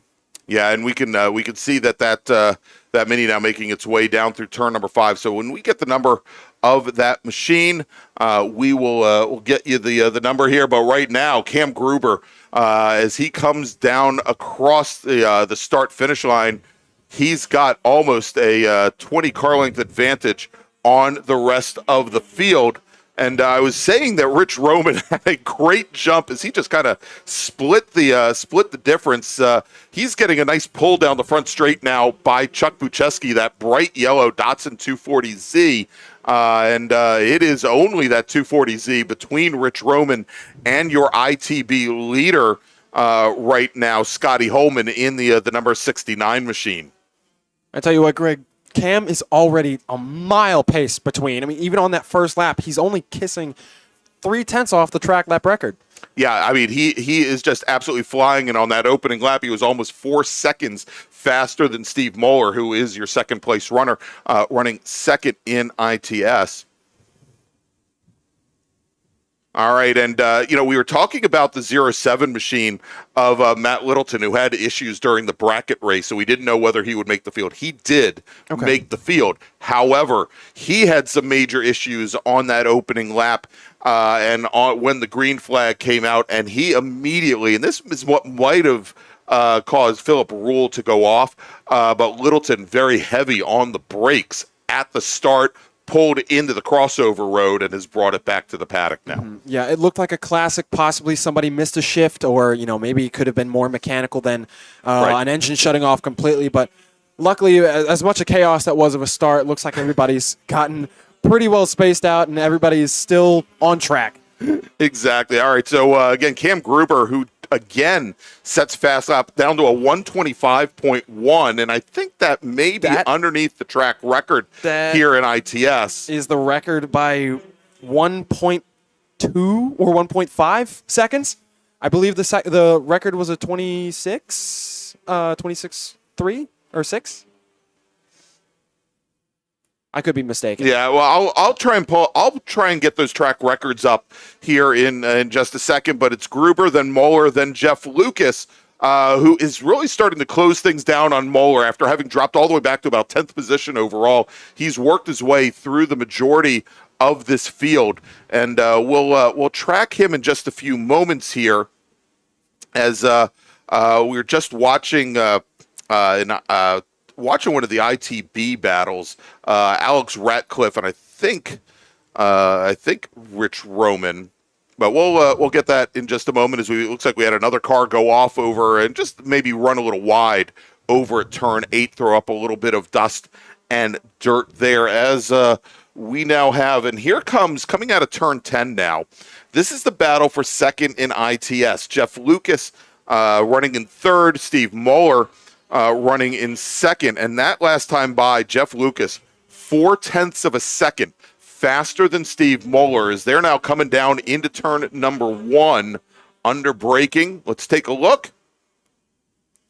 And you can see now Lucas is pulled to within a half a car length of Steve Moeller and is just hauling the mail as he now moves around to driver's left, and they're going to come into 3. Yeah, that Z dives to the inside, coming up 3. The Miata looks like he may have gotten a better run out, but that Z just has the horsepower and pulls all the way down into the chute. Yeah, indeed. And now in qualifying, in all fairness to Steve Moeller, in qualifying, Jeff Lucas was 1.2 seconds faster than Moeller was in qualifying. So, I mean, it doesn't surprise me that he's made up all this ground so quickly. All right, in ITA, Joel Gambino stretches out the lead a little bit over the number 1 machine of Dan Freeman. We'll try and pick up that ITA battle here in just a moment. Joel Gambino in the blue number 31 machine, currently running a 4th overall behind Jeff Lucas. We'll try and track that battle. They should be coming up out of turn 8 now, I believe. Yeah, here they come.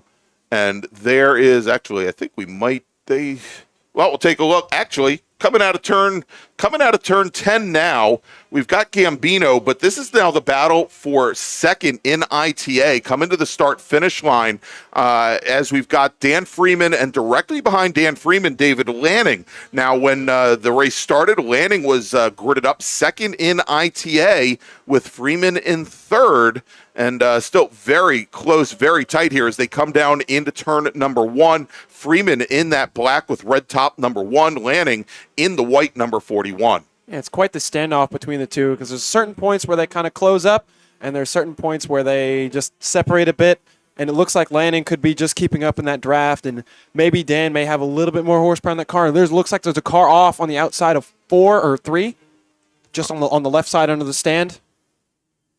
I couldn't see the exact, maybe looked like a Miata.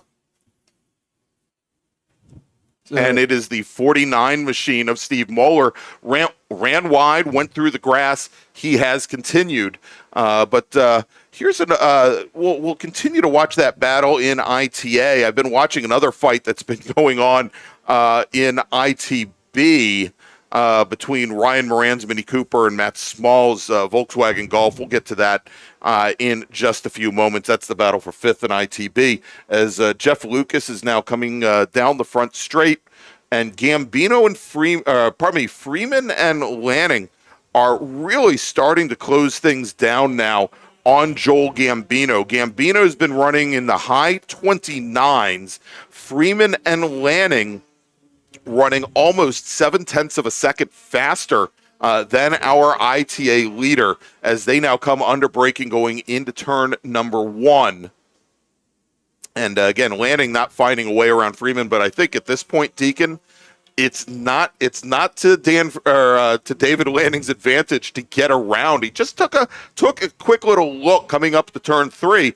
But if those two drivers, play the game correctly, they should start working together to get up to Gambino. Yeah, Lanning definitely got a better run out of 3 there. Definitely starting to tell that he may be losing a bit on the straight, so he's trying to get in Dan's head, getting into those corners so he can make a mistake and capitalize. But that looked like a really good run from Lanning, so we might see something down in the turn 5 carousel of possibly a move being made.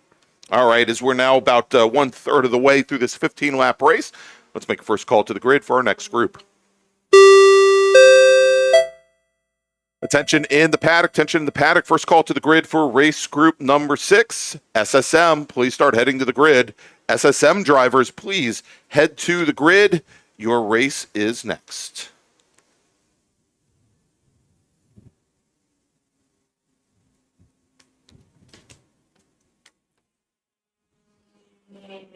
All right, so coming down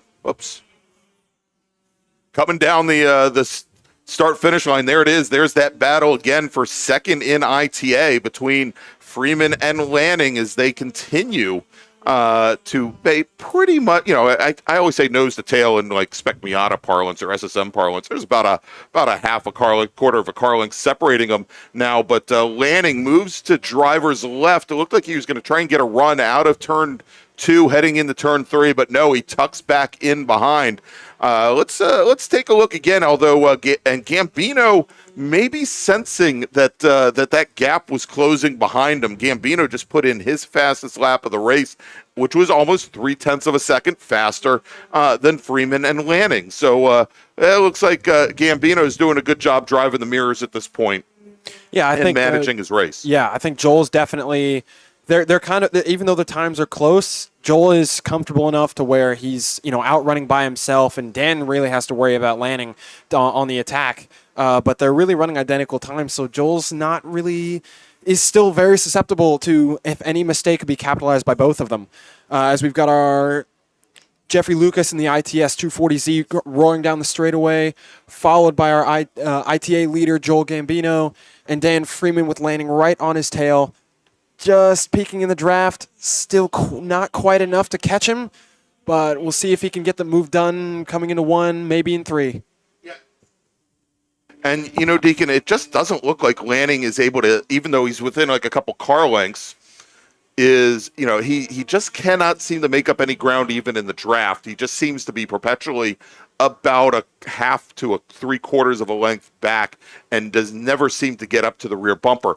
Now, I was watching a battle between Carl Fossler in his ITB Porsche 924 and Kevin Fryer in his 2002, but Fryer brought his car down the pit lane and is now, and I think, going to end up being a full lap down as Scotty Holman, our ITB leader, just lapped him. And speaking of coming out of the pit lane, we have Philip Rule joining us back in the ITA RP Performance Miata, which I think he did a quick duct tape job, but he's back out on the track, so it's nice to see him back. All right, very cool to see that. As we take a look here, and we'll give you a quick rundown here by class. Cam Gruber, of course, is currently your leader in ITS and your overall leader, with Jeff Lucas running second. Steve Moeller now falling almost 10 seconds back behind Jeff Lucas. In ITA, it's Joel Gambino with Freeman and Lanning now less than 2 seconds behind. And in ITB, Scotty Holman now with about a 4-second advantage over the Mini Cooper of Rich Roman, with Alex Ratcliffe running in third, also in a Mini Cooper. And I think those are actually B-Spec cars running in B-Spec trim in ITB.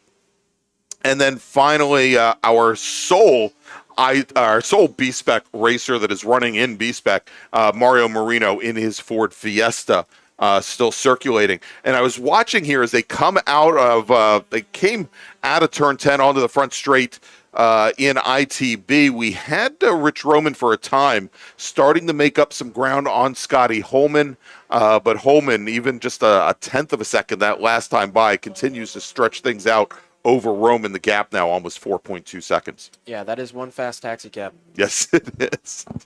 I would love to take an Uber wherever I need to go in that thing. No checker marathon. It's 9. You probably don't even know what a checker marathon is, but yeah, it is. It is quite quick as Cam Gruber now crosses the stripe. 6 laps remaining here for him. He has had, I think, the easiest race from the very start with that balk at the start by Jeff Lucas. Cam Gruber really hasn't had anything to worry about here for this entire race, as we should have coming up out of turn 10 that battle for the lead in ITA. And look at this here as Joel Gambino is coming out of turn 10, and we've got running wide and into the dirt, David Lanning hitting the gravel trap. That number 41 machine is as much of a battle as he was giving to Dan Freeman. Freeman now, he is just absolutely free to go after Joel Gambino, as Freeman now drops almost 30 car lengths back behind. And Dan Freeman now within, only about 2 car lengths coming out of turn 1. And here they come making the run down to turn 3.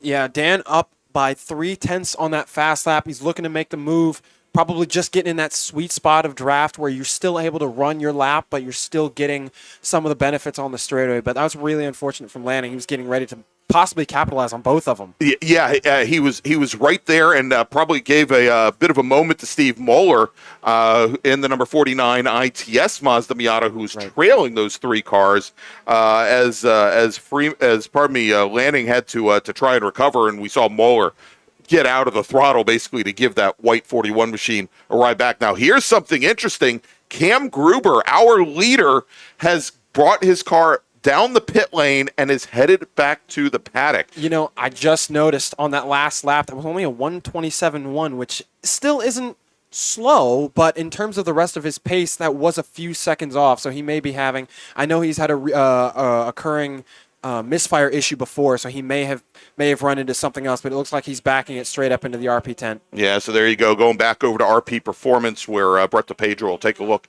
and see what the problem is there, but that is now going to move Jeff Lucas back to the overall lead. Actually, not back, but for the first time today. It's also going to move Joel Gambino up into second position, with Dan Freeman now in that battle for the lead in ITA, currently running third. And actually, here they come. They're coming into turn 3 now. You know, speaking of that sweet spot, they've been running consistent low 28s, but Dan Freeman actually just ran a 27.9, which is definitely absolutely his best lap. We've got an incident down in the carousel. I can't tell if there's a car off or if it was just somebody running wide. And over at turn 5, it was just somebody running a little bit wide there. We're good. And that was, I believe, one of our Golfs. Okay. But it has continued. I think it might have been Rich Allen. Actually, no, it wasn't Rich Allen, because he has miraculously showed up right in front of us on the front straight. So it certainly wasn't him.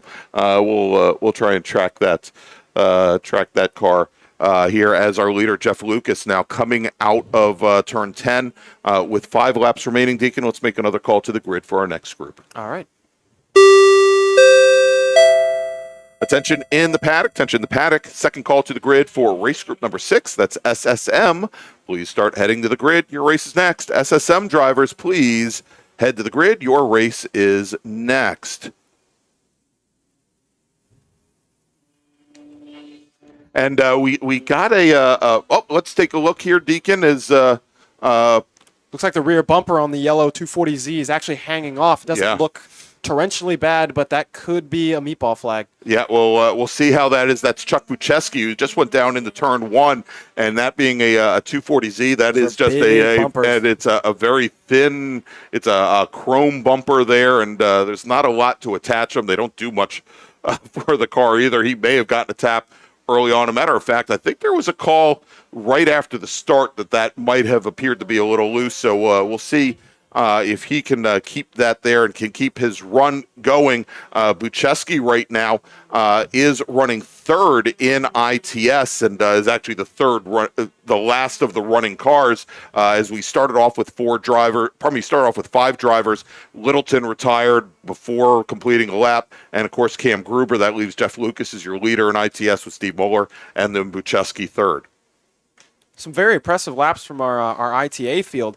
Joel Gambino and David Lanning both set 27, and meanwhile our ITS leader only doing a 28.29, so we could actually have an overall ITA leader rather than an ITS car. Yeah, it's still, with only now 3 laps to go, Gambino's got about 4.5 seconds that he's got to make up to get to Lucas, but Lanning down in the 27.5s, faster than either Gambino or Freeman.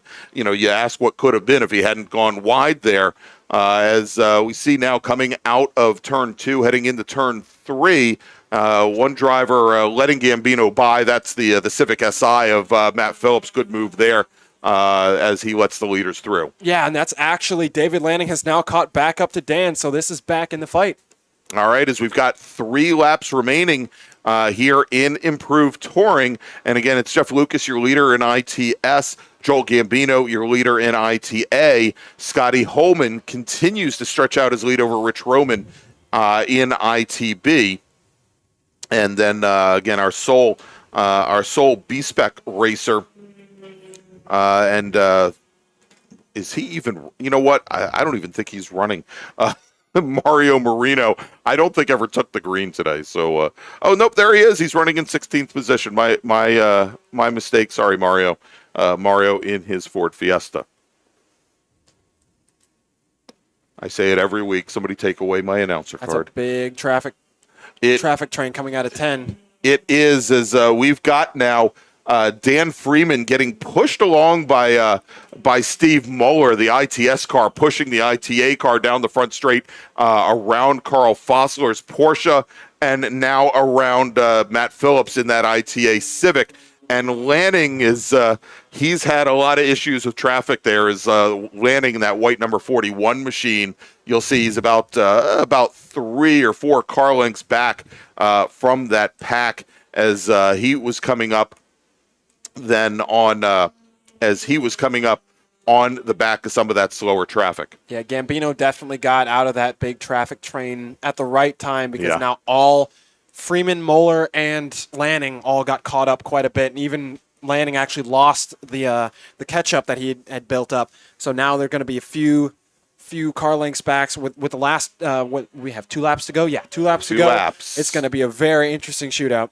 All right, and here we go. As you mentioned, things getting very interesting here. I'm watching a great battle here in ITB right now between I believe this is Ryan Moran and Alton Fryer.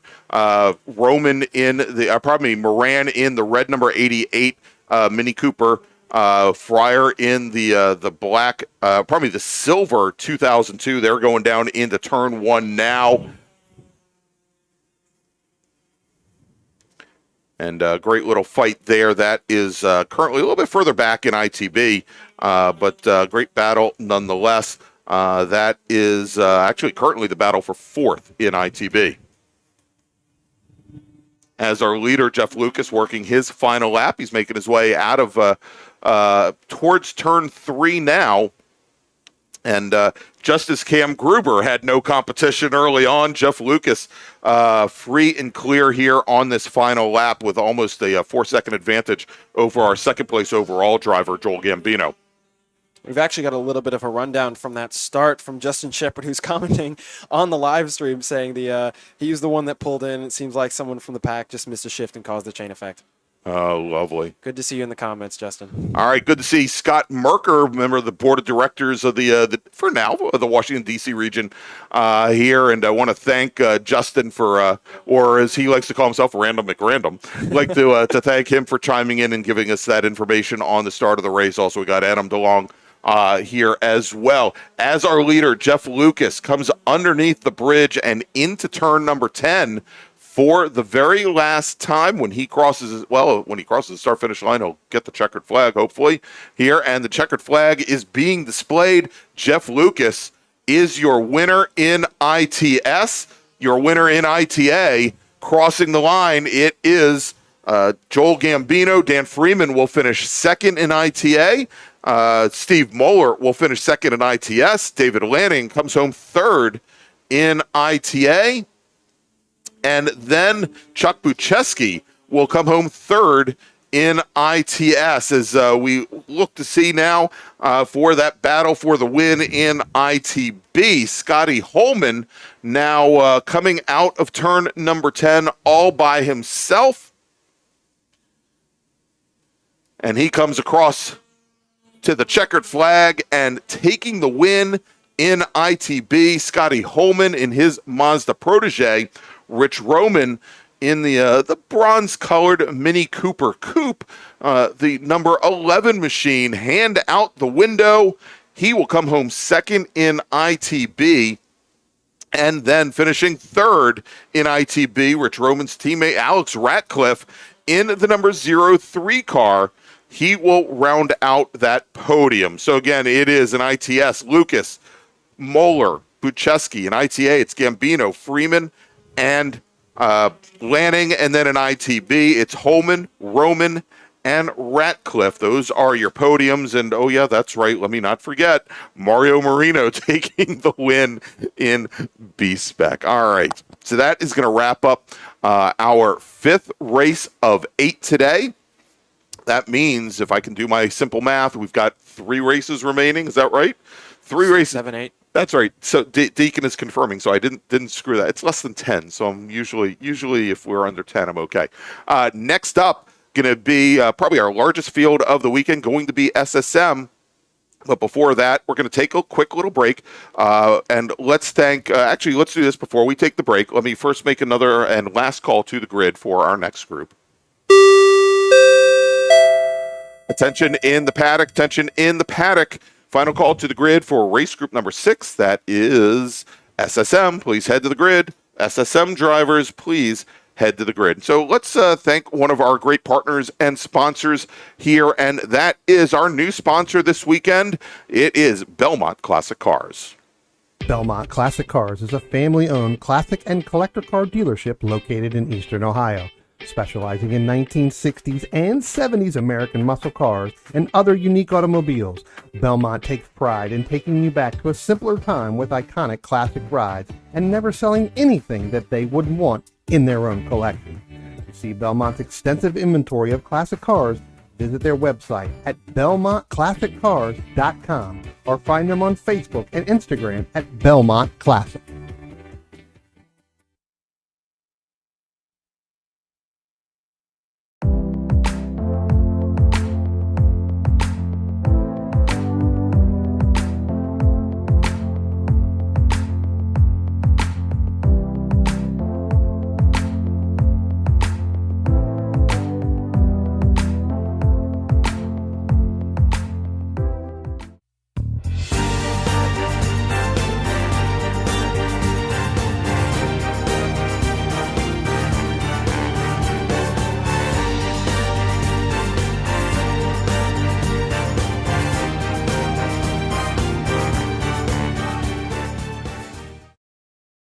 Since 1976, Radial Tire Company has been providing the Washington, D.C. area with quality tires and the finest service. They have earned a reputation as a premier specialist in hard-to-find performance tire and wheel applications. They stock tires from all of the top manufacturers for whatever you drive, from small economy cars to SUVs to trucks. Their mission is to assist you in getting the most out of your tires and car. For more information or to schedule online, browse radialtirecompany.com or call them in Silver Spring at area code 301-585-2740. That's 301-585-2740.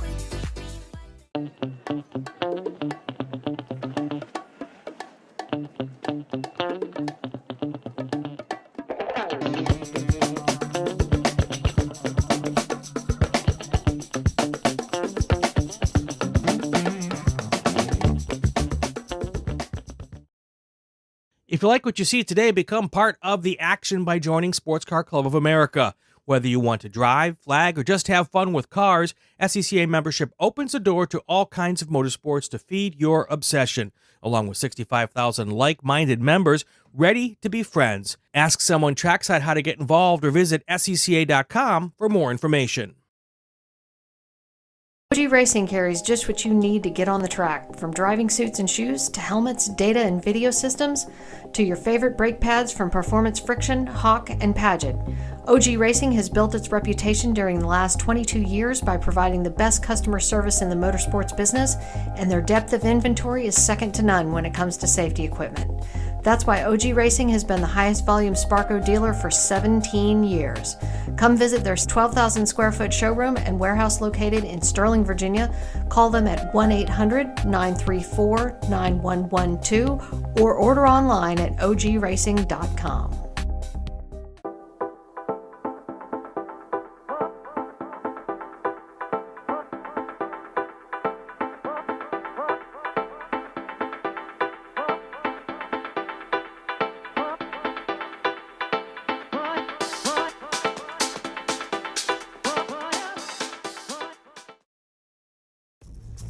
RP Performance is the only premier race shop in the region that specializes in both street and track Mazdas and is located right in the heart of racing at Summit Point's Gasoline Alley. RP has been involved in countless race wins and series championships across many classes with drivers of all ages. Not just a full-service shop, RP has been helping drivers with their individual racing and other track event needs for over 30 years, providing trackside support, arrive and drive packages, as well as race car transport services. And they're known for its help all attitude. RP Performance is your go-to for getting cars back on track for that positive experience at some point when you're ready to pack it in. For more information about RP Performance, come talk to them here in the paddock. Call them at 304-728-6749 or email them at Brett, that's B-R-E-T, at rpperformanceracing.com. Green, blue, white, checker. You know the flags, but do you know the people waving those flags? Flaggers are the key to the success of every SCCA event at the racetrack, and it's something you can do. Being an SCCA flagger puts you in the action, feet from the race cars, keeping everyone at the track safe and having fun. And did you know that with SCCA's partnership with IMSA, flagging at SCCA events makes it easier than ever to flag at professional races around the country? Find out how you can become a flagger at scca.com/volunteer.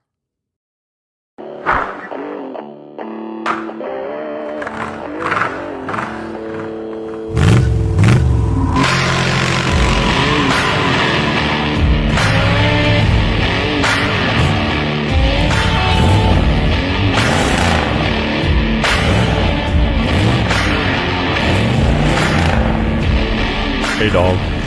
Belmont Classic Cars, where we take you back to simpler times. Belmont, Ohio. And welcome back to Summit Point Raceway for the Labor Day MARRS Spectacular, as we just had as Mike Collins likes to call it, a union break. I'm Greg Ginsburg, along with Deacon Greenfield and Spencer Gaynor here, and we're getting ready for our largest field of the afternoon. It is Spec Miata, and Mike Collins has already been sending me his choices for hard charger. But Deacon, this field, they're going to get 2 pace laps before their 15-lap race. We've got, I think, 40 or 41 folks that went out for qualifying. Let's run down the starting order. All right, I'm going to give my shot at this. All right, starting 41st in the number 40 machine, John Grayhor. Starting 40th in the 07 car, Stephen Bindrum.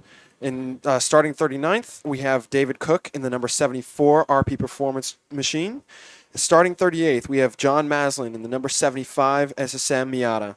Starting 37th, we have James Roberts in the number 6 car, not 06. Starting 36th, we have Jack Kellum in the 39. Starting 35th, we have Steve Wolfson in the 24. Starting 34th, we have Robert Miles in the 53. Starting 33rd, we have Raymond Heath in the number 9.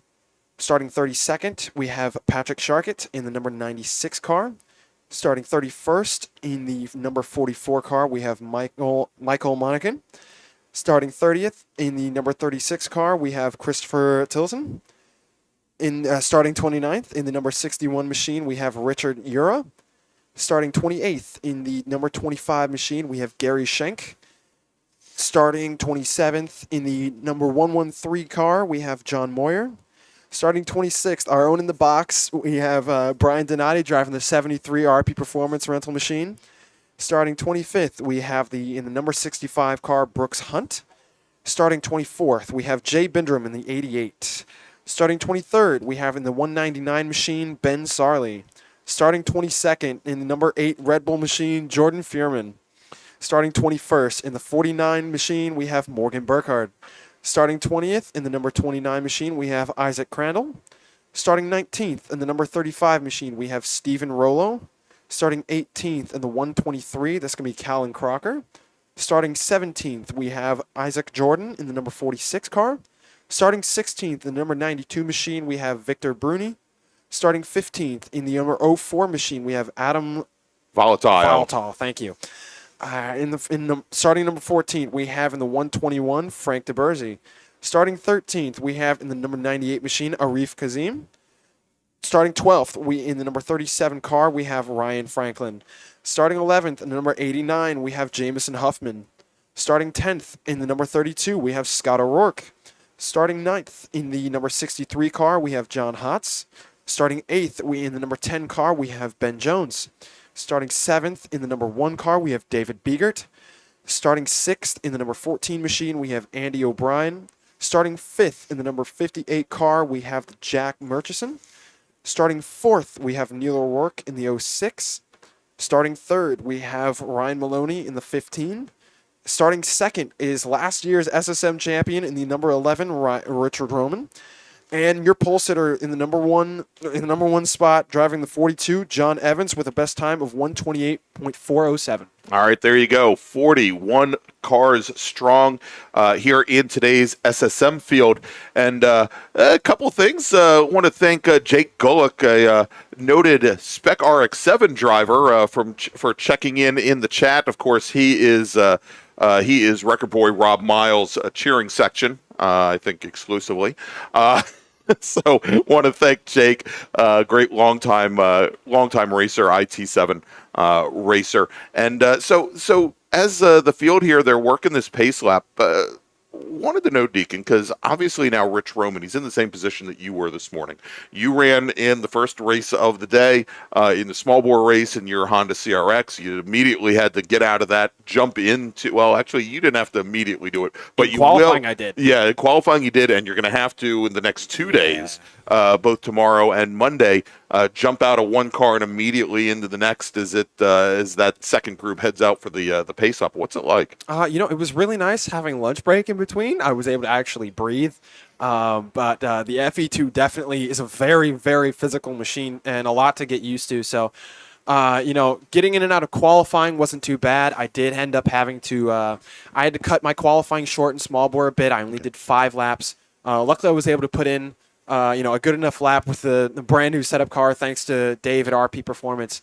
And then, still big opportunity. Thank you to Keith McDonald for letting me run his FE2 this weekend. Jumping in and out of 2 classes, especially with, going in and out of 2 tin tops isn't too bad. Right. But hopping in and out of the FE2 going from a CRX was, I definitely had to just get going, and I did stall it twice, getting used to the clutch again. Luckily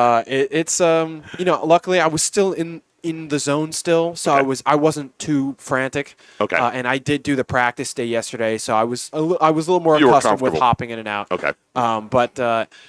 It's this morning for qualifying though was perfect.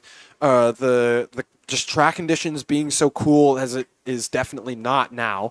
But small bore this morning was great because you really could just run as hard as you wanted to, and the tires would come up to the temperature rather than you having to adjust to the track's temperature. Right. So it's definitely gotten greasier. At least in the CRX, I didn't notice it too bad.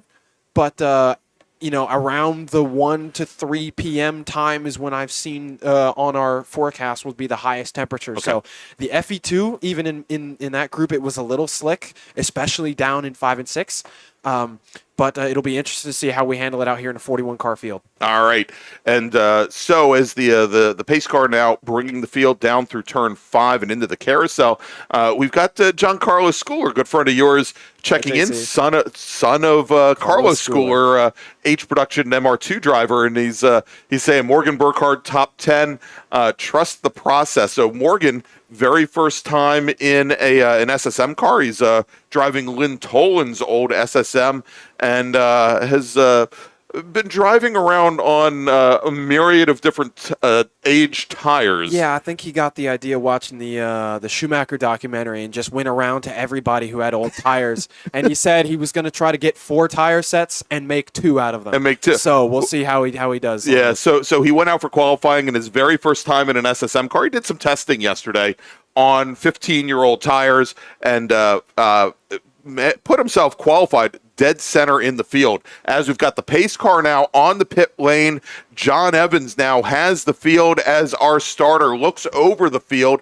Our starter for today's SSM race is going to be Dave Sterling, and green flag is now in the air as we've got the 2 white machines, John Evans in the white 42 on the right-hand lane, Rich Roman in the white 11 in the left-hand lane, and already a big gap in that left-hand lane about midway through the field that looks like the 7th row back just fell off the pace. Yeah, and there was a bit of it was more of a joke, but I think a few people actually took it seriously in the SSM Facebook group of people for Labor Day taking their tops off to play pretend MX-5. I see 2 cars out there that do not have their tops.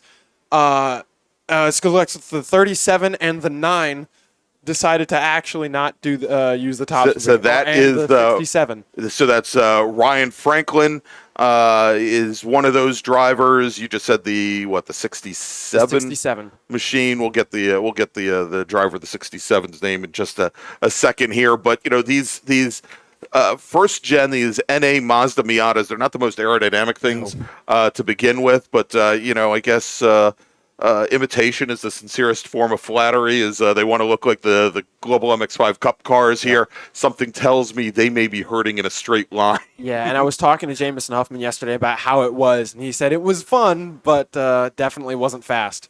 So I'm actually quite intrigued how high up that was it the 67 or the 67 qualified despite not having the roof on. As our lead pack comes down the straightaway, that looks like John Evans still leading the field with Rich Roman bumping him, and Ryan Maloney a good 2 car lengths back. Yeah.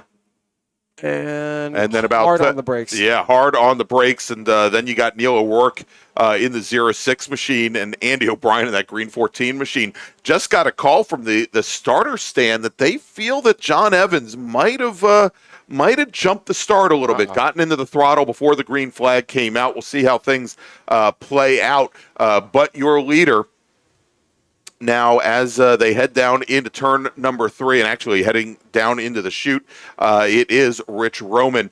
And getting the word from Mike Collins, who is always our Spec Miata expert here in the MARRS series, says no top equals no straight line speed, but flat in 3 and 10. Well, I guess, if you're not carrying any speed coming into turn 10, well, you just you just never let out of the throttle before you turn in. All right, so our leaders now coming out of the carousel, starting to make their way over towards turn number 8. And here we go, the 2 white machines heading up the hill. It's Roman and Evans, and then we've got the blue number 15 of Ryan Maloney directly behind. And then about a 4 car length gap back to Neil O'Rourke in that green number 06 machine. Now I'm trying to look at our timing and scoring, and I don't believe John Evans is showing up in our timing and scoring at the moment. So we'll just have to track him, as we've got a driver going for a wild ride through turn 10. That was Wrecker Boy Rob Miles trying to put on a show for his cheering section, Jake Gulick. I'm sure Jake is impressed. And I don't know if Wrecker Girl is going to be too impressed. It's a good recovery from the 53. Yes. He kept it straight, but still under control. All right, is the field now starting to finally get in line, though? Although Jameson Huffman is looking like he's having a bit of a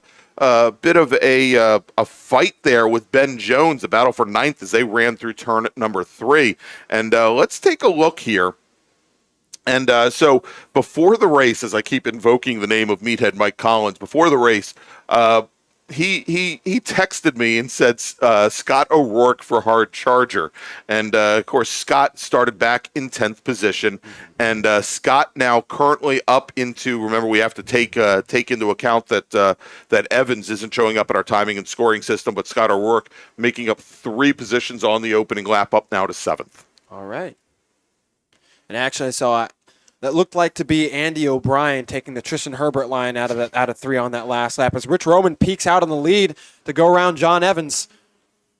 Here we go. Given quite a lot of room there for, I guess, Ryan to maybe follow, but Rich Roman, now your new race leader going into turn 1. Yeah, so Ryan Maloney holds station back behind the 42 machine of John Evans. He's going to stay in 3rd, as Rich Roman, now, as you mentioned, our 2022 SSM champion, and also finished 2nd at the runoffs in B-Spec, now goes into the lead here as our top 3 drivers, Roman, Evans, and Maloney. They've got about a 6 car length advantage now over Neil O'Rourke and Jack Murchison, with Scott O'Rourke making up another position, having gotten around Andy O'Brien.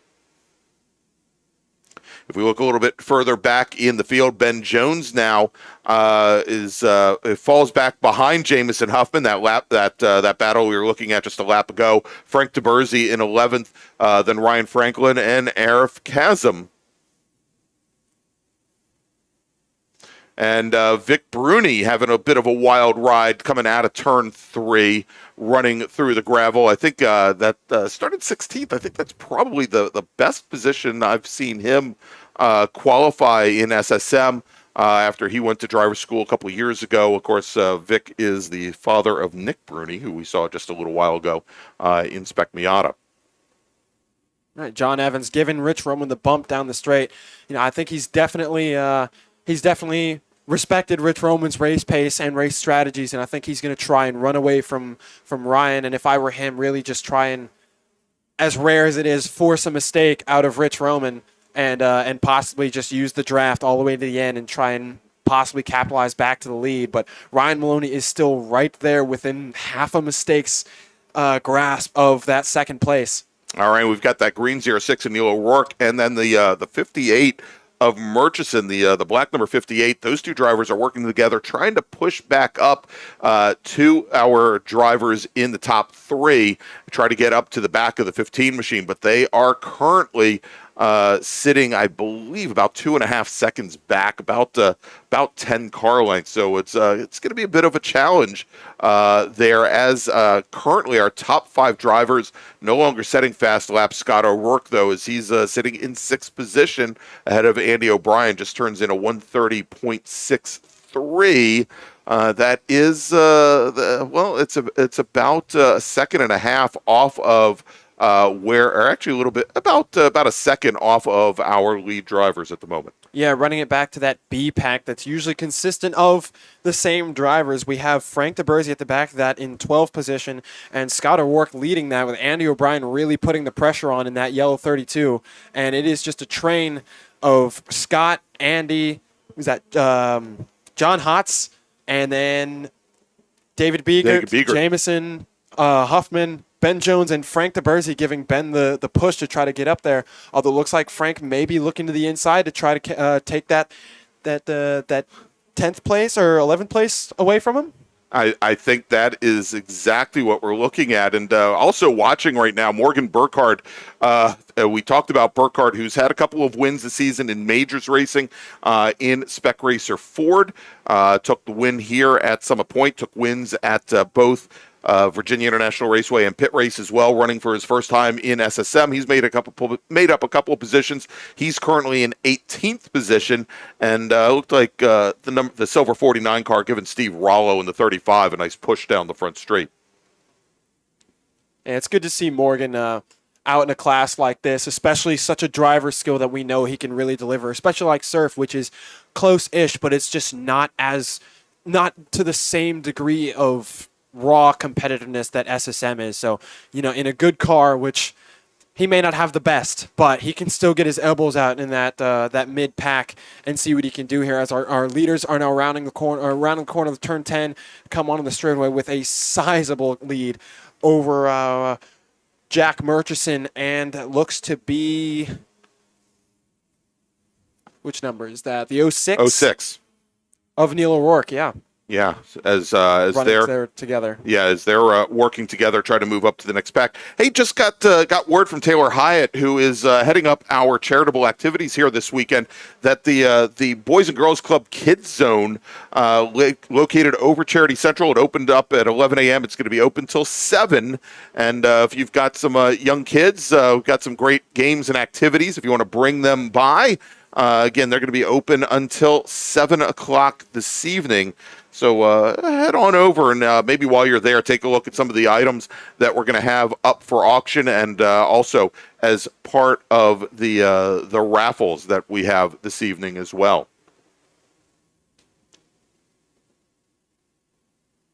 As we're just now past a third of the way through this race, as our racers have 9 laps to go. Deacon, let's make a first call to the grid for our next group. Attention in the paddock. First call to the grid for race group number 7, Spec Racer 4 Gen 3. Please head to the grid. Race group 7, Spec Racer Ford Gen 3, please start heading to the grid. Your race is next. And just got word from Race Control, Deacon, that the 37 machine, that is Ryan Franklin, currently running in 12th, appears to be dumping quite a bit of fluid. They think that it might be fuel here, as our leaders are coming down into turn number 1, under braking, and looked like Ryan Maloney thought that he might have had an advantage for a moment there. It started to take a look to the inside on both Evans and Roman, and was not able. He didn't have the room there, as I think we saw our second place runner, Rich Roman, take a little bit of a defensive line coming into one, and really give the blue car, the blue number 15, nowhere to go. John Evans definitely made the capital move of going around Rich Roman on that straightaway, which led Ryan Maloney to be able to suck right up into the draft, and it looked like he was trying to get around Rich, so I don't think Ryan is in the business to try and work with Rich, but he's mainly trying to help John, to help himself get around that. But now Rich needs to be really smart about his moves and capitalize on any mistakes that John makes to get back up to the lead, because Ryan Maloney is right there on his tail. All right, as our leaders now coming out of turn number 8, starting to head up the hill, and it looks like both Evans and Roman get a little bit better jump out of turn number 8, but by the time they get over to turn 10, the blue 15, he's able to draft up right back behind again as they come down the front straight now. And as they complete lap number 8, let's take a look here. We've got a car that's just run wide coming through turn 10. Yeah, that is the silver number 1 machine of Dave Biegert. Biegert now, as he comes across the stripe, he comes across in 12th position. He was running in 9th. That was quite the tank slapper. Yeah, he had, and that was right in front of Jamison Huffman. Right in front of Frank Taberzi as well, did manage to gather it up. Looked very, very reminiscent of the off that we saw over in the Spec Miata race earlier today. Looks like Frank Taberzi has gotten around. Ben Jones is now working on actually giving Jamison Huffman the bump to catch back up to the front of that B pack that we like to call it, where Scott O'Rourke and Andy O'Brien have actually broken quite away from John Hotz and Jamison. So going to have to really work together if they want to get to those top spots. And there goes Brian Donati down the stretch. I hope he gave us a wave. Yeah, I was just going to say, we hadn't checked in with Brian Donati recently. He's all out by himself. Yeah, so Brian, who started in the mid-20s there, a little bit past midway through the field, he is currently sitting 39th. So do we have an off? Yeah, let's take a look here. I think it came actually this past lap as he dropped 10 positions. So actually he's running 40th at this point, just ahead of John Grayer and Steve Bindrum. And I'm sure we'll have a very good story as to why that happened. Well, it looks like he kept it in one piece, given that is Brett DePedro's best rental car at RP Performance. That's right.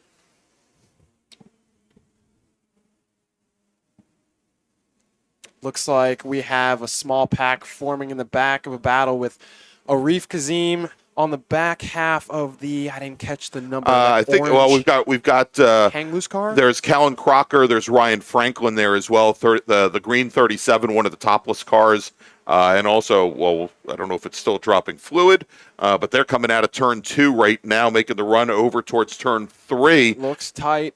And it looks like 2 wide coming into turn 2, coming into 3. There they are. 84 went really deep on Ben Sarley there going into 3. I was almost 3 wide.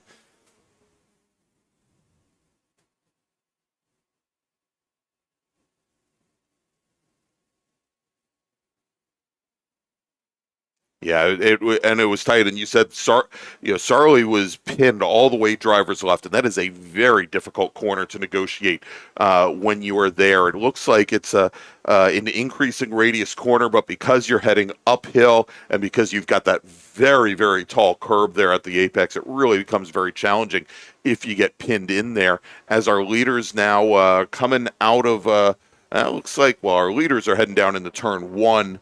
right now, but we'll watch that pack that we just saw here a moment ago. They're coming out of turn 10, or coming onto the front straight now as they're starting to stretch out just a little bit. That fight is going to get rid of John Evans, and we do have two of our, looks like our traffic cars at the back, possibly Steve Binderman, John Grayhor in the 41st and 40th, and they're going to start hitting traffic, and now it's going to get down to the traffic element of this spec class, along with that 3-car fight. All right, and with 5 laps remaining here in this 15-lap race, let's make another call to the grid. Attention in the paddock. Attention in the paddock. Second call to the grid for race group number 7, Spec Racer Ford and Spec Racer Ford Gen 3. Please head to the grid. Spec Racer Ford and Spec Racer Ford Gen 3. Please head to the grid.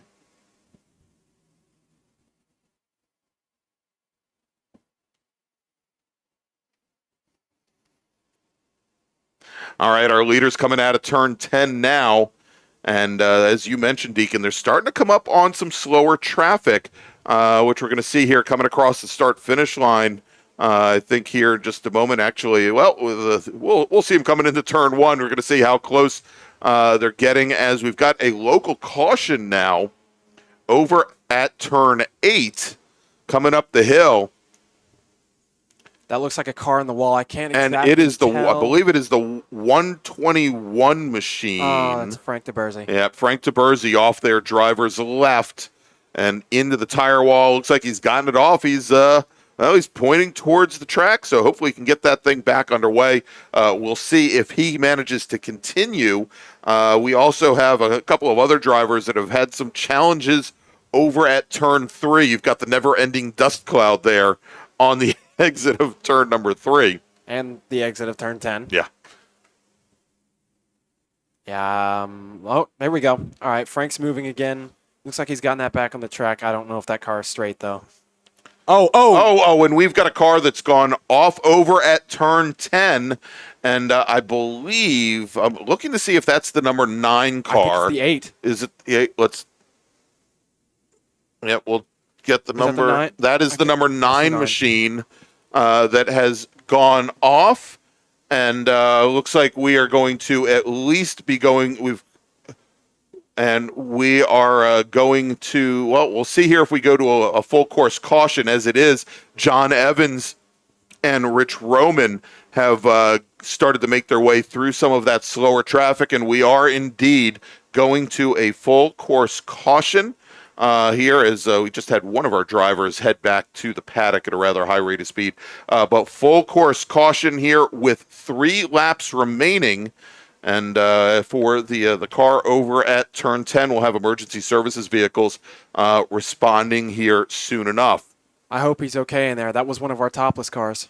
Yeah, and that was it was a pretty big hit against the tire wall there. We've got we've got our flaggers from turn 10 responding. Now the flaggers are at the entrance to turn 10, and the number 9 car is past where our cameras are, about I guess the equivalent of halfway down the pit wall. Of course, over on the outside of driver's turn 10. So it took a little while for our flaggers to get over there, but they're down over the wall into the gravel trap and are responding.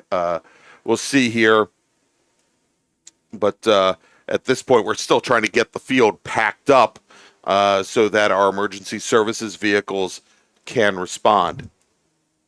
Wow. I wonder if that, looks like there weren't any other cars involved. I wonder if that was just it could have been maybe a side-by-side gone wrong, but.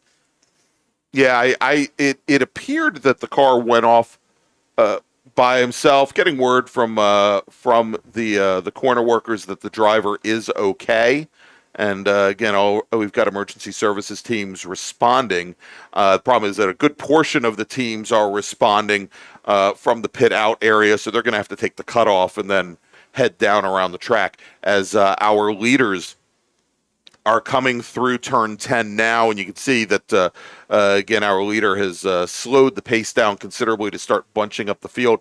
Safety car is on the track and will pick up our leader, and that is Jonathan Evans here as they now come across the start-finish line here, and now only only 2 laps remaining. And now I'm getting John Evans in our timing and scoring. Oh, really? So time. there we go. So it is, let's go and reset the field here. John Evans, Rich Roman, Ryan Maloney, Neil O'Rourke, Jack Murchison, your top 5. Scott O'Rourke works his way up to 6th position.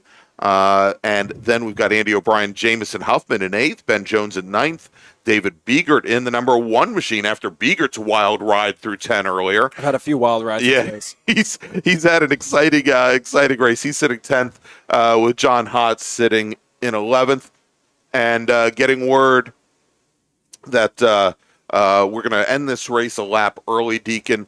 The feeling is that we're not going to have this incident squared away and cleaned up in time to go back to green flag racing, and so the next time the safety car brings Jonathan Evans down the front straight, they will see the checkered flag. So that is how we're going to end. John Evans, Rich Roman, Ryan Maloney, your top 3. Neil O'Rourke, Jack Murchison, Scott O'Rourke, Andy O'Brien, Jamison Huffman, Ben Jones, David Biegert rounds out the top 10. John Hotz, 11th. Callan Crocker works his way up to 12th position, and Crocker had started in 18th, so good run for him. Then Ryan Franklin, 13th in the 37 car, one of the topless cars. Adam Volatile, 14th.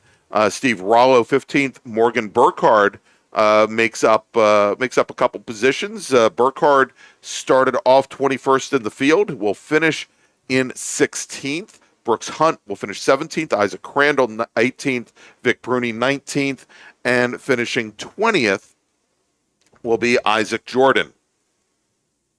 Yeah, a big thank you to our EV teams out here. That was a really fast response. We got everybody safe through, and looks like they're already on the scene. All right, so we're going to, as the safety car now brings the field through turn number 10. There we go. Checkered flag is now being displayed by Dave Sterling on the starter bridge. And, it was a foregone conclusion. Although, Deacon, I did not finish. So didn't expect that. Didn't expect to see that in SSM, however. Taking the win, John Evans, Rich Roman, Ryan Maloney. And they're going to go at it, as all of our MARRS racers are, tomorrow. And here, let's throw up the schedule for tomorrow while we have a couple seconds here. Here, as you see, tomorrow, Sunday, and we're going to be starting, I think, probably around 8:40 tomorrow morning with our first race of the day. We'll probably start the stream up about 8:30, but a very short 7-lap race for all of our 8 race groups tomorrow, and then we do it all over again. Not 19 laps like I had earlier, 10 laps for all of our racers for their second race of the day. And then again, we do it all over again on Monday. So that is the schedule coming up. Let's make a final call to the grid for our next group. Attention in the paddock. Attention in the paddock. Final call to the grid for race group number 7. Spec Racer Ford and Spec Racer Ford Gen 3. I know there are more than 5 of you racing here, so hopefully you'll make your way to the grid. Race group number 7, Spec Racer Ford and Spec Racer Ford Gen 3. Please head to the grid. All right, so what we're going to do, Deacon, what we're going to do, Spencer, we're going to take a quick little break. And before we do that, let's talk about the activities that we have coming up tonight here at the track. Make sure to stick around after we're done racing. First, we're going to have a giant group photo at around 6:15 p.m. on the front straight to celebrate the DC Region's 75th anniversary. And then it's time for the always popular 50/50 and live raffles, as well as the charity auction. We'll also, once again, be naming the recipients of this year's Workers' Choice Awards, where one lucky Saturday driver from each race group will win a great prize package. And then remember, the Kids Zone, hosted by the Boys and Girls Club, will be up and running at Charity Central right next to the Pro Shop from 11 a.m. to 7 p.m. Thanks so much for coming out to the MARRS Labor Day Spectacular and for supporting the Boys and Girls Club of the Eastern Panhandle. The DC region would like to welcome the Autoverse to the MARRS family. The Autoverse is a huge supporter of science, technology, engineering, and math, or STEM education, and like the SCCA, wants to break down the barriers to motorsports. They do this by providing the public with real-world experiences and link them with a trusted network of providers and gearheads. To find out more, find them online at theautoverse.io. And if you're here at Summit Point this weekend, stop by their display in the paddock, say hi, and ask them about their upcoming events. The Autoverse, 4 wheels, more fun.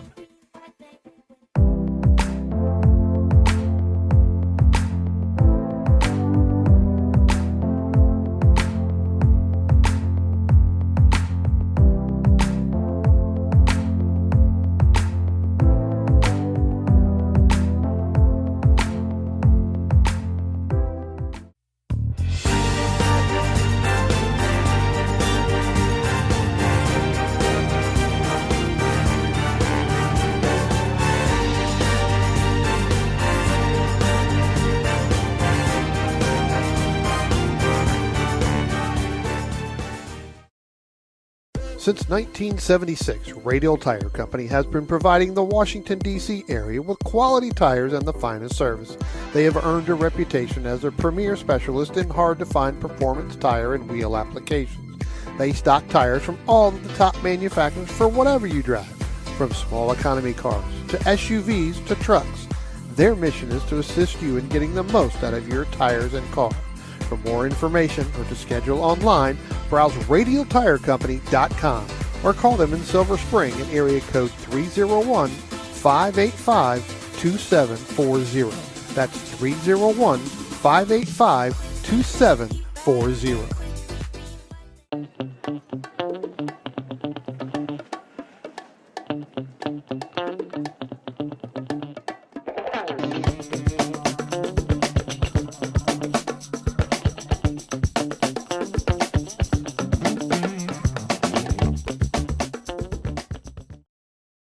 If you like what you see today, become part of the action by joining Sports Car Club of America.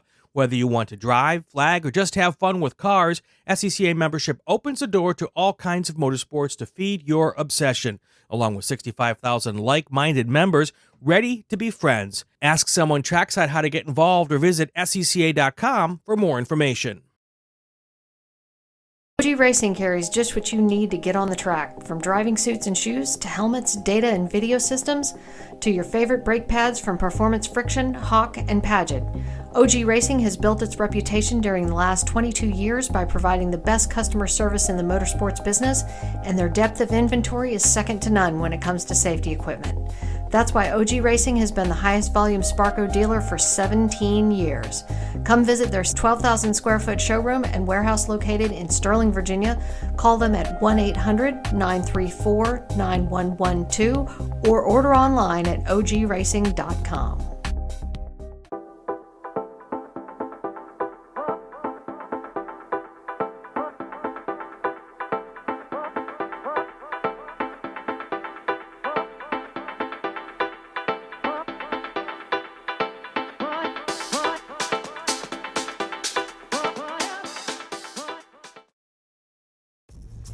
RP Performance is the only premier race shop in the region that specializes in both street and track Mazdas and is located right in the heart of racing at Summit Point's Gasoline Alley.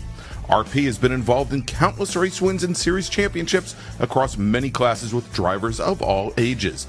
Not just a full-service shop, RP has been helping drivers with their individual racing and other track event needs for over 30 years, providing trackside support, arrive and drive packages, as well as race car transport services. And they're known for its help all attitude. RP Performance is your go-to for getting cars back on track for that positive experience at Summit Point when you're ready to pack it in.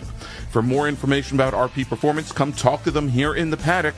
Call them at 304-728-6749 or email them at Brett, that's B-R-E-T, at rpperformanceracing.com. Green, blue, white, checker. You know the flags, but do you know the people waving those flags? Flaggers are the key to the success of every SCCA event at the racetrack, and it's something you can do. Being an SCCA flagger puts you in the action, feet from the race cars, keeping everyone at the track safe and having fun. And did you know that with SCCA's partnership with IMSA, flagging at SCCA events makes it easier than ever to flag at professional races around the country? Find out how you can become a flagger at scca.com/volunteer.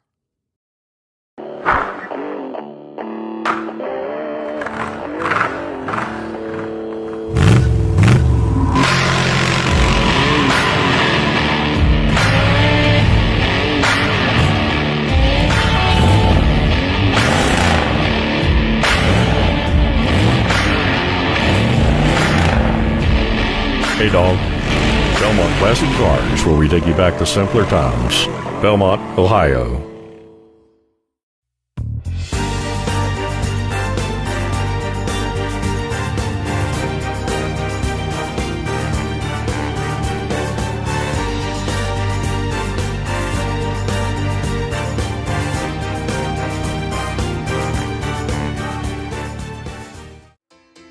The DC region would like to welcome the Autoverse to the MARRS family. The Autoverse is a huge supporter of science, technology, engineering, and math, or STEM education, and like the SCCA, wants to break down the barriers to motorsports. They do this by providing the public with real-world experiences and link them with a trusted network of providers and gearheads. To find out more, find them online at theautoverse.io, and if you're here at Summit Point this weekend, stop by their display in the paddock, say hi, and ask them about their upcoming events. The Autoverse, 4 wheels, more fun.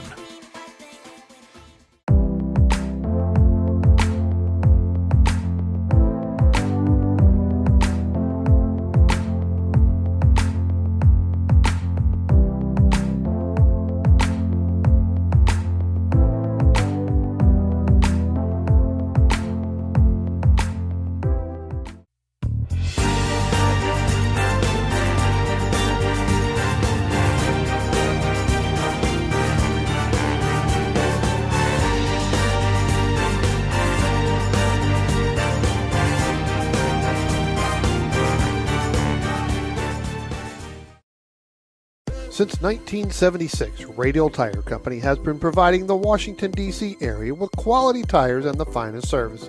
They have earned a reputation as a premier specialist in hard-to-find performance tire and wheel applications. They stock tires from all of the top manufacturers for whatever you drive, from small economy cars to SUVs to trucks. Their mission is to assist you in getting the most out of your tires and car. For more information or to schedule online, browse radialtirecompany.com or call them in Silver Spring at area code 301-585-2740. That's 301-585-2740.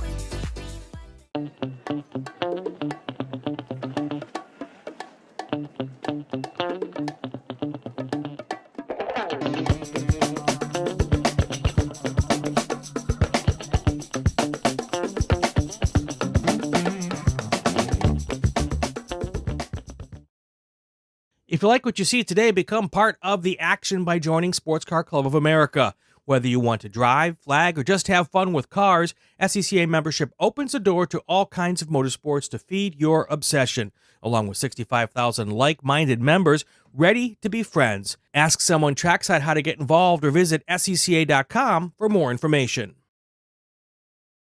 OG Racing carries just what you need to get on the track, from driving suits and shoes to helmets, data and video systems, to your favorite brake pads from Performance Friction, Hawk, and Paget. OG Racing has built its reputation during the last 22 years by providing the best customer service in the motorsports business, and their depth of inventory is second to none when it comes to safety equipment. That's why OG Racing has been the highest volume Sparco dealer for 17 years. Come visit their 12,000 square foot showroom and warehouse located in Sterling, Virginia. Call them at 1-800-934-9112 or order online at ogracing.com.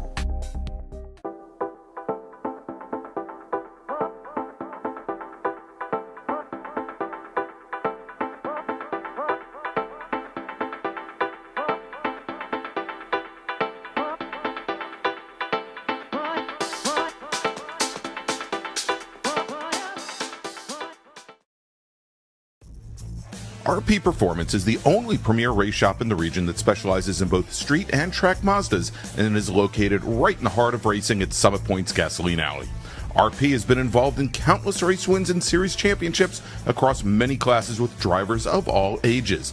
Not just a full-service shop, RP has been helping drivers with their individual racing and other track event needs for over 30 years, providing trackside support, arrive and drive packages, as well as race car transport services. And they're known for its help all attitude. RP Performance is your go-to for getting cars back on track for that positive experience at Summit Point when you're ready to pack it in. For more information about RP Performance, come talk to them here in the paddock. Call them at 304-728-6749 or email them at Brett, that's B-R-E-T, at rpperformanceracing.com. Green, blue, white, checker. You know the flags, but do you know the people waving those flags? Flaggers are the key to the success of every SCCA event at the racetrack, and it's something you can do. Being an SCCA flagger puts you in the action, feet from the race cars, keeping everyone at the track safe and having fun.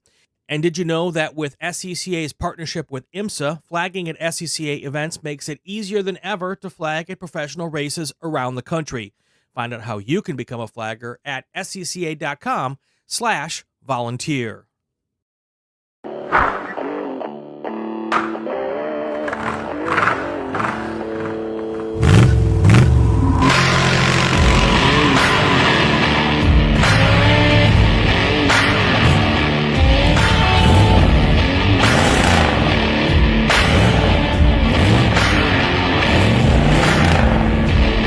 Hey, dog.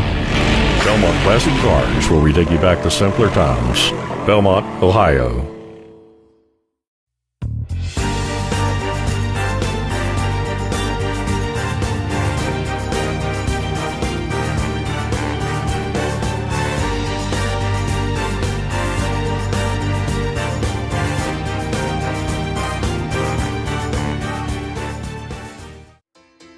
The DC region would like to welcome the Autoverse to the MARRS family. The Autoverse is a huge supporter of science, technology, engineering, and math, or STEM education, and like the SCCA, wants to break down the barriers to motorsports. They do this by providing the public with real-world experiences and link them with a trusted network of providers and gearheads. To find out more, find them online at theautoverse.io, and if you're here at Summit Point this weekend, stop by their display in the paddock, say hi, and ask them about their upcoming events. The Autoverse, 4 wheels, more fun.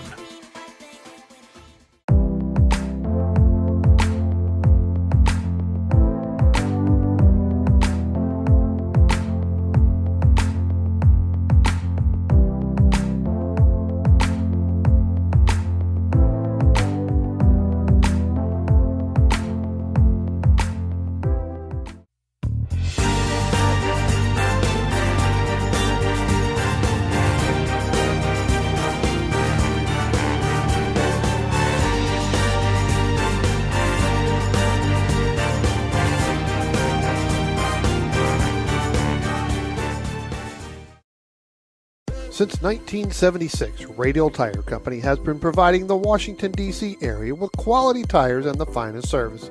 They have earned a reputation as a premier specialist in hard-to-find performance tire and wheel applications. They stock tires from all of the top manufacturers for whatever you drive, from small economy cars to SUVs to trucks. Their mission is to assist you in getting the most out of your tires and car. For more information or to schedule online, browse radialtirecompany.com or call them in Silver Spring at area code 301-585-2740. That's 301-585-2740.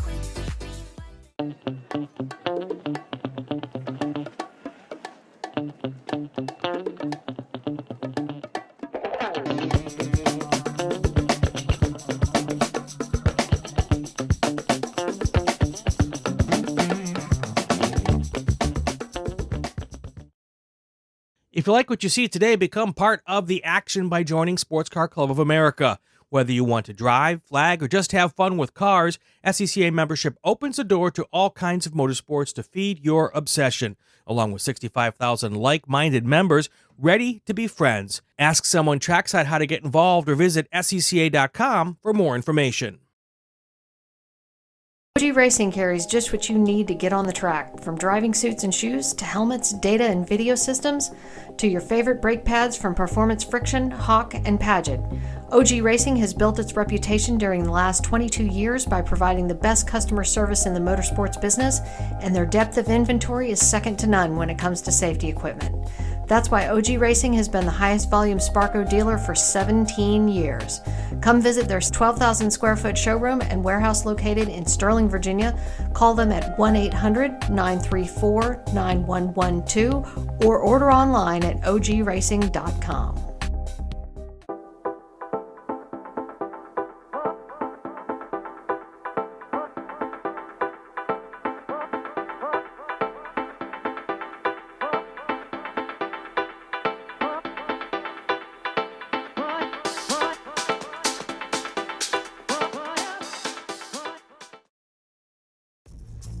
RP Performance is the only premier race shop in the region that specializes in both street and track Mazdas and is located right in the heart of racing at Summit Point's Gasoline Alley.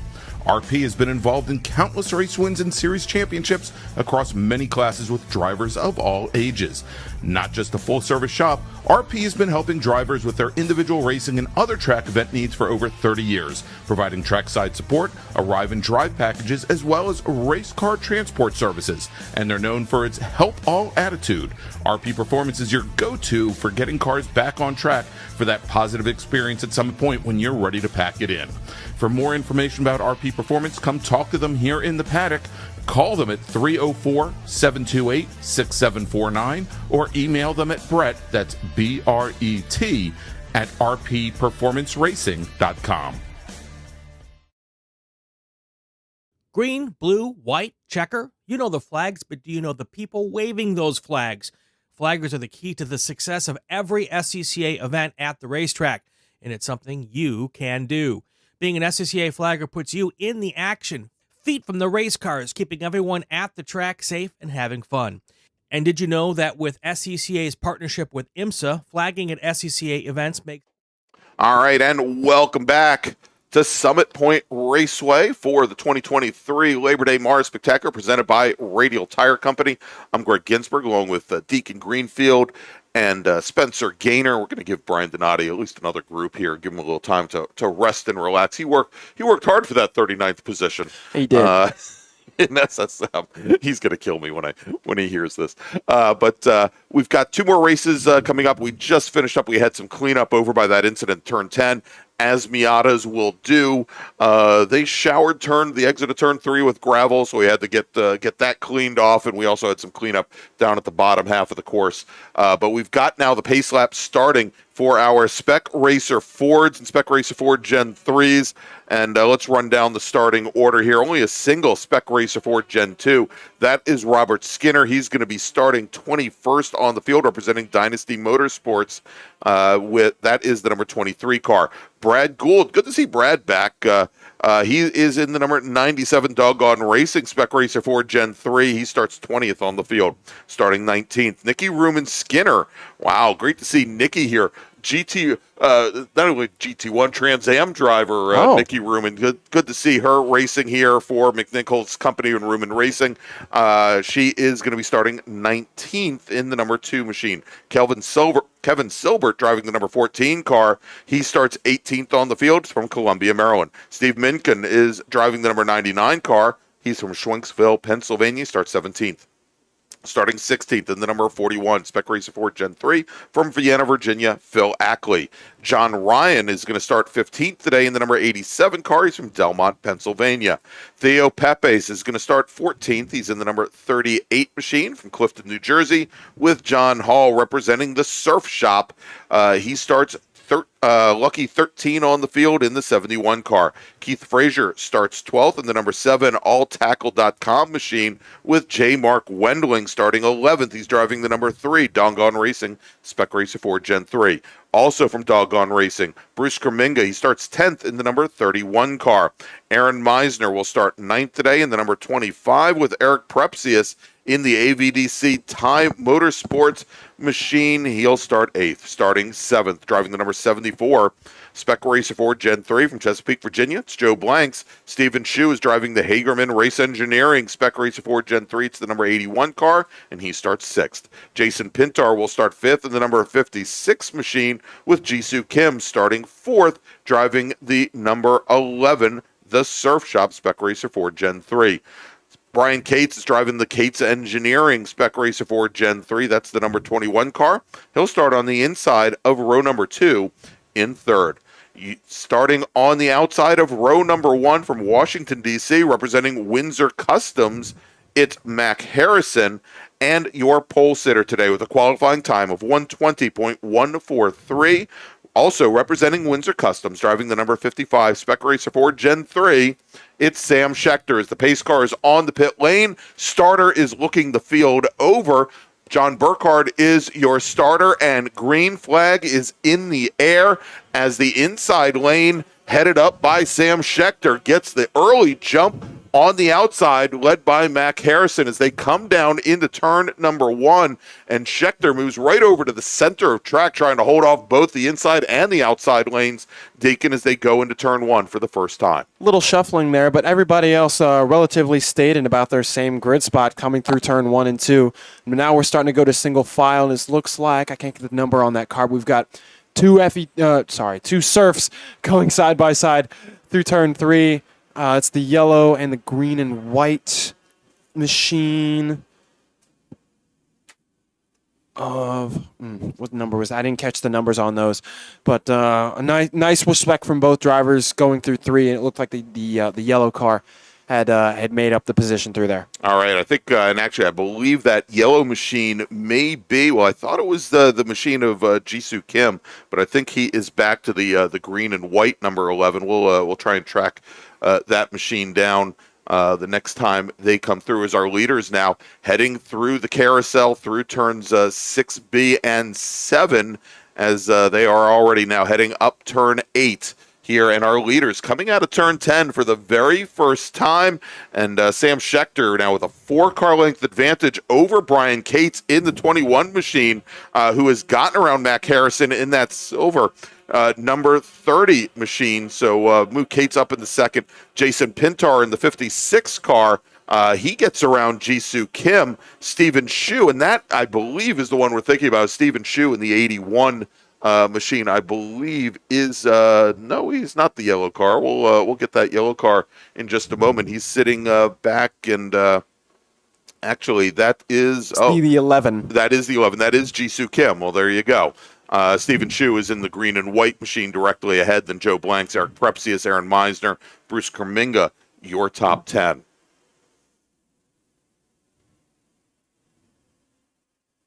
Little dust coming out of 3. Everybody seems to love the Tristan Herbert line. Well, as long as they give you the pavement there, you're always going to use that and a little bit more as that curbing has gotten progressively wider over the last 20 years or so. Should note on the opening lap there, Sam Schechter almost 0.4 of a second faster than Brian Cates, running in second. And as our leaders are coming out of turn 10 now to complete lap number 2, Sam Schechter with about an 8-car length advantage over Cates and over Harrison. Harrison, for the second lap in a row, is locked in right underneath the that little ducktail of the red, white, and blue number 21 machine of Cates. Then it is about 6 car lengths back to Pintar, running in fourth. We have a big pack coming down into turn 1, 3 wide, led by the 25 and the 31 of Aaron Meisner and Bruce Kerminga. Looks like they safely made it through all turn 1, but that is a big bunch back there, all fighting for the same position. All right, and here they come out of turn 2. Let's track them now as they make their way towards turn 3, as they've started to get back in line here. But you can see a train of about 6 machines all in a row going through turn number 3.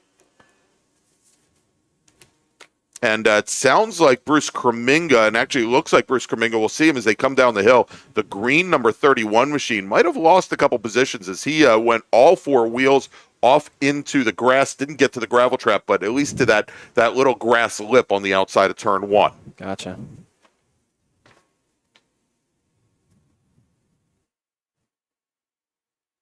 There's your leader coming out of turn 10, followed by, looks like Brian Cates, Mac Harrison, and Jason Pintar. And we'll see here as they come across the line. And then just back from there, we've got Stephen Shu and Jisoo Kim running 5th and 6th. Shu in the green and white number 81. Jisoo Kim in that yellow number 11 machine as they're coming now down under braking. And you can see there's a bit of a gap there between Shu and Harrison and Pintar. That obviously they're looking to make that ground up. But what an advantage Sam Schechter has opened up. He just once again reset fast lap, and in doing so, Deacon, he was 0.7 of a second faster than Brian Cates and Mac Harrison, running in second and third. A 1:21 is an extremely impressive time around here in the surf. I'm not sure what the track record is for this class, but 21 is definitely certainly moving. And you ask, and it shall appear. It's just going to take me a couple seconds to pull up the the track record here.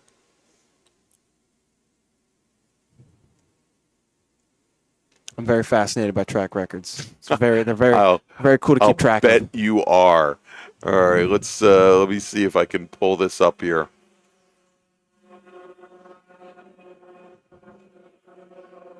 All right, 2023 track records.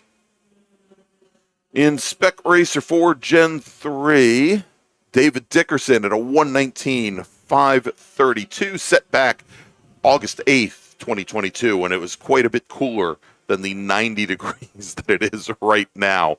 So Schechter, although certainly the class of the field, he's got about a second and a half that he's got to find if he wants to take home that track record here, at least in this race. We should be on the decline in terms of temperature, so yeah, I don't doubt that track is certainly greasy. It hasn't had that much time to cool down from the last race, sorry.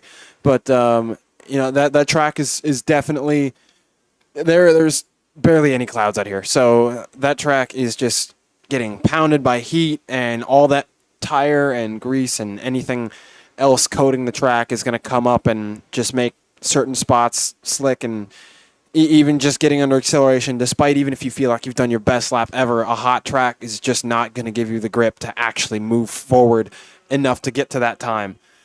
Speaking of time, as we have Sam Schechter running our best time of the race, just on the cusp of a 120 with a 21.001. Hey, and here, as we're watching this 7th of 8 races today, want to ask you to go ahead and if you haven't done so already, go and subscribe first off, click off that notification. Let's try that again. Go ahead and smash, demolish, jump up and down on the like button, and then go ahead and subscribe to the DC Region YouTube channel. We're currently sitting at 439 subscribers, and I said it earlier, I'll say it again. If we get to 500 subscribers by the end of this weekend, I will donate $500 personally to the Boys and Girls Club of the Eastern Panhandle, our charitable recipient here this weekend at the MARRS Labor Day Spectacular. So go ahead, hit that subscribe button. It doesn't cost you anything, except you'll get to know every single time that we go live here with the Washington, D.C. region and the Mid-Atlantic Road Racing Series. Looks like we've got some dust off turn 1 and turn 2, Greg. I'm not sure if we're missing a car or not, but that looks kind of thick. All right, and it was the 06 machine of Steve Spano, currently running 20th. He may have found himself then back behind Brad Gould. We'll check that the next time by. But Steve Spano out of Dryden, New York, going 4 wheels off on the outside of 1. And he has now continued, and it sounds like... got a surf going for a wild ride through 10. Yes, and that is, I believe, John Hall. Indeed, it is the orange number 71 machine that goes for the wild ride through the turn 10 gravel trap. He was running in 11th position. He drops a position to Steve Mincon. So move John Hall now back into 11th position as he now makes his way through turn 1. And there's the 06 machine with a lot of dust and dirt on the front of it. Steve Spano looks like he has recovered, but he's got a long, long way now to get up to Nicky Room and Skinner. Spano in 20th, Skinner in 19th. Well, the 7-1's actually pulled through our gate here. It's coming up the back way into the paddock. All right, and which car was that, Deacon? That was the one that went for the wild ride, the orange 71. The 71 machine of John Hall. Yep. Yeah, I guess he may have sustained some not continuable damage that we can't really see. I do see there's a chunk taken out of his nose, but it looks like he's coming to a stop right behind someone's RV back there. All right, and Sam Schechter continues to reset fast laps, turning in a 120.913. But let's do this, Deacon, as we're a little bit past a third of the way through this race. Let's make a call to the grid for our final race group. Attention in the paddock. Attention in the paddock. First call to the grid for race group number 8. That's Big Bore. Please head to the grid. Race group number 8. Please start heading to the grid. Your race is next.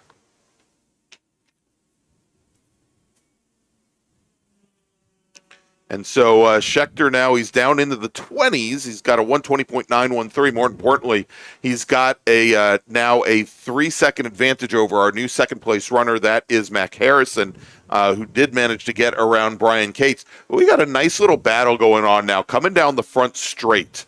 And this is the battle for 20th position. Exactly. Brad Gould in the number 97 machine. Robert Skinner in the number 23, and a neat story with Brad. Brad has been doing virtual racing for a number of years, has been racing with the Washington, D.C. region of the SCCA, also the Ray Sports Racing League, which is the unofficial iRacing league of the Sports Car Club of America, and he basically took the driver's school here in the spring with the D.C. region because he wanted to see specifically how different the real world Spec Racer Ford was from the virtual one. Very different. Yeah, that's what he discovered. Right. In the good way. Right. And he enjoyed the real car better.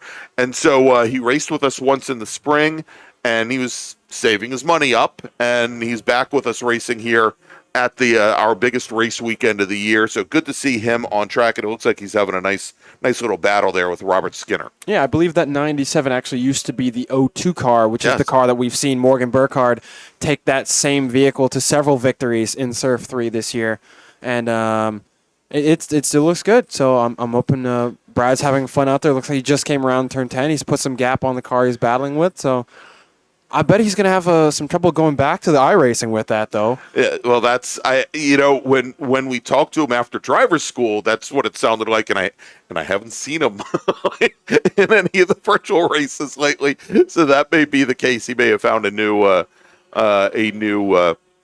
home here in the MARRS series. Our leader now, Sam Schechter, making his way now out of, I think he's coming out of turn 2 right now, heading up towards turn number 3. There he goes, just appearing in our view at turn, well, he'll be coming up to 30 in here in just a moment here. But he has now opened up a 4.3 second advantage over our second and third place runners. But quickly, let's go down to turn 1 because we've got a great battle here coming down under Brake and Deacon. Why don't you tell us a little about the drivers involved? Yeah, I was 2 blue cars. I didn't quite catch the number here. Well, see it coming around. Looks like they have come now to single file. That looks like the 38, I believe, and I still didn't get the second one. But that looks like I think that's Theo Pepes and Keith Frazier. Exactly. Yeah, going through side by side, a nice little race. Although we do have a waving yellow down in turn 1. Not sure. Yes, we do. Where that? Oh, looks like it's just off the exit. And I think that may be the 06 car of Spano again. There we do have another vehicle coming through 3 with some horrendous tire rub. What vehicle is that? It's blue and white. Can I get the number before it disappears?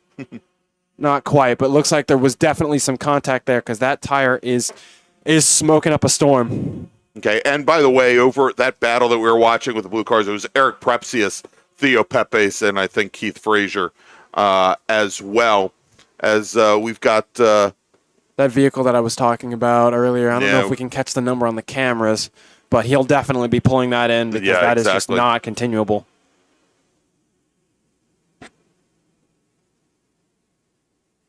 Yeah, it looks like could have been just maybe a 2 wide gone wrong, but looks like our vehicle that we had stuck down in 2 did get going. Yeah, he's did we back get a number underway. on that? And again, I believe that was the 06 machine. We'll track that and make sure in just a moment. Just waiting for the corner net to call that one in. Oh, although looks like he didn't. Looks like that tire rub vehicle didn't make it all the way around. No, well, and we've got the number 3. Actually, no, it just pulls onto the pit lane. That is the number, believe it's the number 3 machine of J. Mark Wendling. And Wendling had started off in 11th position today, and looks like he's going to, when he retired at 18th. Although, Greg, I don't know if that was that vehicle that was off. We do have a vehicle pulled onto the inside of a turn 8 there on our camera. So I don't know if that was the same vehicle or a different vehicle that was involved, but hopefully he's in a safe enough position that we can stay clean. It is the 06 machine, once again, of Spano, who has had some issues all day long. He almost made it. And is that our fight for the lead going down through turn 1 well, around? I don't think it's a fight for the lead, but it is our lead. That is actually the battle that we were watching earlier. Oh, okay. Between Prepsius and also I think it's Frazier and Prepsius in there, as well as Steve Mincon. Basically, the battle for 9th currently as they're coming down through now into 3. It's a very close shade of blue. I couldn't tell if that was our leader or not, but I think that was Eric Prepsius there. As we now have 4 laps remaining, so let's make another call to the grid for our last race group. Attention in the paddock. Second call to the grid for race group number 7. Big bore drivers, please start heading to the grid. Your race is next.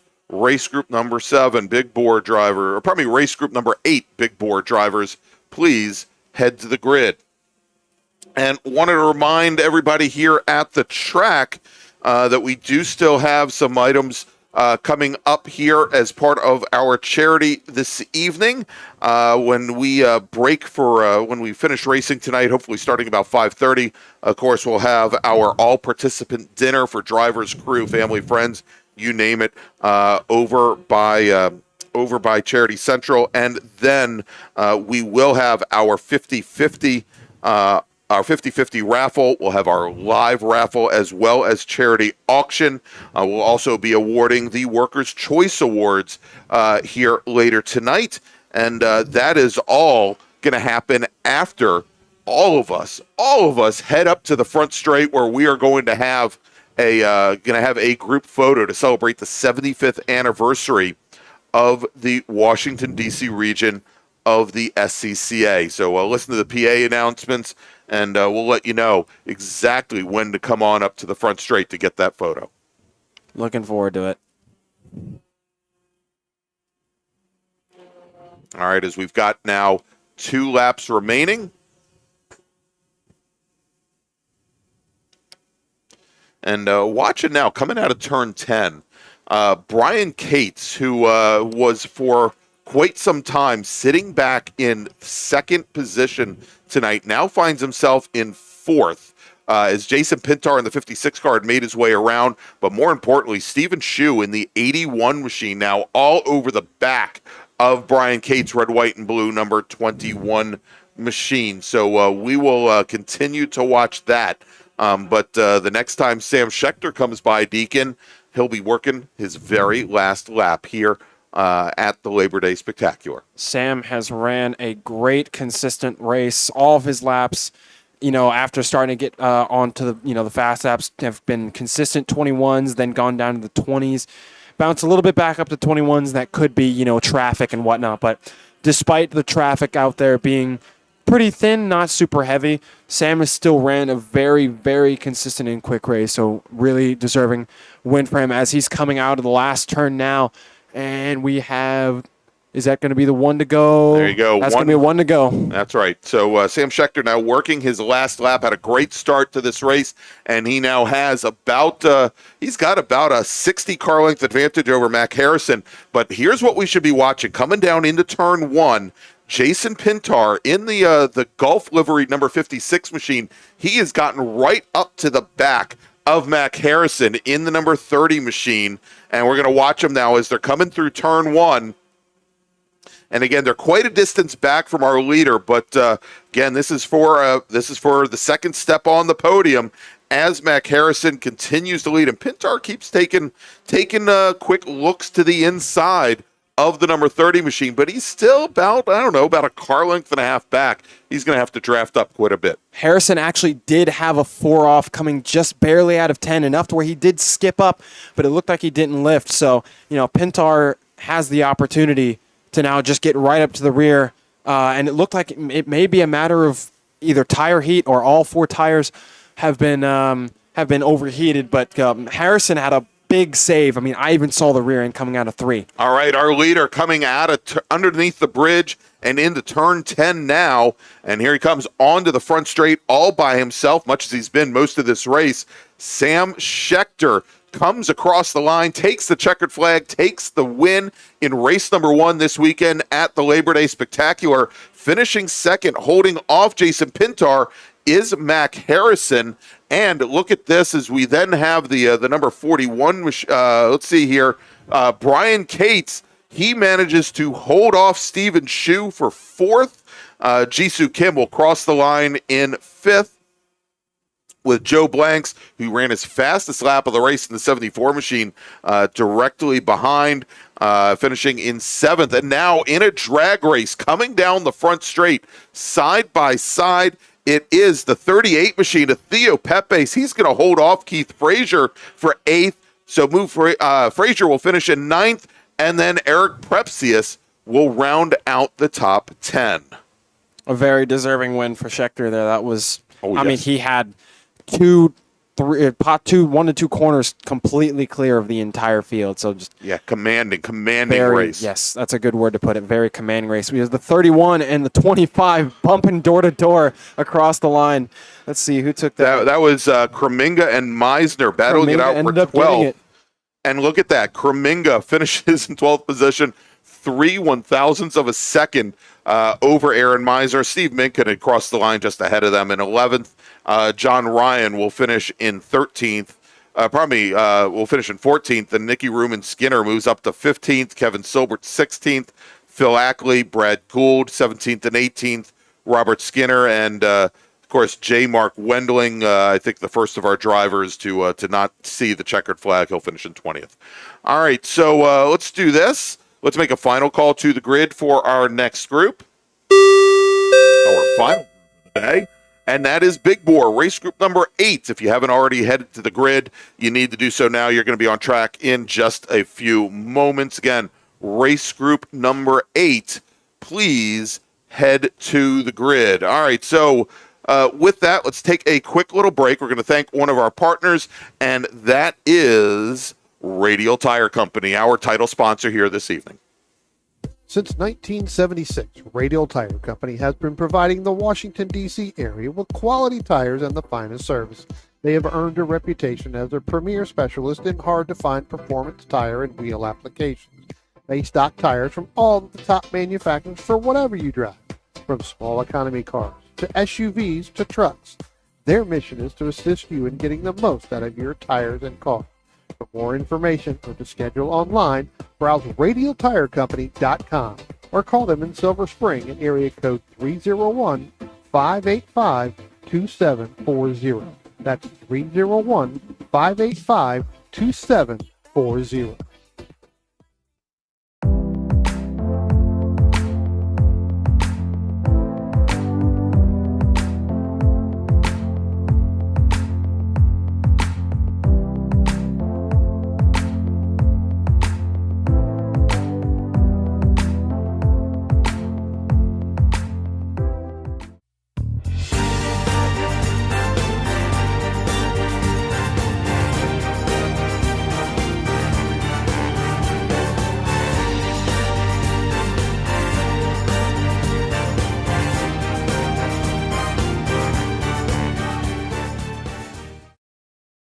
Since 1976, Radial Tire Company has been providing the Washington, D.C. area with quality tires and the finest service.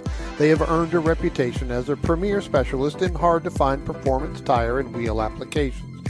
They stock tires from all of the top manufacturers for whatever you drive, from small economy cars to SUVs to trucks. Their mission is to assist you in getting the most out of your tires and cars. For more information or to schedule online, browse radialtirecompany.com or call them in Silver Spring at area code 301-585-2740. That's 301-585-2740.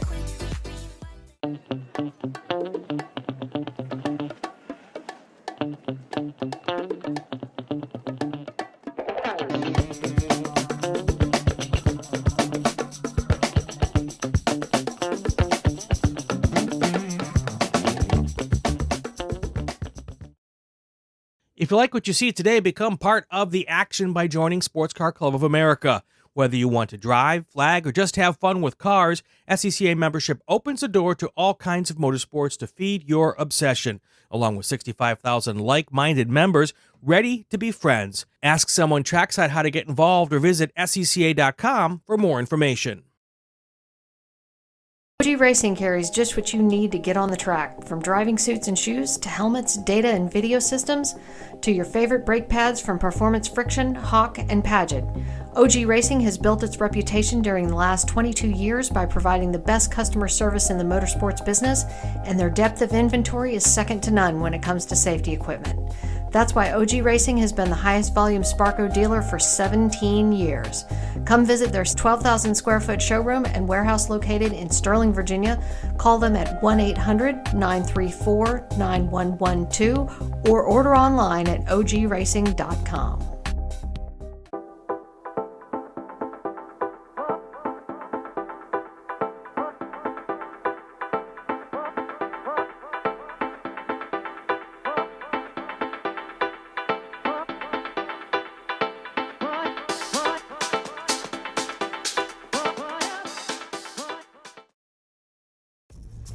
RP Performance is the only premier race shop in the region that specializes in both street and track Mazdas and is located right in the heart of racing at Summit Point's Gasoline Alley.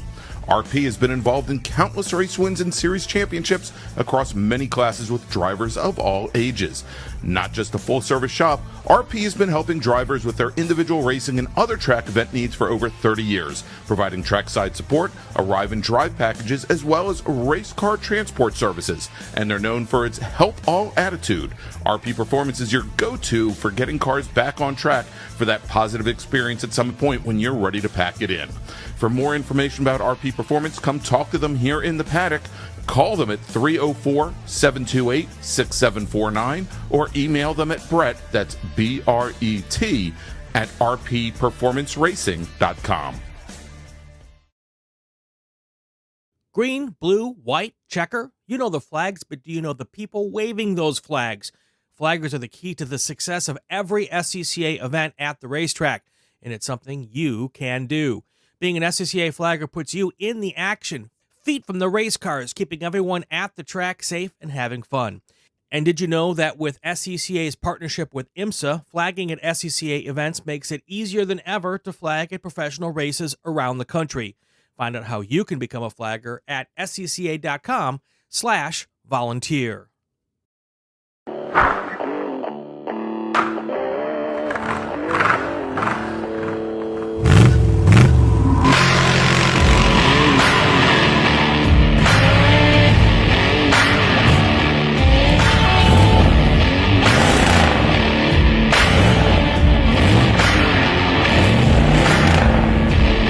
Hey dog, Belmont Classic Cars, where we take you back to simpler times. Belmont, Ohio.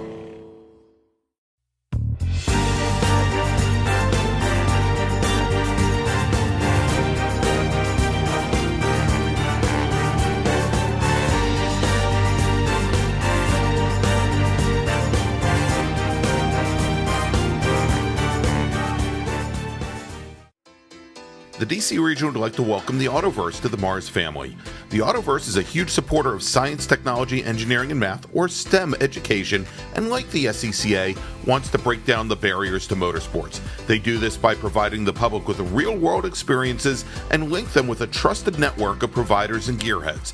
To find out more, find them online at theautoverse.io, and if you're here at Summit Point this weekend, stop by their display in the paddock, say hi, and ask them about their upcoming events. The Autoverse, 4 wheels, more fun.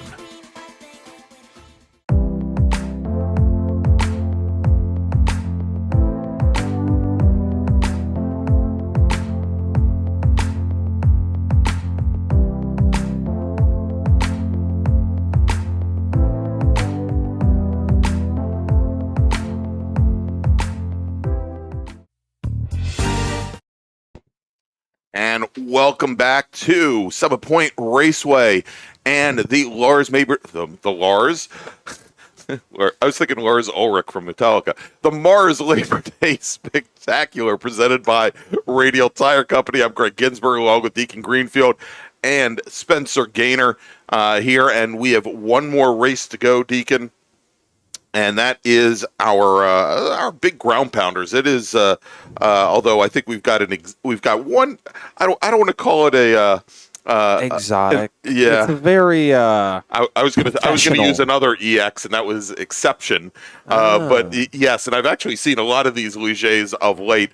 But let's do this as the pace lap is starting up.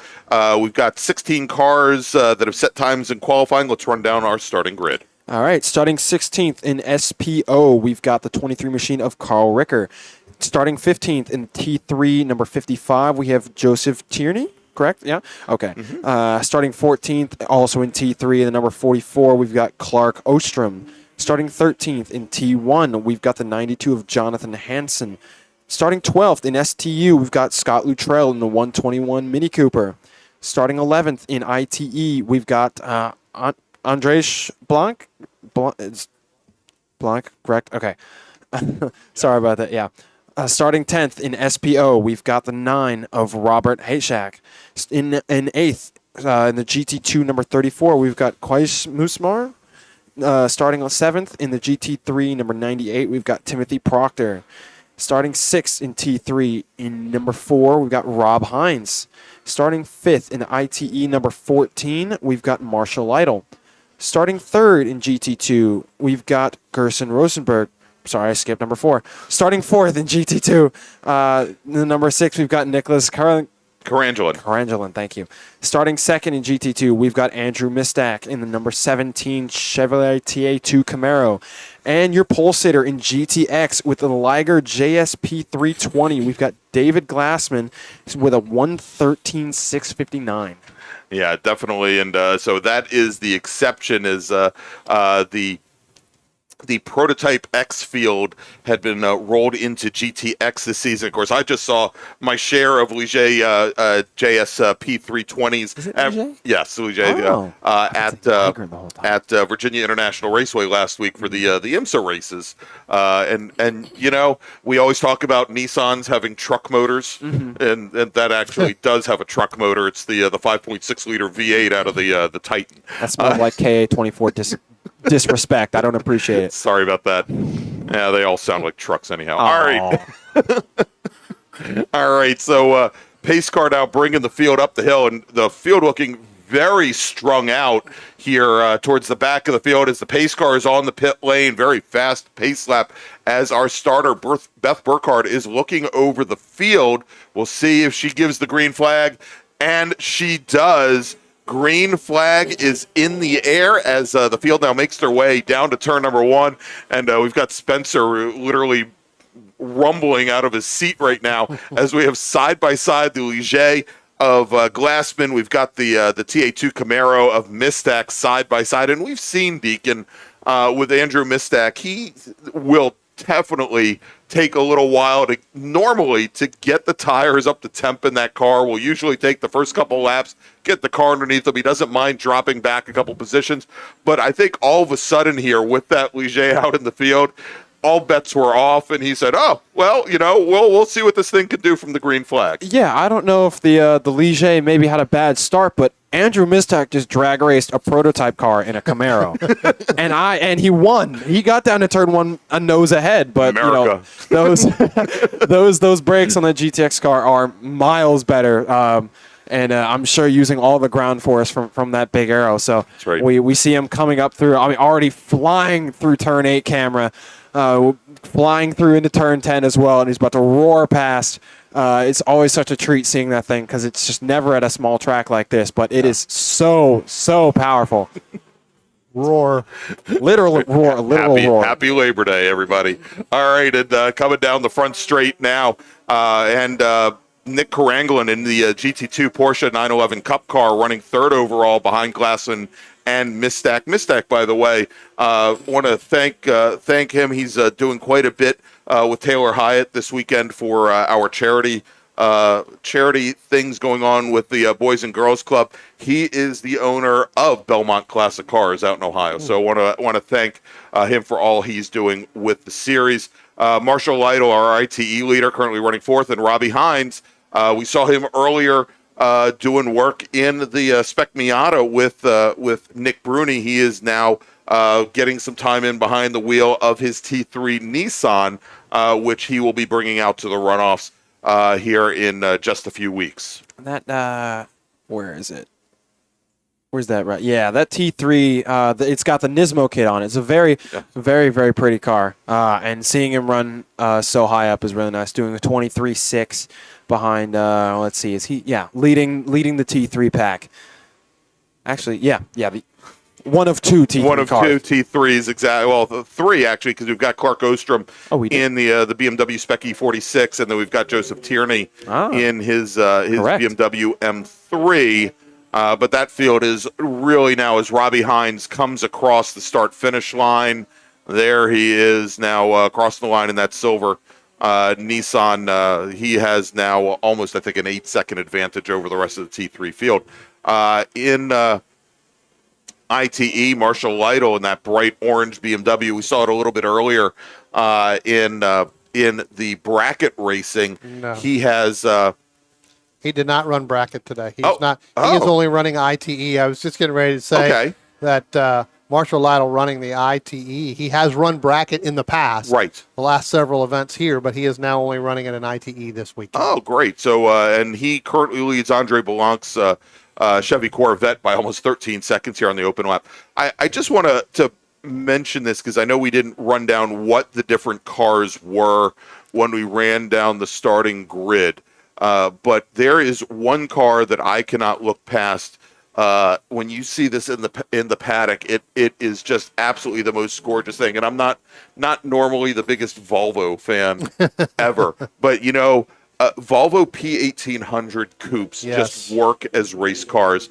And when you see Carl Rickards down on the grid, it is absolutely an amazing piece of machinery, and if you're here in the paddock, I definitely recommend that you take a look at it. All right, heading down into turn one now. It is Marshall Lytle who is going side by side into the corner there with Nicholas Karanglin in the Porsche 911 Cup car. The 76 to driver's right to the inside, Marshall Lytle to the outside, and you can see the drive out of the corners that Karanglin's Porsche gets as they went down in the 3, and he had about 10 car lengths on Lytle, but Lytle makes it all up on the bottom half of the course. That last time by, Lytle was actually 0.3 of a second faster than the Porsche. Got a little loose in the center of 1 and 2.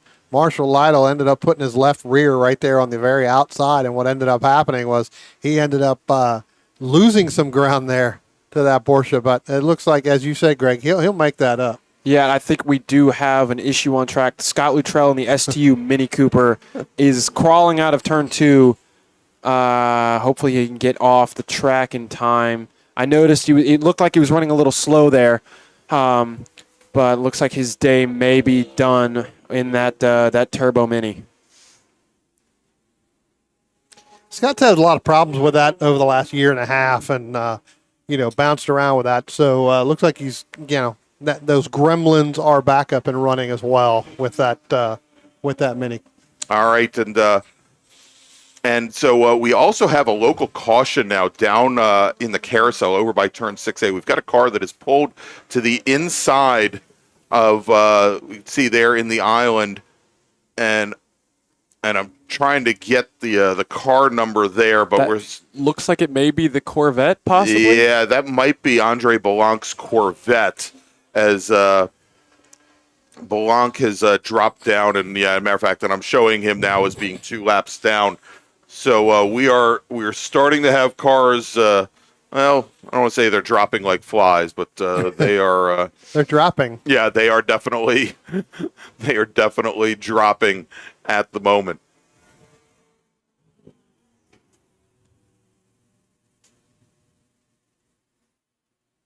Big Bore is always one of my favorite classes to watch, just because of how unique the cars are that come out for this. I mean, it may not be the closest of racing, but you usually just see some of the coolest cars, i.e.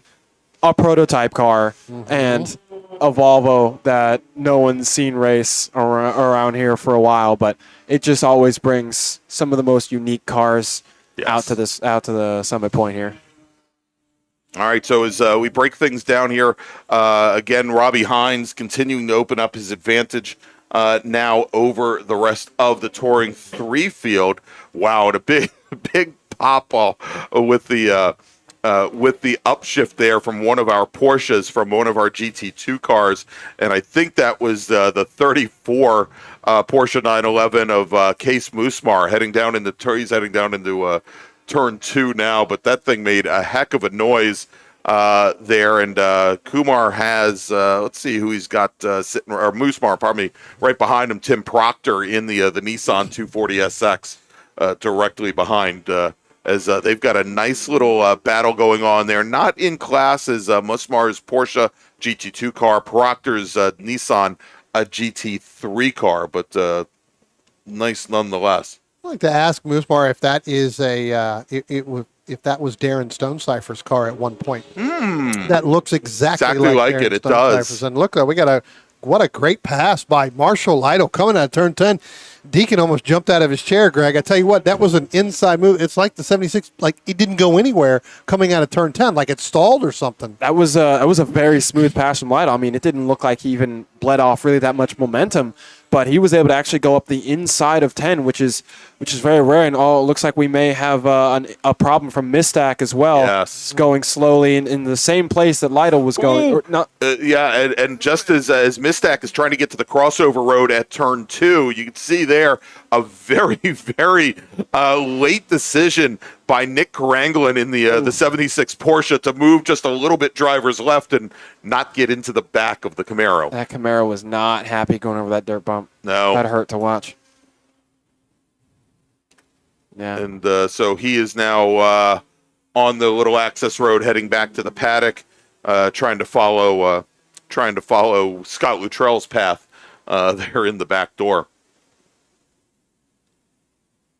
We have had some brake issues on that Mistack. I have to find out later as when we leave out of here, because they're paddocked right behind the tower. So obviously going to need a flat toe there. But I'm wondering, because the way he came out of turn 1 and turn 2, Greg, it looks like he just kind of slowed down, like he let the car slow down.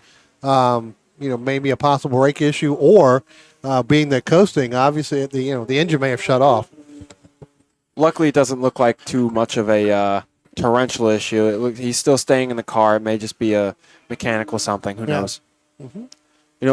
He's had engine trouble in the past before, but did his pace really drop off? Didn't look like it. It looked like it all of a sudden as he went through turn 1 and 2. Just really did. So I'm wondering if maybe a potential brake issue or something there, because he got into one really good, and then all of a sudden it just kind of died out as it went through. He's got an 18.8 and a 19.8 for his last lap recorded. So yeah, it must have been a very sudden drop in reliability there for a second.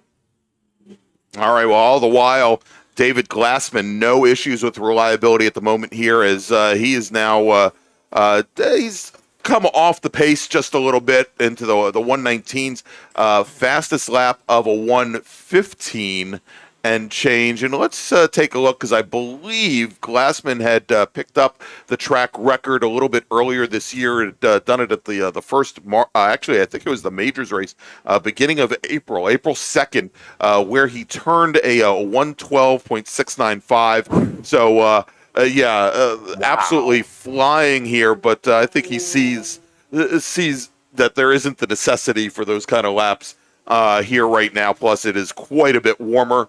What about, Brian, as we were here in April, what about 30, 35 degrees warmer? It felt like it was 150 degrees out there about an hour ago. I can tell you that for sure.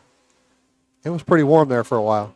All right, still great little battle. Again, not in class going on right now between Case Moosmar in his GT2 Porsche 911, Tim Proctor in the number 98 machine. They are heading down under braking in the turn 1. They're actually sitting right behind our ticker. There they are.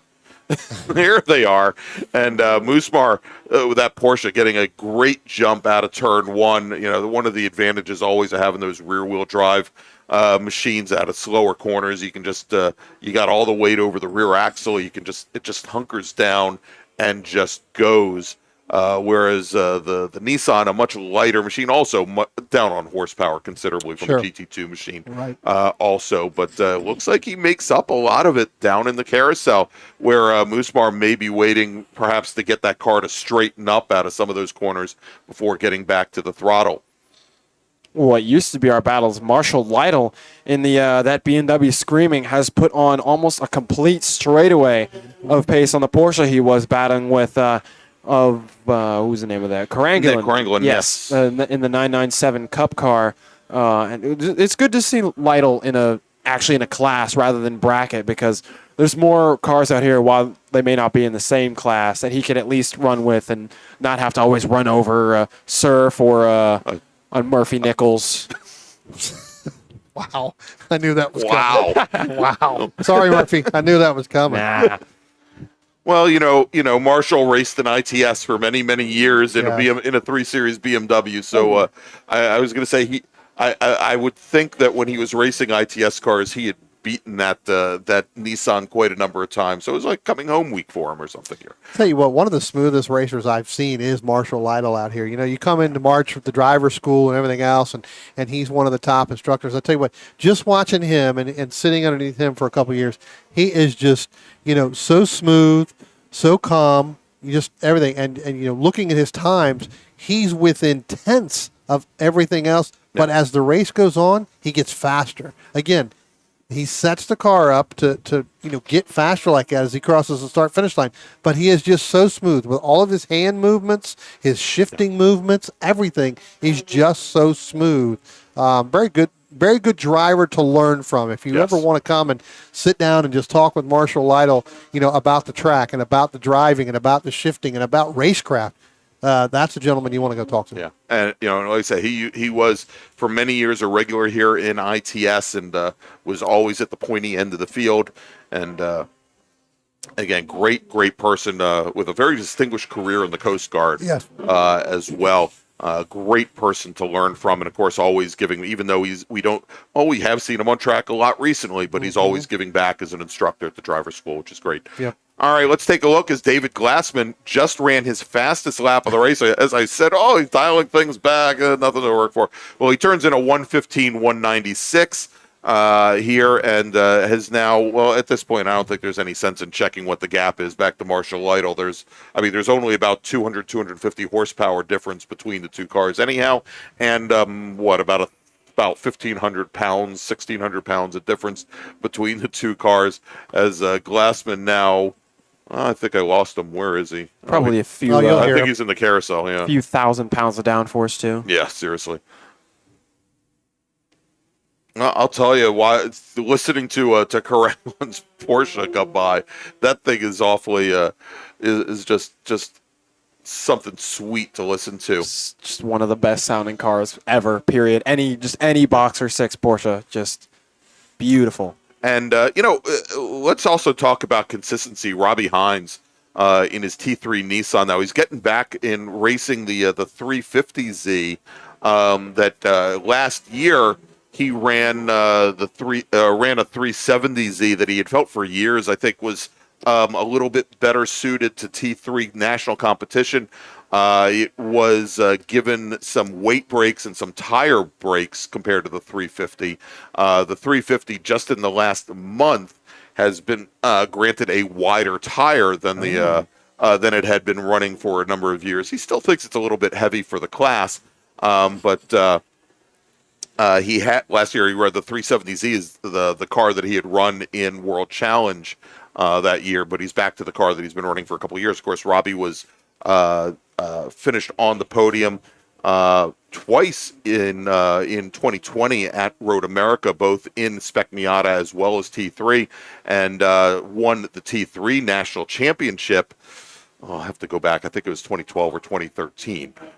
So certainly he's looking to get back up not only onto the podium but the top step this year at Virginia International Raceways. He thinks he has a car now that can be competitive there. Speaking of Robbie Hines, using all the curb coming out of 10 was all the way on the loser teeth. He's been doing it all car. Race long, and having the daytime running lights on that car, it draws attention to It's how Seriously, close he is yeah. to being off in the gravel. Well, you want right to up make near sure the the booth. Ligier sees him when he gets ready to come up, because Robbie's just now coming out of turn 2, and the Ligier's getting ready to come up out of turn 2 just now. So he is starting to reel him in a little bit.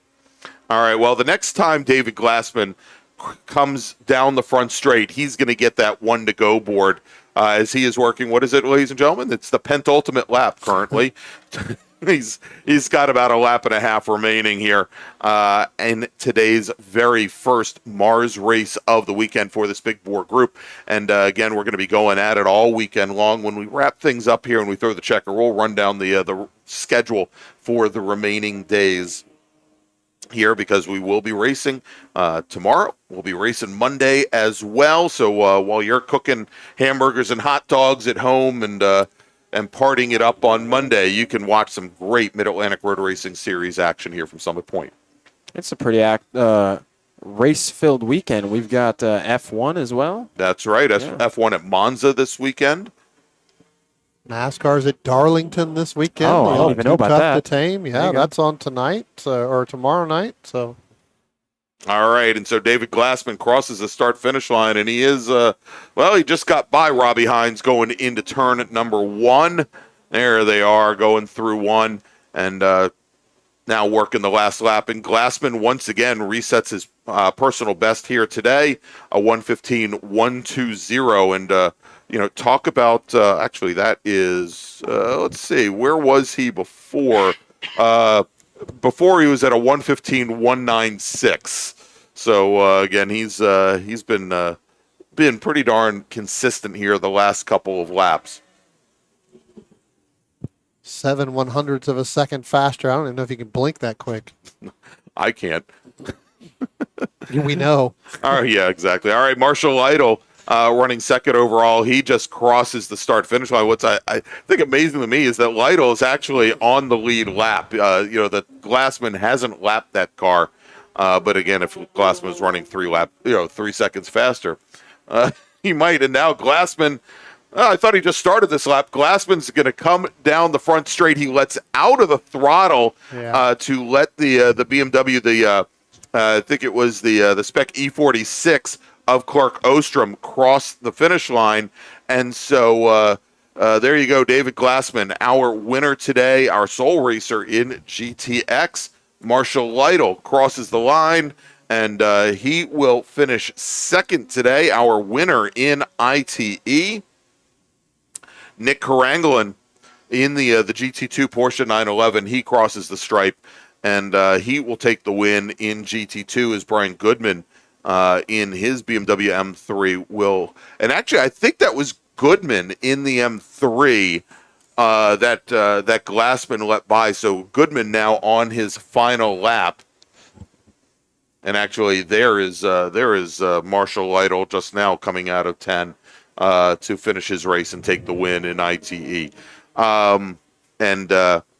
Another really good sounding big bore car. Yes. BMW's straight six. Straight Can't go sixes, wrong. absolutely. All right, now coming across the line is the Ford Mustang, Ford Mustang of Jonathan Hansen, who's going to finish second in Touring 1 to Brian Goodman's BMW M3 as Hansen was a lap down, and I believe all of our drivers have come across the line. So let's go break things down here by class. Robert Hayshak is going to take the win over Carl Ricker in SPO. Ricker had pitted in on the very last lap. Yeah, just before seeing the checkered flag. And Rickard had been off the pace. He finishes 3 laps down as it is, and I think was falling off the pace. That Volvo just looks like something may have broke. Of course, as we mentioned, David Glassman and GTX, your winner in class. In ITE, Marshall Lytle takes the win over Andre Belanc. In STU, Scott Luttrell only completes 3 laps, but our only other driver out there. In Touring 3, Robbie Hines takes the win over Clark Ostrom in his Spec E46, and Joseph Tierney. Tim Proctor, our sole GT3 racer, and he had a nice little battle there with Case Moosmar. But Tim Proctor, looks like our sole driver in GT3. Looks like we have a runner, Greg. I'm not sure why we're taking double checker flag. And that is Nick Karangelin, who took the win in GT2. I was just about to get to Nick. Maybe he felt that he needed that. He needed to unlap himself. He just needed to, give us another pass of the Porsche. Exactly. That could be too. Just one more pass. So Karangelin takes the win in GT2. Case Moosmar finishes second. Andrew Mistak, of course, retires after 3 laps. So that wraps things up for racing here at Summit Point. Let's take a look here at the schedule, what we have coming up tomorrow. Both tomorrow, Sunday, and Monday, we plan to go live around 8:40 a.m. Eastern Time. Hopefully you'll wake up as early as us and join us there tomorrow. All of our 8 race groups will get 2 races. First, we'll have 7 laps. We hope to get those all in before lunch. We'll take a break for lunch. And then 10-lap races to wrap up the day for each of our 8 run groups. It's 10 and then 7. Nope. Oh. Nope. Did they change it? 7 and then 10. 7 and then 10. There you go. So don't listen to Brian, but regardless. I'm going 10 because I need the extra lap. Yeah, I say, like Nick Karangelin, you can unlap yourself. You can bank 3 laps for the second race. That's it. That's it. But we're going to be starting at 8:40 tomorrow, and then we're going to do it all over again on Monday. But before we wrap things up, let's talk once again about what we have coming up, charitable activities here this evening. Make sure to stick around after we're done racing. First, we're going to have a giant group photo at around 9 p.m. on the front straight to celebrate the DC region's 75th anniversary. And then it's time for the always popular 50/50 and live raffles, as well as the charity auction. We'll also, once again, be naming the recipients of this year's Workers' Choice Awards, where one lucky Saturday driver from each race group will win a great prize package. And then remember, the Kids Zone, hosted by the Boys and Girls Club, will be up and running at Charity Central right next to the Pro Shop from 11 a.m. to 7 p.m. Thanks so much for coming out to the MARRS Labor Day Spectacular and for supporting the Boys and Girls Club of the Eastern Panhandle. All right, so that is going to wrap things up for us here at the track. Want to thank all of you for joining us here today for the first day of the Labor Day MARRS Spectacular presented by Radial Tire Company. I'm Greg Ginsburg, along with Brian Donati, Deacon Greenfield, Spencer Gaynor. Thank you. It's been such a long day. I can't even remember my own. Actually, I did remember my own name. But we will be back, as we mentioned, first thing tomorrow morning, 8:40 a.m. Thank you so much. We're going to play it out with some of our sponsors, and we'll see you tomorrow morning. Since 1976, Radial Tire Company has been providing the Washington, D.C. area with quality tires and the finest service. They have earned a reputation as a premier specialist in hard-to-find performance tire and wheel applications. They stock tires from all of the top manufacturers for whatever you drive, from small economy cars to SUVs to trucks. Their mission is to assist you in getting the most out of your tires and car. For more information or to schedule online, browse radialtirecompany.com or call them in Silver Spring at area code 301-585-2740. That's 301-585-2740. Belmont Classic Cars is a family-owned classic and collector car dealership located in Eastern Ohio, specializing in 1960s and 70s American muscle cars and other unique automobiles. Belmont takes pride in taking you back to a simpler time with iconic classic rides and never selling anything that they wouldn't want in their own collection. To see Belmont's extensive inventory of classic cars, visit their website at belmontclassiccars.com or find them on Facebook and Instagram at Belmont Classic. The DC region would like to welcome the Autoverse to the MARRS family. The Autoverse is a huge supporter of science, technology, engineering, and math, or STEM education, and like the SCCA, wants to break down the barriers to motorsports. They do this by providing the public with real-world experiences and link them with a trusted network of providers and gearheads.